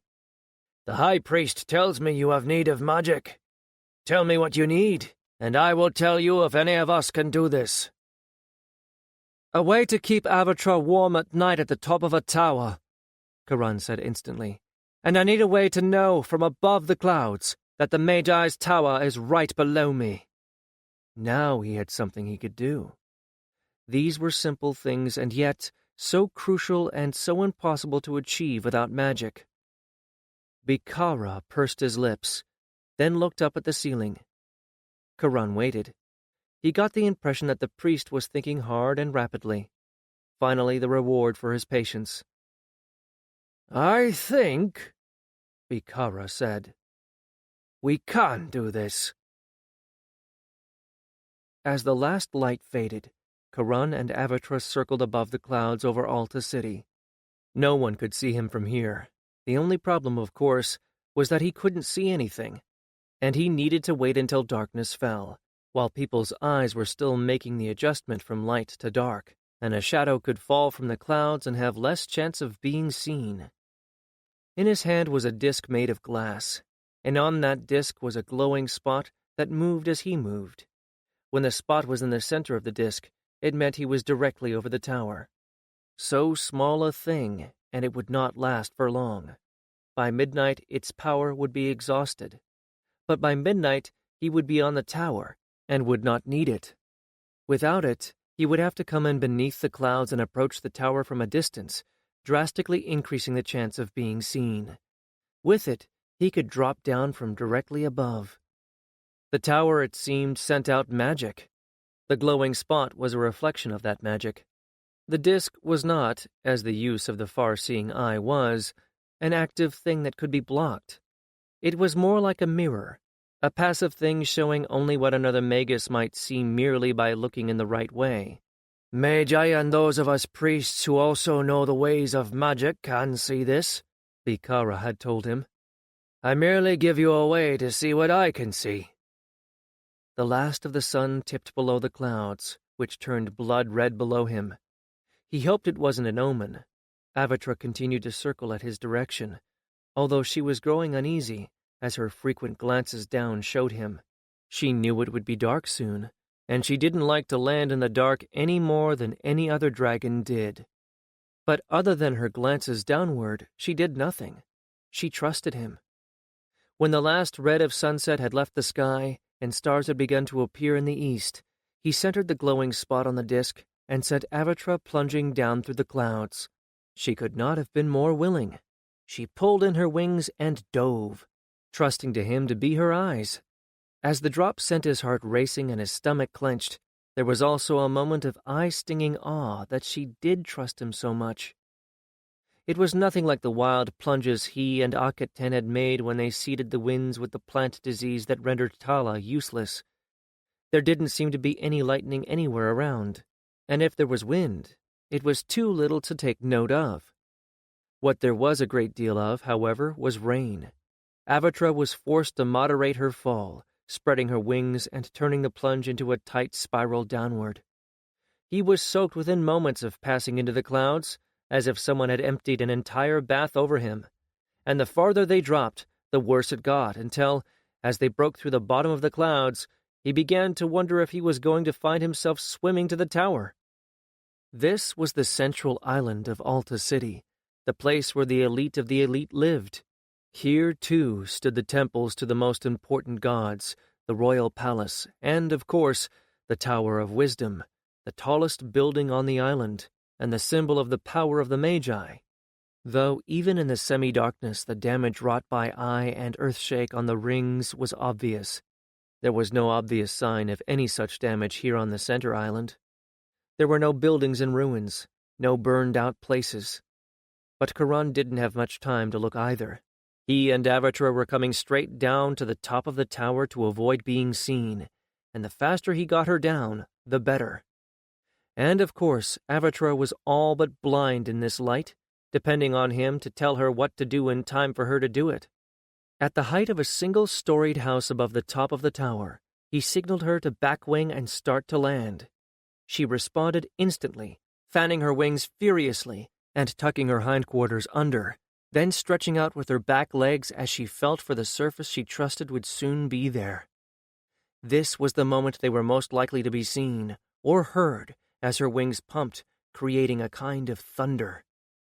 He felt it when a single talon touched that surface. She back-winged a little harder, and he felt her hindquarters stretching. Then as she got her weight onto the surface, he felt her legs take it. She folded her wings and settled onto the tower top with hardly more than a whisper of sound. Karun sagged against her neck for a moment in relief. She'd never done this in the full dark before, and yet she had trusted him. Trusted him even though they had no more communication than shifting weight, hand signals on her neck, and whispered voice. He told her fervently what a clever dragon she was, then slipped off her back and onto the wet sandstone of the tower. He saw with relief that there was a knee-high parapet running all around the edge, so Avatra would not be immediately visible. Of course, when dawn came, there was the little problem of a scarlet dragon perching on the top of the pale stone of the Tower of Knowledge. Not all of her was going to fit behind that parapet. But first, she needed to be fed. There were 2 bundles of food for her, in baskets on either side of her flanks. Not butchered meat. This was all whole, small animals, things she could and would swallow whole. There would be no blood and no mess. He emptied one pannier in front of her, and she gulped down everything while he untied the other and put it aside. He'd feed it to her in the morning, before he went inside. He quickly untied the bundle he'd brought from behind the saddle, and shook it out as she finished the last of her meal. It was, to all outward signs, a simple huge square of canvas, like one of the awnings that used to keep rain off the pens, or a sail of the sort you'd find on any vessel moving up and down the Great Mother River and her daughters. But the moment he shook it out, this expanse of canvas began to radiate the same heat as a flat rock on a pleasant summer day.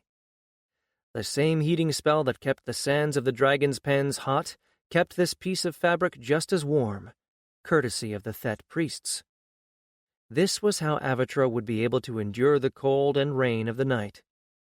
He shook it out over Avatra and made sure that she was entirely covered before climbing in under it with her. His clothing quickly began to steam.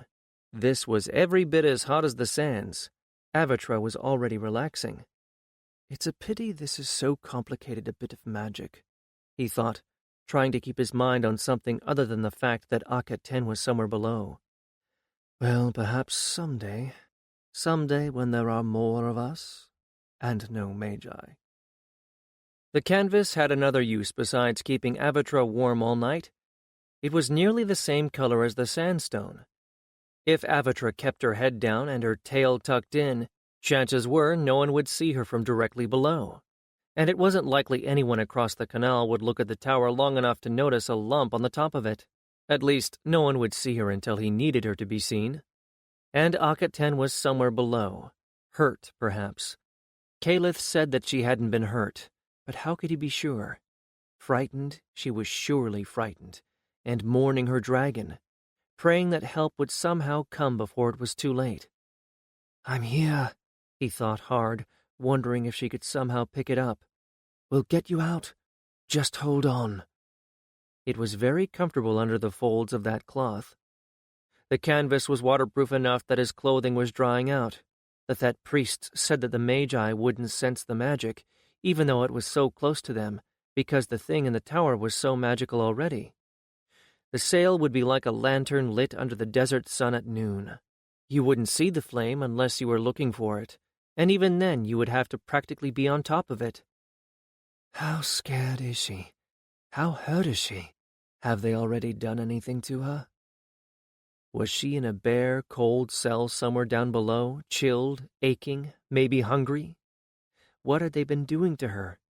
He didn't really want to think about it. He went over his plan in his mind.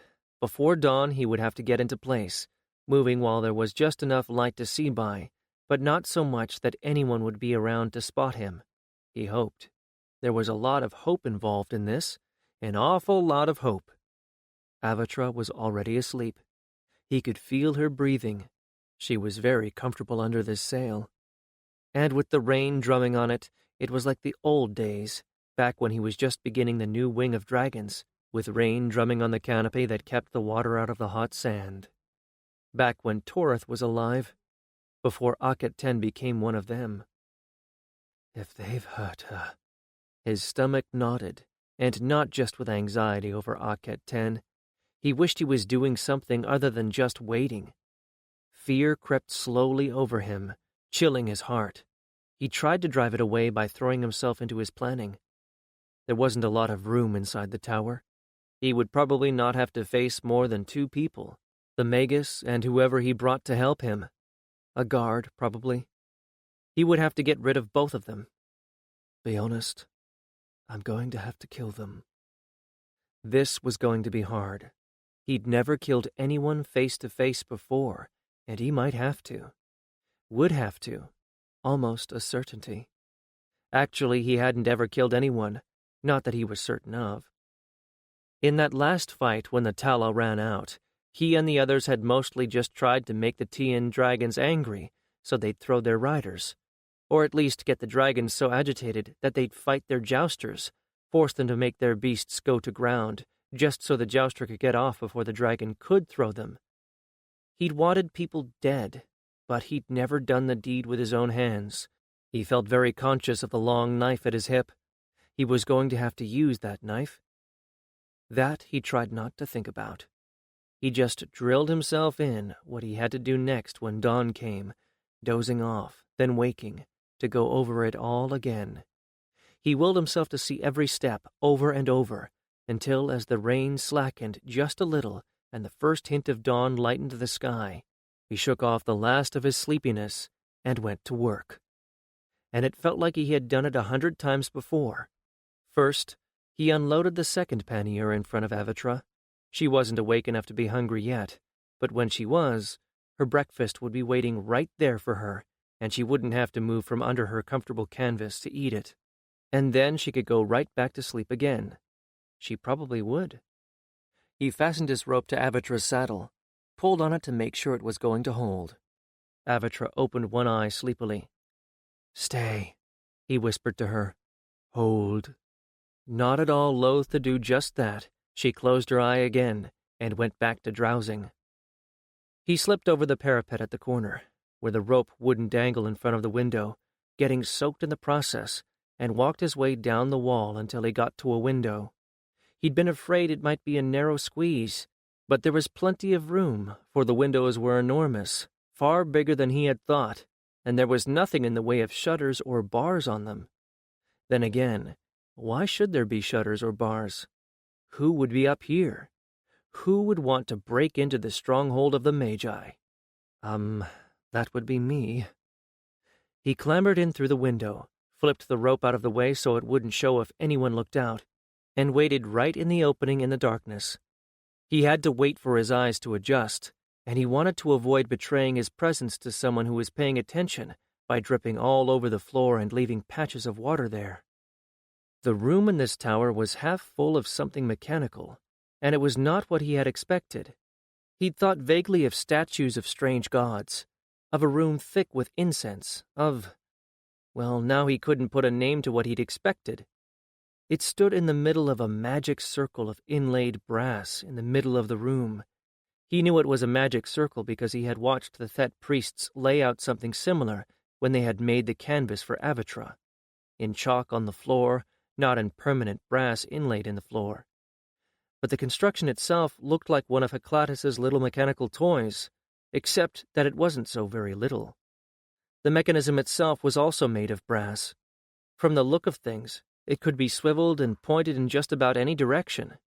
The heart of the thing was the biggest crystal he had ever seen. Shaped like 2 pyramids clapped together, an enormous, perfect octahedron, he had never seen anything like it. It was flawless, clear, and half again as tall as he was. For a long moment, all he could do was stare at it in wonder. He hadn't known quite what to expect, but whatever it had been, his imagination had not been able to anticipate this. Though why it should be called an eye, he couldn't think. He shook off his amazement and began looking for a place to hide. He might be here a long time. There weren't a lot of hiding places here. he finally found a kind of storage area, a three-sided cupboard in the corner between the windows opposite the place where he had come in. When he pulled the door open, it looked as if it hadn't been opened in years. If there ever had been shelves in there, they were gone now. There were dusty bottles and jars on the floor, some of which inexplicably made his skin crawl. He shoved them aside and squeezed himself in, watching the room through the crack in the door, and it made him wonder, what had this place been used for before it had been made into the home for the Eye? The tower was older than the Eye. Probably the reason that the cupboard was still here was only because it was too much trouble to pull it out. So far, so good. Back to the hard part. Waiting. 20. There were two possibilities for what would happen next. Either the Magi would bring Akhet 10 here before the rest of the wing began their attack, or they would do so because the wing had begun their attack. He thought he was ready in either case. It turned out to be the former rather than the latter. He heard them coming long before he saw them. The hollow tower amplified every little sound from below. A door opening and slamming shut, then footsteps, then voices. A harsh, angry voice. "Get her under control, curse you! Ow!" "My lord specified that she is not to be damaged." A second voice, much calmer and deeper than the first. "Not being damaged doesn't, ow, mean you can't secure her? Ow! Legs! Ow! Seft take you, bitch! But not before I'm... Ow!" Karan clutched the side of the cupboard, overcome by mingled elation and rage. Elation because Akhet 10 was clearly very much herself, and doing her best to inflict as much damage on her captor as she could. And rage. He wanted to fly down those stairs and slaughter both the men he could hear on the spot. Or the Magus, at least. "If my lord would just permit me to knock the girl unconscious." Perfectly calm and matter-of-fact, which only made Karan's blood heat as he clenched his fists. Not just the Magus, then. He'd kill both of them. "No, I need her awake and aware and undamaged in any, way." The first speaker was obviously the Magus. The other, probably a guard or a servant. From the sound of things, Akhet 10 was concentrating on taking out her anger on the Magus. "The stair is too steep to risk carrying a struggling girl up it, and carry her is what I shall be forced to do. So my lord will have to permit her the freedom of her legs, and bear with the consequences. Unless my lord is going to insist on my carrying her and is willing to take the chance of both of us falling and breaking our respective necks."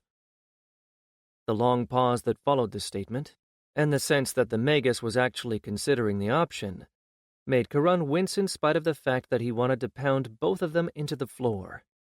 Whoever this Magus was, he hadn't won himself any friends with that pause. No, of course not," said the Magus a little too late. "But, if my lord would at least walk a few paces ahead so that the girl cannot reach him." Now the voice sounded wary as well as impatient, and Karan wasn't at all surprised. The Magi were not known for their forbearance toward their servants, and if anything went wrong, it would be the servant who was blamed for it. He wished he could see them. What kind of a servant was this?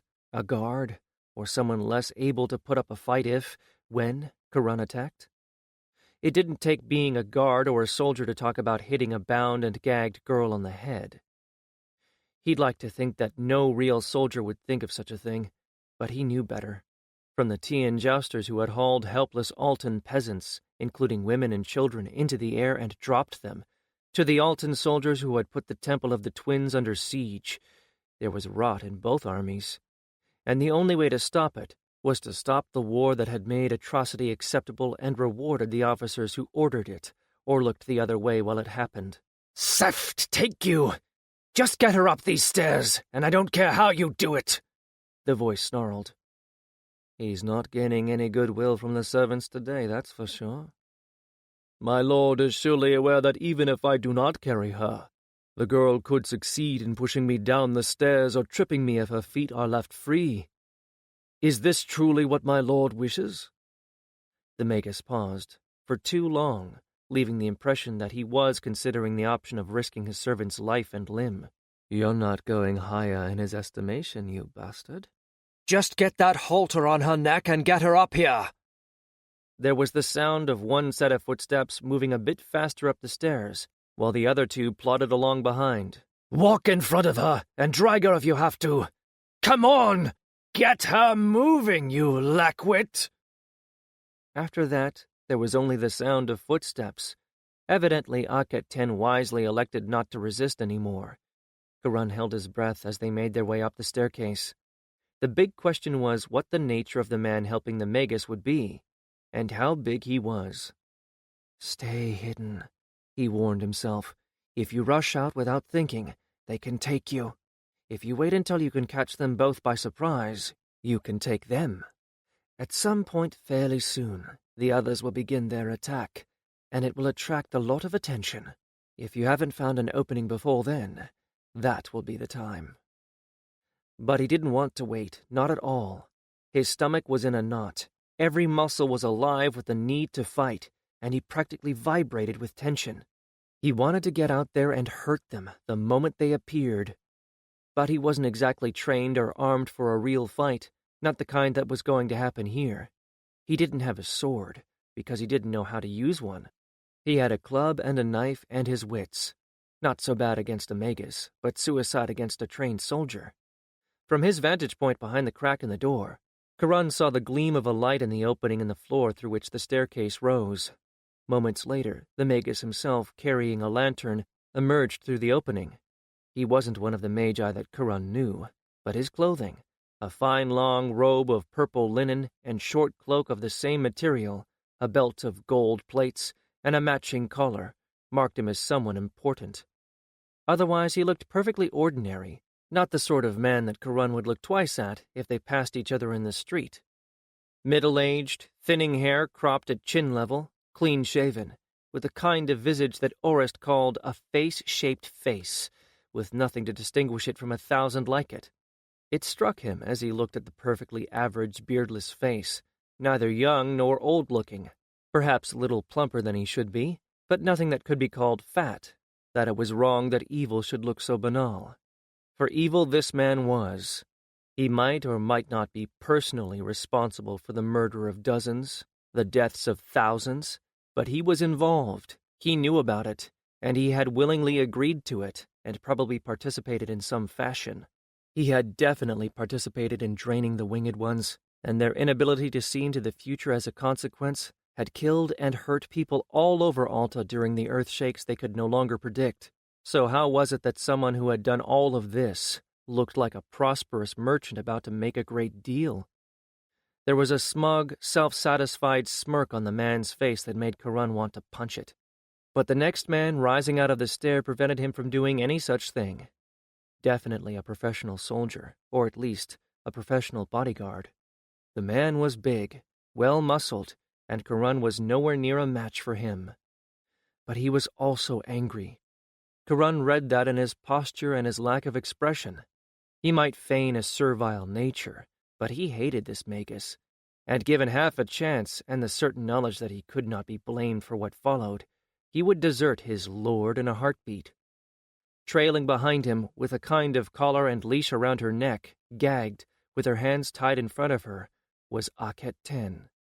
Once again he had to restrain himself to keep from rushing out. If the bodyguard was angry, she was furious. Her eyes above the gag flashed with rage. Her posture was rigid, her whole manner proclaiming that, the moment she got a chance, she was going to do something to the man that he would regret for the rest of his days. And that if she had anything to say about it, those days would be very short indeed. That made him weak-kneed with relief. If she had been cowed, intimidated, beaten down, he would not have been able to keep himself from running in to rescue her immediately. And if she had been sunk deep in depression and mourning for Riethka, it would be a lot harder to get her motivated to get her out. She was ready to fight for her life and her freedom, and that meant she was an ally and a potential accomplice, not a potential burden. "Tie her over there," the Magus said, pointing to a spot Karun couldn't see. "Look there. See the ring in the wall? Get her wrists tied up to that, then go. Get out of here. I won't need your so-called services any more." "If my lord is quite certain," said the man. "Yes, I am quite certain," the Magus snapped. "I do not need your half-hearted and incompetent help, and what is more, you'll only be a hindrance once I begin working magic." "Very well, my lord," the man said, hiding both anger and satisfaction under a bland facade. "It will be as you wish." He took Akhet-Ten to the other side of the eye, where Karun couldn't see them. When he moved back into Karun's narrow field of vision, he was alone. "Go on! Get out of here!" the Magus snarled, and he moved around to the same side of the device and out of sight. "Go! I don't need you anymore!" "Very well, my lord." The guard bowed just enough to keep from being reprimanded, then followed his orders to the letter, leaving by the stair so quickly that if the Magus had been paying attention, he would have been more than just reprimanded. But the Magus was busy with the device. Karun knew that it was the device he was meddling with, and not Akhet-Ten, because the huge crystal began moving, very slowly rotating. And the Magus was muttering something, too low for Karun to hear what it was.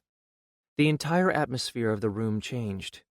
Karun felt his hair starting to stand on end, and not just metaphorically, but physically, the way it did sometimes during midnight camisines, or when he was flying in the dangerous tempests of the season of rains, when lightning played in the storm.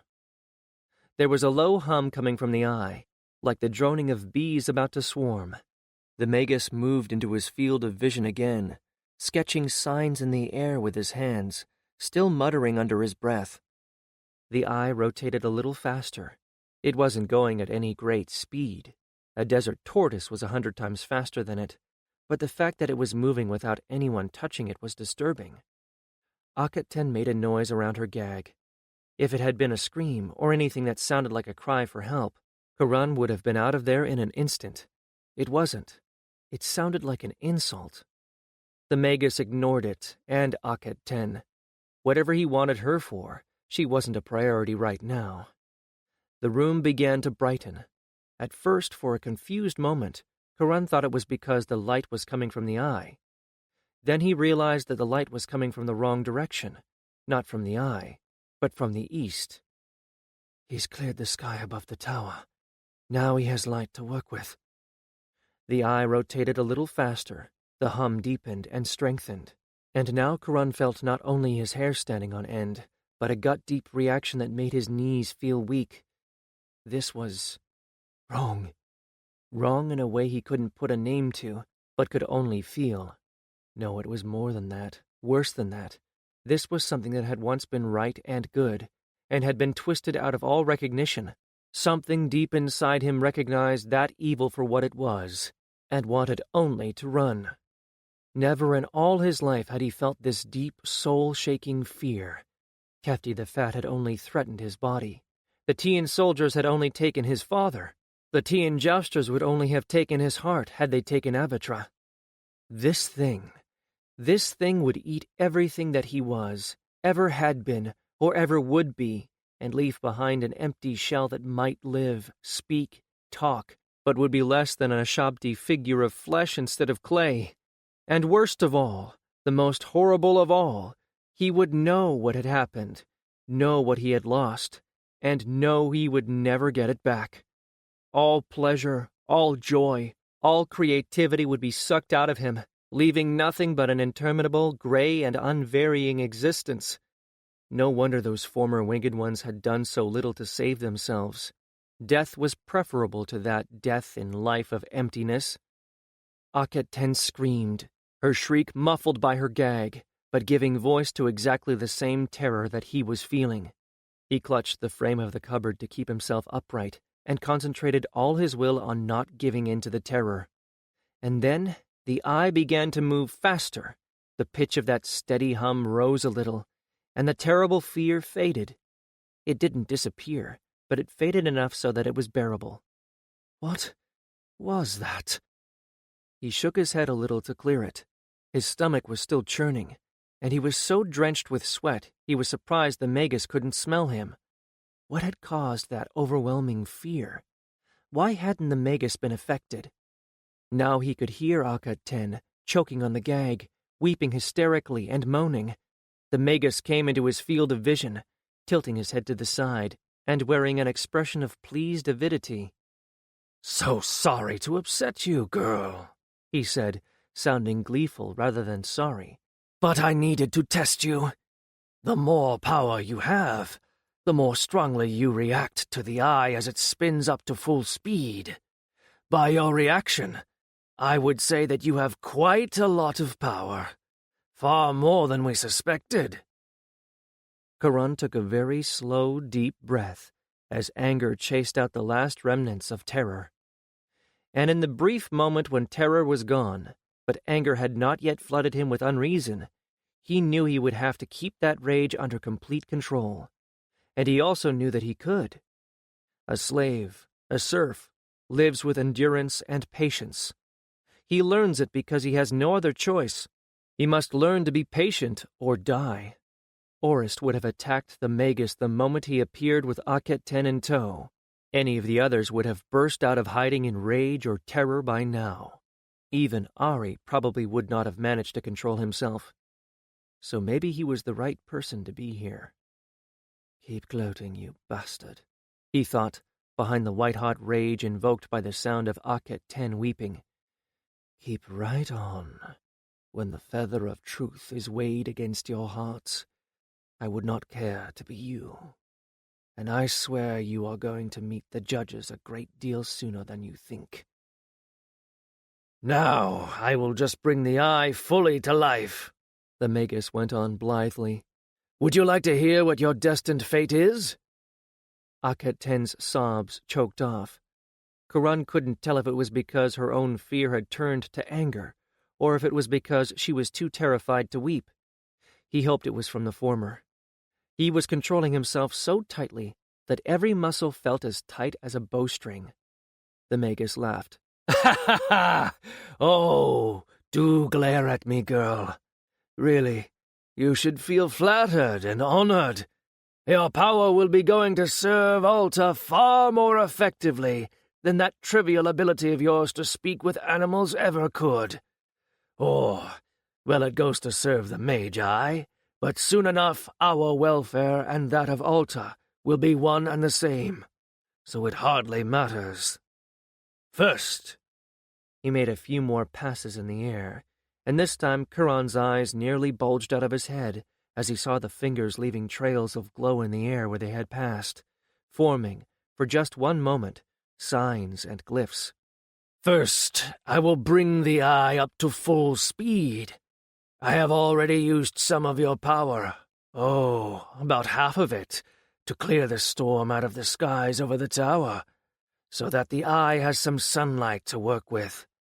I will use the rest of your power to keep the sky over the tower clear forever, no matter what the season, by making a link between the earth and air energies, using the eye itself as the physical aspect of that link. Never again will the rains prevent us from using the eye to punish those who defy and endanger us. Just think, as long as the sun shines, the eye will always be usable by daylight after this. Then, when I am finished with you, well, by then that pesky Tian army under the command of our renegades will be at the fourth ring, and I will proceed to use the eye to remove them all from our consideration. Do you understand now what your trivial sacrifice is?" The Magus stopped in mid-sentence and stared out the window somewhere behind Akhet Ten. "What in the—" Karan strained his ears and thought he heard faint and far-off crashes, screams. "Curse them all to Seft!" the Magus exclaimed angrily. "Wretched dragons! I knew we should have exterminated them all while we had the chance." They've begun, Karan thought, with a lift of his heart. The others had begun the attack on the forces surrounding the Temple of All Gods, using the jars of Akkadian fire.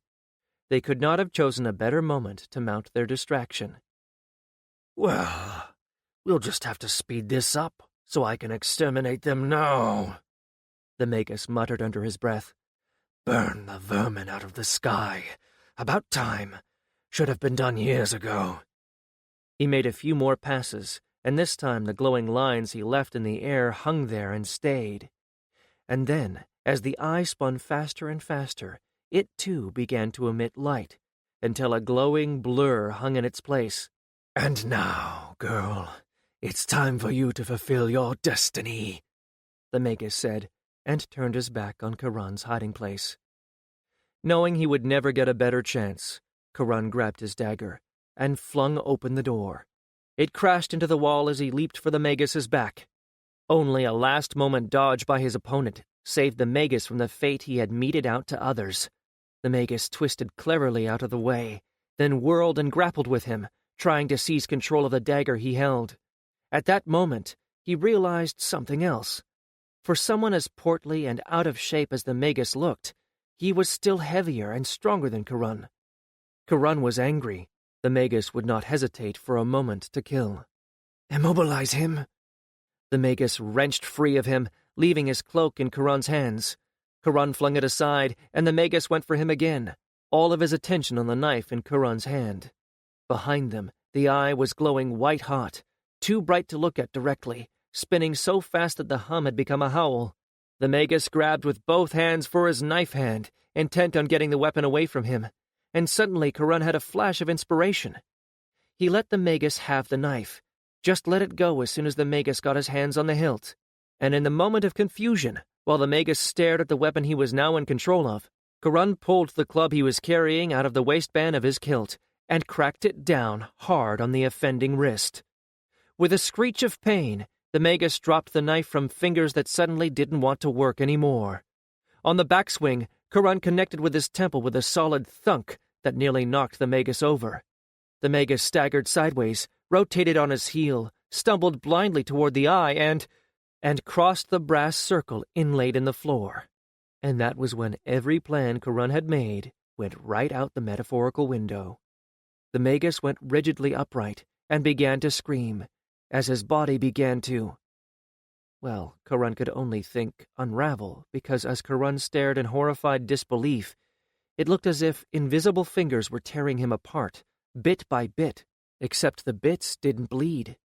All the bits were sucked into the glowing vortex that the eye had become as they were torn off. It started at his hands and feet, and as his feet vanished, he just hung in the air, as if suspended on a hook like a discarded garment. The screaming went on, as the unraveling went on, and the eye glowed brighter and brighter, with every bit of the Magus that it sucked into itself, and part of Karan wanted to stand and watch in stunned amazement. But the part of him that was in control scooped up the knife from the floor and ran to where Akhet-Ten was standing with her back against the wall, her hands over her head, tied at the wrist to a brass ring embedded in the wall. As he sawed through the leather thongs biting into her wrist, the screaming mercifully stopped. But the eye continued to spin. There was a feeling of intense pressure as he cut through the last of the thongs, and then a kind of dull woof, as if something very heavy but soft had been dropped in the middle of the room. As he untied the gag holding a ball of rags in her mouth, Akhet-Ten's eyes went wider than he'd ever seen before. And when he turned to look, he understood. The eye was awake, and evidently had a mind of its own about what should be done now. That beam of light, thicker than his thigh, was too bright to look at, lanced out of the window, and was burning its way across the buildings of the central island. Flames rose beneath the tower, and the sounds of screams and a terrible heat and the smell of scorched rock surrounded him. The eye had already incinerated the royal palace by the time he turned, had decimated the buildings around it, and was cutting a swath across the island toward the canal. When it reached the edge of the canal and kept going, water bubbled and exploded in steam where it passed. "How do you stop this thing?" he yelled at Akhet-Ten over the discordant howl the thing was putting out. "I don't know," she shouted back. And just as if the situation they were in wasn't bad enough, he felt the stone of the tower beneath him trembling, and his stomach lurched with that all-too-familiar sickening sensation that marked an earthshake. No time for argument. He grabbed Akhet-Ten's wrist and ran for the window. Not, thank heavens, the one the eye was aiming its light weapon out of. He thrust his arm out of it and groped for the rope. It wasn't there. His stomach lurched again, this time with fear. Oh no. Where's Avatra? Did she fly off? Did the eye frighten her? Great Haman, is she anywhere nearby? Panicked now, he whistled, praying she was near and could hear him, because if she wasn't. And Avatra swooped down out of the sky, just as the tower shook and swayed under his feet again, and out of the window he could see the ripple of the earth-shake move across the land and water, as if someone had shaken out a rug. It flung them toward the window as Akhet-Ten shrieked at the top of her lungs. It tossed Akhet-Ten over the sill, while he shouted for Avatra, and the dragon tried desperately to maneuver closer. Charon! Akhet-Ten screamed. The rest was undecipherable. Hold on! He screamed back. He hung on with one hand to the window frame, precariously sprawled over the windowsill. Akhet-Ten had been pitched right out of the window, and only his grip on her wrist kept her from plummeting to her death below.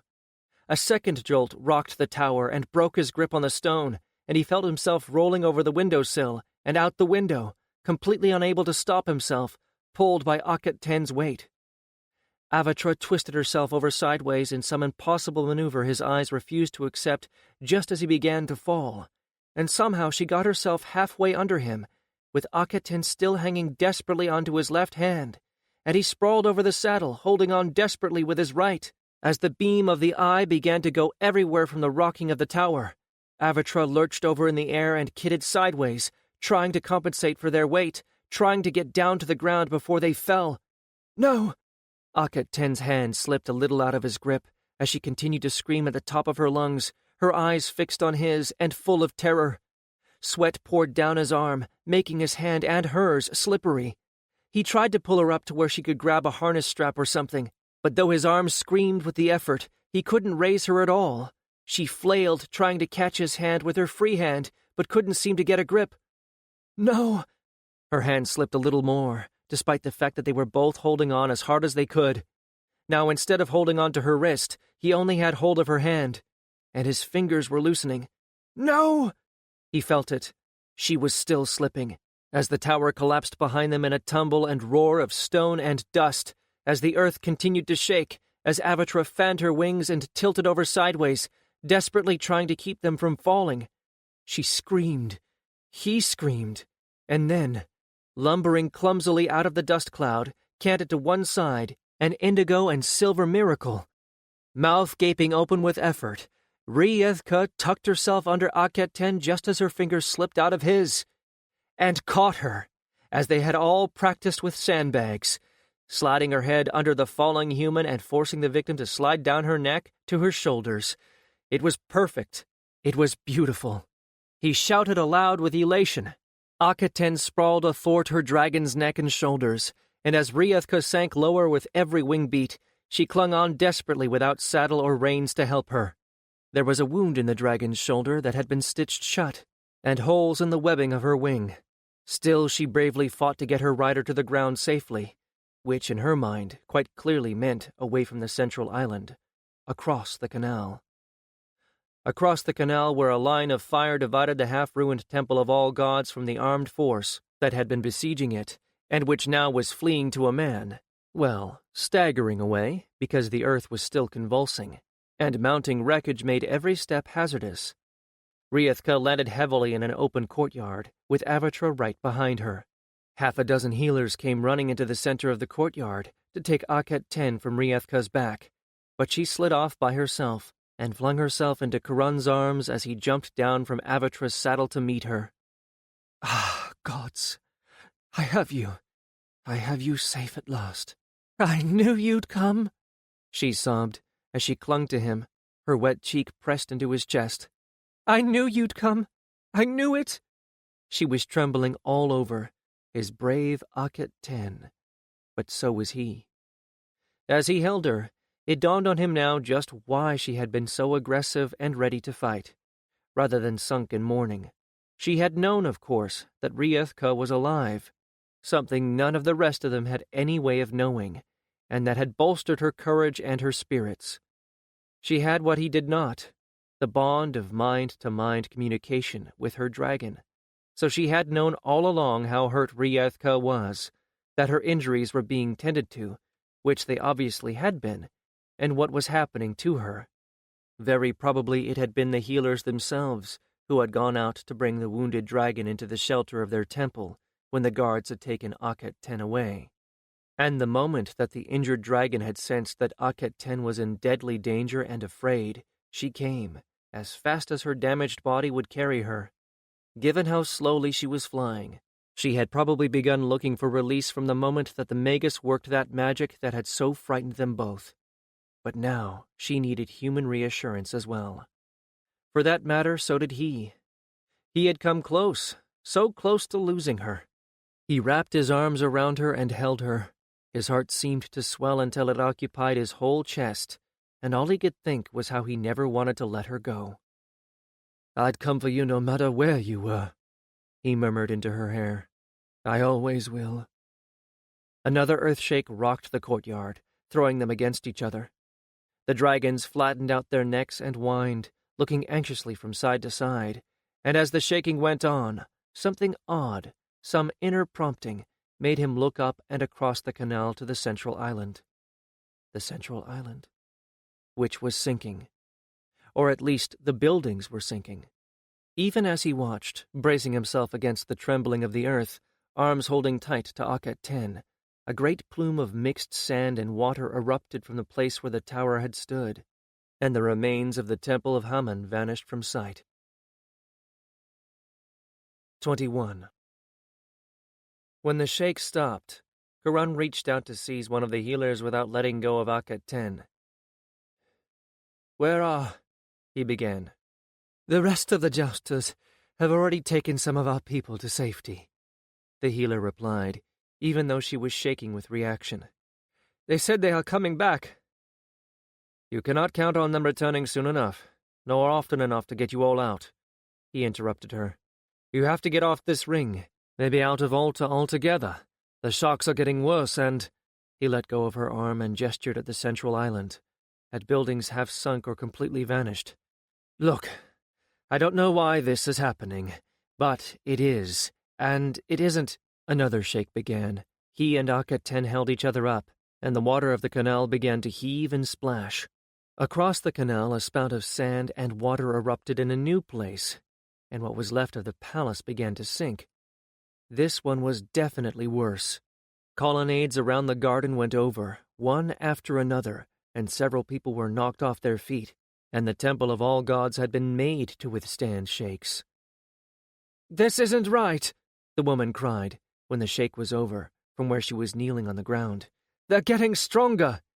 "And longer. We have to get you out of here." He thought, hard. "On the water is safest. Have you boats?" She nodded, relief suffusing her round features. "Enough for everyone, I think, since so many of us have already escaped, and people who know how to row them." Without waiting for direction, she got to her feet and moved purposefully in the direction of the healers clustered around Rieth-Ka. One of them shortly came over to him. "We can get out by water," he said soberly, "but there are hundreds, thousands of people on this ring." And he looked at Karun expectantly. Karun blinked, realizing that this man, this healer, who was by no means an inexperienced man by his age, was looking to him for an answer. And one came to him. "Akhet-Ten and I can get to where no one else can, and see what no one else can. From above. And the people of Alta know jousters, and probably trust jousters more than anyone else right now." Akhet-Ten wiped her eyes with the back of her hand and gently shoved at him to get him to loosen his arms. She stood away from him a little bit and sniffed, but raised her chin. "I am Akhet-Ten, Winged One, daughter of Lord Yatirin. People will listen to me. We will guide folk off this ring and off the next until they are safely away from danger. But Alta is dead, and there is no saving it." The healer dropped his head, and when he raised it again, Karun saw the marks of grief on his face. "You say no more than what we have thought these many moons, Winged One. But it is an ill moment, hearing it spoken aloud." "Someone must say it, or we will all perish." The speaker was an old woman, hair entirely white, falling into the royal hairstyle of hundreds of tiny plaits, each ending in a gold bead. She stood very erect, and her eyes, dark and shadowed, looked directly into Karun's. He had never seen her, but he knew who she was. The eldest, the chief healer of the Temple of All Gods. We must save what we can.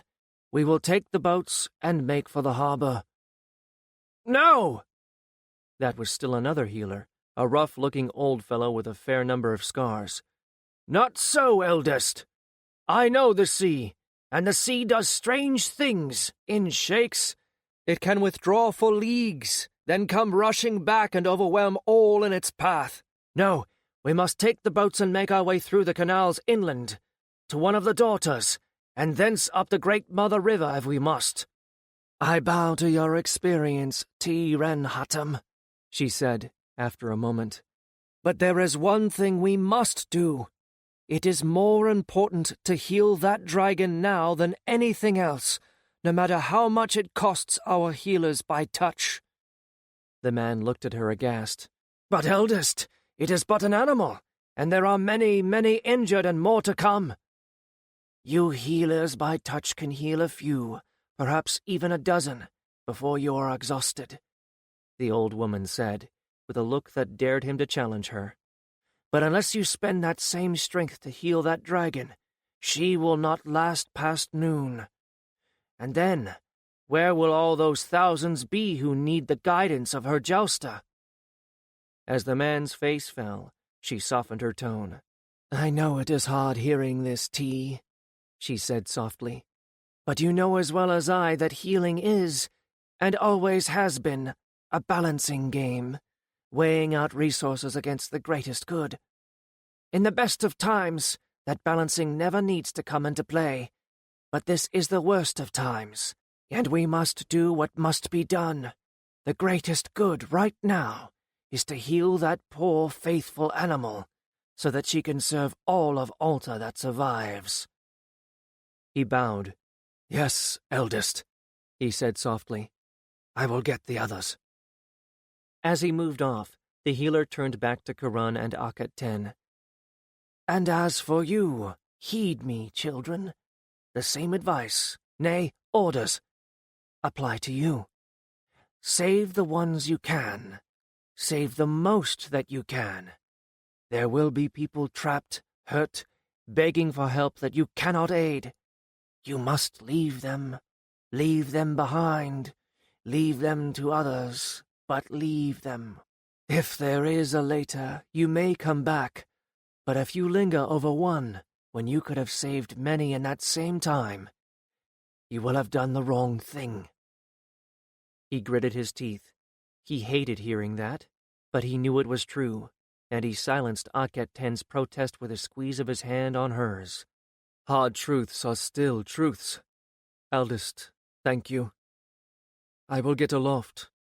I know that when Riethka is fit to fly, Akhet-Ten will do likewise. And as we see the others returning, I will send them to do the same. He squeezed Akhet-Ten's hand again, just as another shake began. This time all three of them instinctively reached for each other and braced one another through the shake.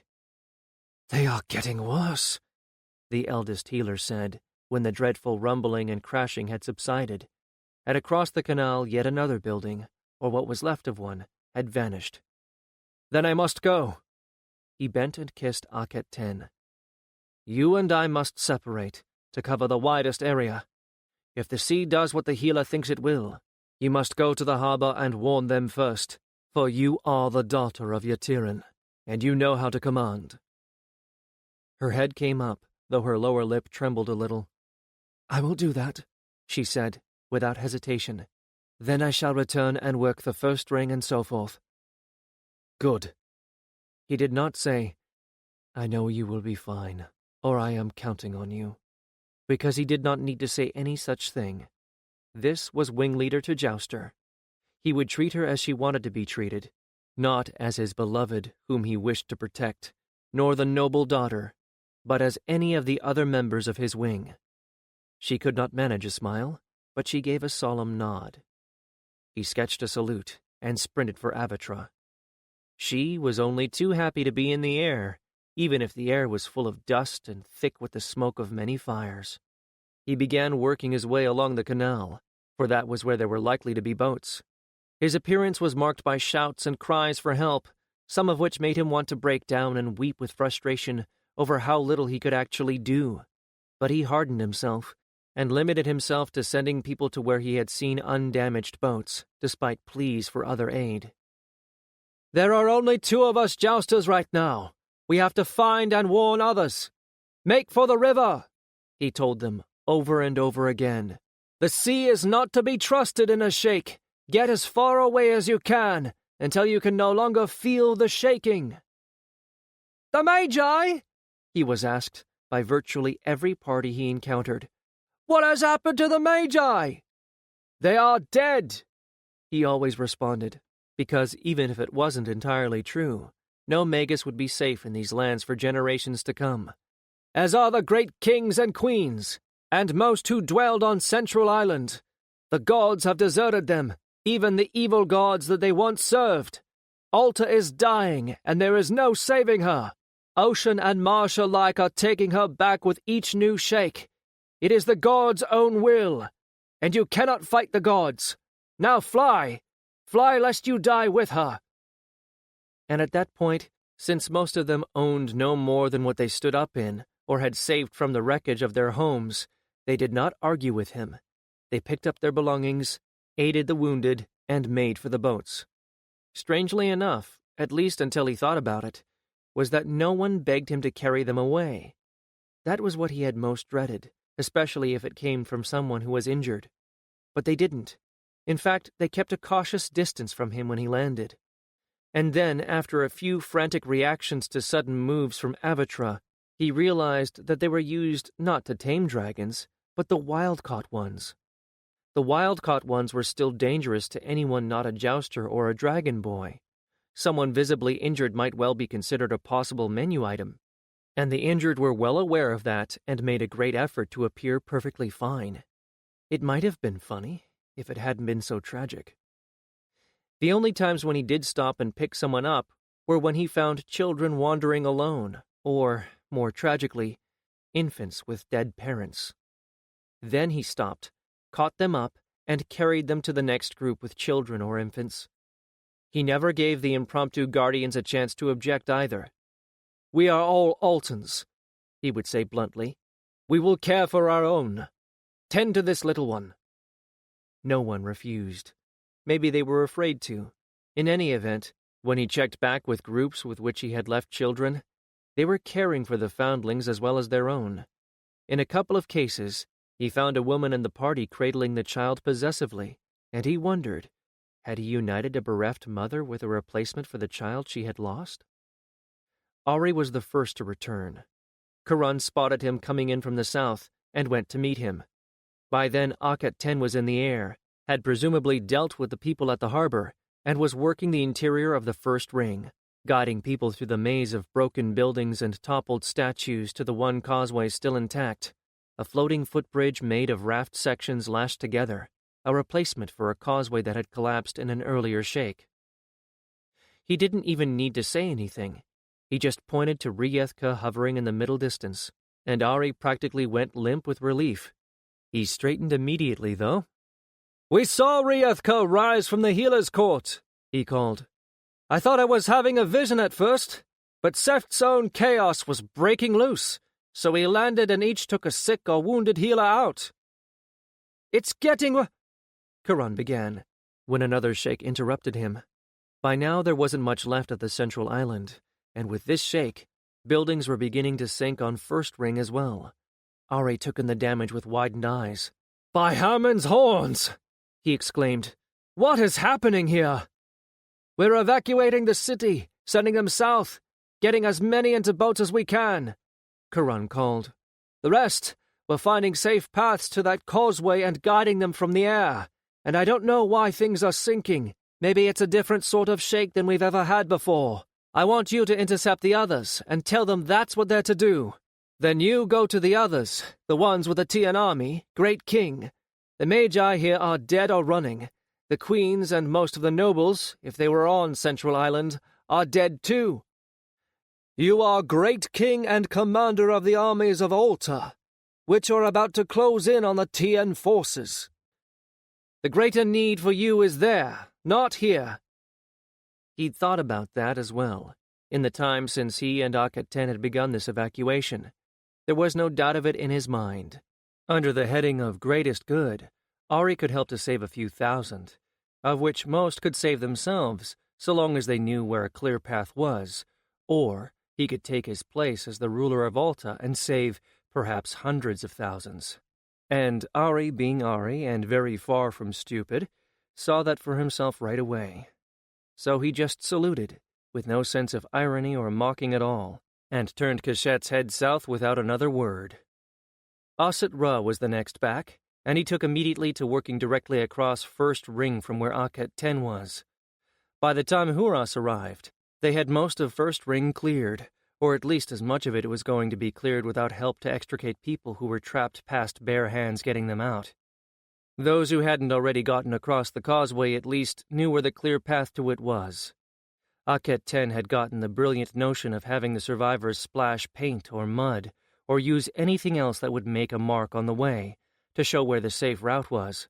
That sped up the evacuation of those behind the first out immeasurably. The second ring had begun to evacuate itself, warned by the collapse of Central Island and the first ring, and by those escaping across the causeway. Boats were already fleeing, and people streaming across the two floating raft causeways linking the second ring to the third. And on the third ring, now there was help. The third ring was home to the army. There were fewer buildings as such, fewer places for people to get trapped in wreckage.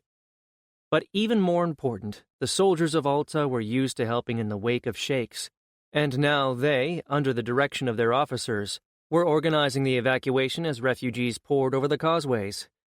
It was to these officers that Karan now gave a different piece of news. "The false kings are dead," he said grimly, "and their foolish or deluded queens with them. But Alta has a great queen and a king, Queen Nofret Tayen, once betrothed of Toreth Akhet.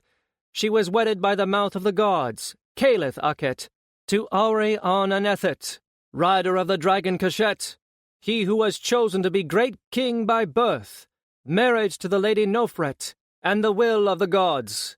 And," he would add with a significant lift of an eyebrow, "he is no friend of the Magi."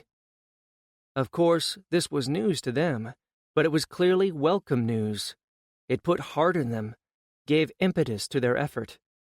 But the one thing they asked that he couldn't answer was, "How far are we to evacuate?" To which he could only answer, "Judge by what you would do yourself. How far would you?" Because he wanted to say that the third ring was far enough, but as another shake hit, and he got up into the air, he saw that half of first ring was gone. The same sand and water geysers were spouting on second, and buildings there were sinking.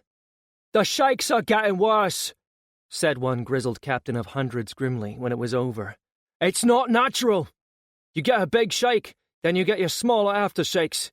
You don't get shakes that are bigger with each one that hits. It's all the fault of those cursed Magi." Karan nodded. By now his half of the wing was back. Akhet-10, Karan himself, Huras, Asit Ra, and Pe-Atep had divided third ring into quarters. Akhet-10, Huras, Asit Ra, and Pe-Atep were working the sections, while Karan made contact with the officers. Some of those officers had, to his immense relief, sent rescue parties back to second ring to try and dig out the trapped. Though, truth be told, there were fewer of those than he would have thought. The sheikhs that Altans have been living with since the Magi began using the eye had knocked down most dubious structures a year or more ago, and living with so many sheikhs had taught most Altans how to survive them. But now that the officers and fighters had shaken off their brief paralysis of being without orders, or a leader to give those orders, it was looking as though the jousters were redundant here, which meant it was time for the wing to reunite. As the army moved its rescue and evacuation efforts to fourth ring, and the other four finished their segments of third, he rounded them up and signaled them to land. "We're done," he called, and got nods of agreement from all four. "Seventh ring and Ari," Huras called back, looking much more at ease than he had in, well, months. By this, Karan deduced he'd found his family intact, and they were already making their way to safer ground. "Have you?" he began, then hesitated. "Are your families? Mine's in a boat," Uras replied with satisfaction. "What there is of my family should be across the causeway to Third Ring by now," Peotep told him and shrugged. "Our city manor is deserted," Ossetra said, "but it was shut up in an orderly fashion. I assume the family went to the estate in River Horse Nome, and the servants and slaves left behind have gotten out." "Right. Then Ari needs us. Time to go be the great king's wing." "Time to find those so-called advisors, you mean?" Akhet 10 said grimly, as he signaled Avatra to take off. True enough, he thought. But what will we do with them when we find them? He did not doubt that they were with the Tian army. The Tian king would be leading his forces, and he would insist on his 3 closest advisors being with him. No king, whether he be Tian, Altan, or skin-wearing barbarian, left the leading of his army at such a decisive moment to his generals. Such a duty was part of being king, and unless the king was very old or sick, or had a co-regent to wear the war crown for him, it was expected. Where the king went, the advisors went also. We aren't Thet priests to defend ourselves against magic. Then, of course, there was an entirely separate issue in Ari meeting with the Tian king. The king who had personally given him the gold of honor not once, but several times. Impossible that he would not recognize Ari. What he would do about it was anybody's guess. And then to find out, if he didn't already know, that Ari was a hitherto unacknowledged and possibly unknown nephew. But that was not Kuran's problem. It was Ari's. Kuran's problem was to get the rest of the wing to wherever Ari was. Then he realized that would be easier than he thought. "Akhet 10!" he shouted, as they moved south across the 5th Canal, which was now dotted with boats. "Ask Riathka where the others are." He suspected that the dragons would have some innate sense of where the rest of their kind might be, especially if they were nestmates, and it seemed he was right. Akhet 10 pointed, and they all changed direction in accordance with her guidance, as another shake made the water of the canal slosh in its basin. So intent was he on assessing the damage to the rings below that it wasn't until they were crossing the 7th ring, wide enough that entire farming estates were set up there, and approaching the 8th and final canal, that he realized he should have known all along where the Tian army would be. Because the Tian army was just starting across the only bridge that would accommodate them all, the so-called Grand Causeway of the 8th Canal. It was huge, wide enough for 40 men to march side by side. Of course, it had to be that big after all. The Altan army had to use it to get out of Alta City. It was also the only way for a large force to cross the 8th Canal without going hundreds of leagues north. The advisors, and Kuran could see them, in 3 war chariots behind the king's chariot, knew that this was a potential ambush point, and they knew that the eye could reach this far. But there was no sign of the Altan army, and the advisors must be certain that on an overcast and rainy day like this one, the eye could not be used. There was no need to look for Ari, though. Planted right in the middle of the causeway, just before it connected to the land of the 7th ring, were Ari and Kashet. Lined up behind them, Orist and Blue Westet, Menetka and Indigo Bethlin, Gan and Green Caliph, and Kalen and Brown Say Atman. The Tians might have expected an ambush. They didn't expect this. The Tian king, mindful of the fact that the massive number of troops behind him took time to react to anything, had already slowed his chariot to a crawl as they approached Ari. Ari was wearing his blue war crown, rather than a jousting helmet, and that would keep the Tian king from recognizing him until they got very close, but it couldn't be long now. And just how did Ari intend to stop the Tian army with 5 jousters? This isn't what I'd have done, Kuran thought, as he urged Avatra to more speed. Ari was going to need all of them to back him if they had any hope of pulling off a bluff. I'd have come in and plucked those advisors off their chariots and dropped them. Then I'd have gone into negotiation. But he wasn't the great king. Ari was. And Ari was the one making the decisions. Then some instinct, something caught out of the corner of his eye, or a distant rumble made him turn his gaze briefly back the way they had come. So he was the one who saw the thing that was going to render all of Ari's plans null. The ripples in the land, like ocean waves, racing toward 8th Canal and the causeway. He shouted in alarm and pointed back at the rushing earthquake. The others looked and stared, dumbfounded. Knowing that Ari couldn't hear him, he shouted at the jouster anyway. When that wave hit the causeway. Perhaps Ari couldn't hear him, but Cachette most certainly could sense something. With a startled bark of alarm, and with no warning to his rider, Cachette launched himself into the air, followed shortly thereafter by the other 4. The Tian King and his advisors had just about enough time to register that there was something else wrong when the shake wave hit where they were standing. For hundreds of years, this causeway had stood firm, proof against the worst that man or nature could throw at it. Today it met something it could not stand firm against. As Avatra threw up her head, snorting with alarm, the causeway disintegrated in an explosion of churning water, sand spouts, flying stones and brick, and thrashing horses. The last few soldiers just setting foot on the causeway had enough time to fling themselves backward to save themselves. The rest were flung into the water of the 8th Canal. Whether or not they could swim was irrelevant. Very little was going to survive being dropped into the midst of a collapsing causeway. The great Tian King and his advisors did not even have time to understand what was happening before they were gone. Epilogue. Roughly half of the Tian army was left after the causeway collapsed, but most of the senior officers of the army were gone, and the rest were having no luck in convincing the common foot soldiers that the collapse had been anything other than the hand of the gods raised against the Tians. Ari was in no way discouraging this attitude. When he landed again, wearing the very Tian blue war crown and declaring his lineage, most of the army was perfectly willing to declare for him, and the rest were perfectly willing to keep their mouths shut about their opinions. Especially after the Altan army that had been lying in ambush closed in behind them. They were trapped between the canal and an overwhelming opposing force. They were leaderless and masterless, and to a man, they surrendered. With ruthless efficiency, Ari set the Tian army to creating shelters for the evacuees from the rings. That last shake was the final shake, but Karan didn't know that for 2 days, because he had gotten an idea, and as soon as Ari was firmly in charge, he took the entire wing back to Sanctuary, but not to stay. The dragons remained only for a good long night's rest, and then came flying back, but this time carrying double burdens. Caleth, in full priestly regalia, was up behind Karan.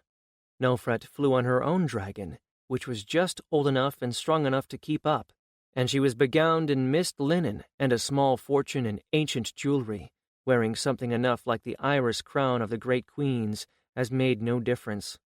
The rest of them carried Tian senior priests, except for Akhet Ten, who had the eldest winged one.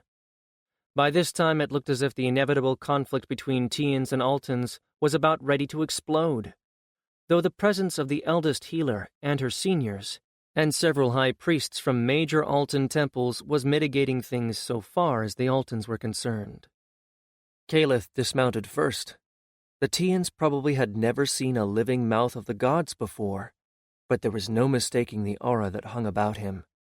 He'd had that look from the moment that Karan had come to get him and the Tian priests, but now it was so powerful that even those who were not particularly sensitive to such things were staring at him open-mouthed. There was also no mistaking the fact that the most senior of all priests of Tia were deferring to him with profound humility. The crowd cleared a path for them as they marched, with as much grace as middle-aged men and women who have just endured a long and somewhat uncomfortable trip can muster, toward Ari. Meanwhile, Nofret landed on her own, putting her dragon down right beside Cachette, but remaining in her saddle. As they reached Ari, Karan was halfway expecting some sort of portentous announcement, a "Hail, great king of Tia and Alta" sort of thing. Instead, Caleth paused for a beat or two, then with great deliberation gave Ari the bow of equals, which the others echoed, and which Ari returned.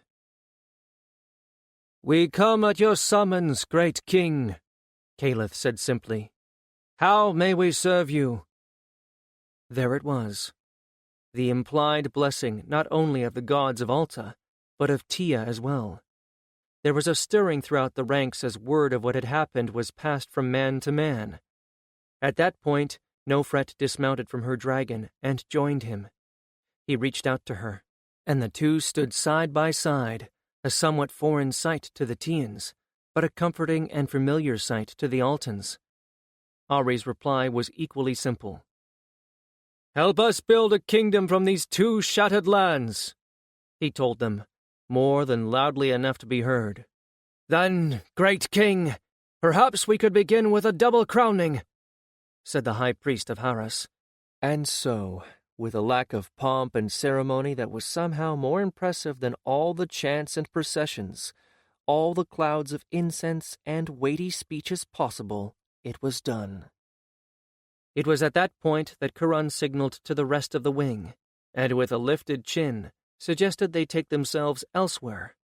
Lord Kaman and Lord Yatiran would be coming in a more conventional fashion, along with whatever others of rank wished to appear, and Ari and Nofret had all the support they needed for right now.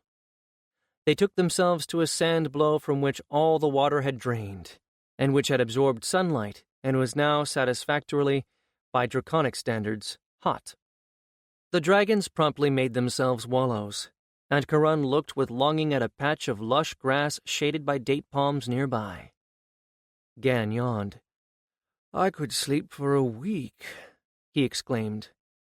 "Me, too," Orist agreed, as Akhet-Ten and Kurun exchanged a glance and hastily looked away. But Orist, observant for once, caught it. "Oh, here!" he said gruffly, giving his sister a shove so that she stumbled and ended up in Kurun's arms. "Stop mooning at each other! You thought you'd never see each other again, and now everything has turned out fine. Or, well, fine for us. Act like flesh and blood people for a change and do something about it!" Kurun felt himself flushing and grinning at the same time. "I don't know," he said to Akhet-Ten. "Should we really give him the satisfaction of following his advice?" "Yes," she said decisively. "It's the first time he's ever given good advice on anything. We'd better take advantage of it while it lasts." She put her arms around him, and he held her while the others sauntered pointedly away. This was not going to be easy. In fact, they were going to have a long, hard slog to get to that attractive future Caliph had promised. Two enemies were being united into a single people, and that alone was going to make for 1,000 problems. But for now, there was a little peace, and someone to savor it with. "You're right," he said to the pair of merry brown eyes turned up to look into his. "We should. Good advice from your brother is too rare to squander."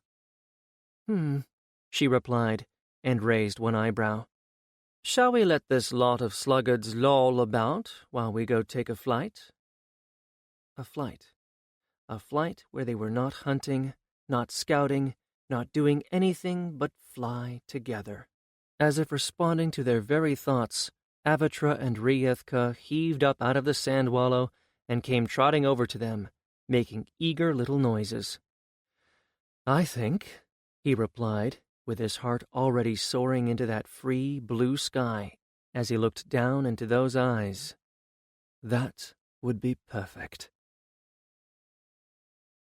This concludes Sanctuary by Mercedes Lackey. Narrated by Ryan Burke. Copyright 2005 by Mercedes R. Lackey.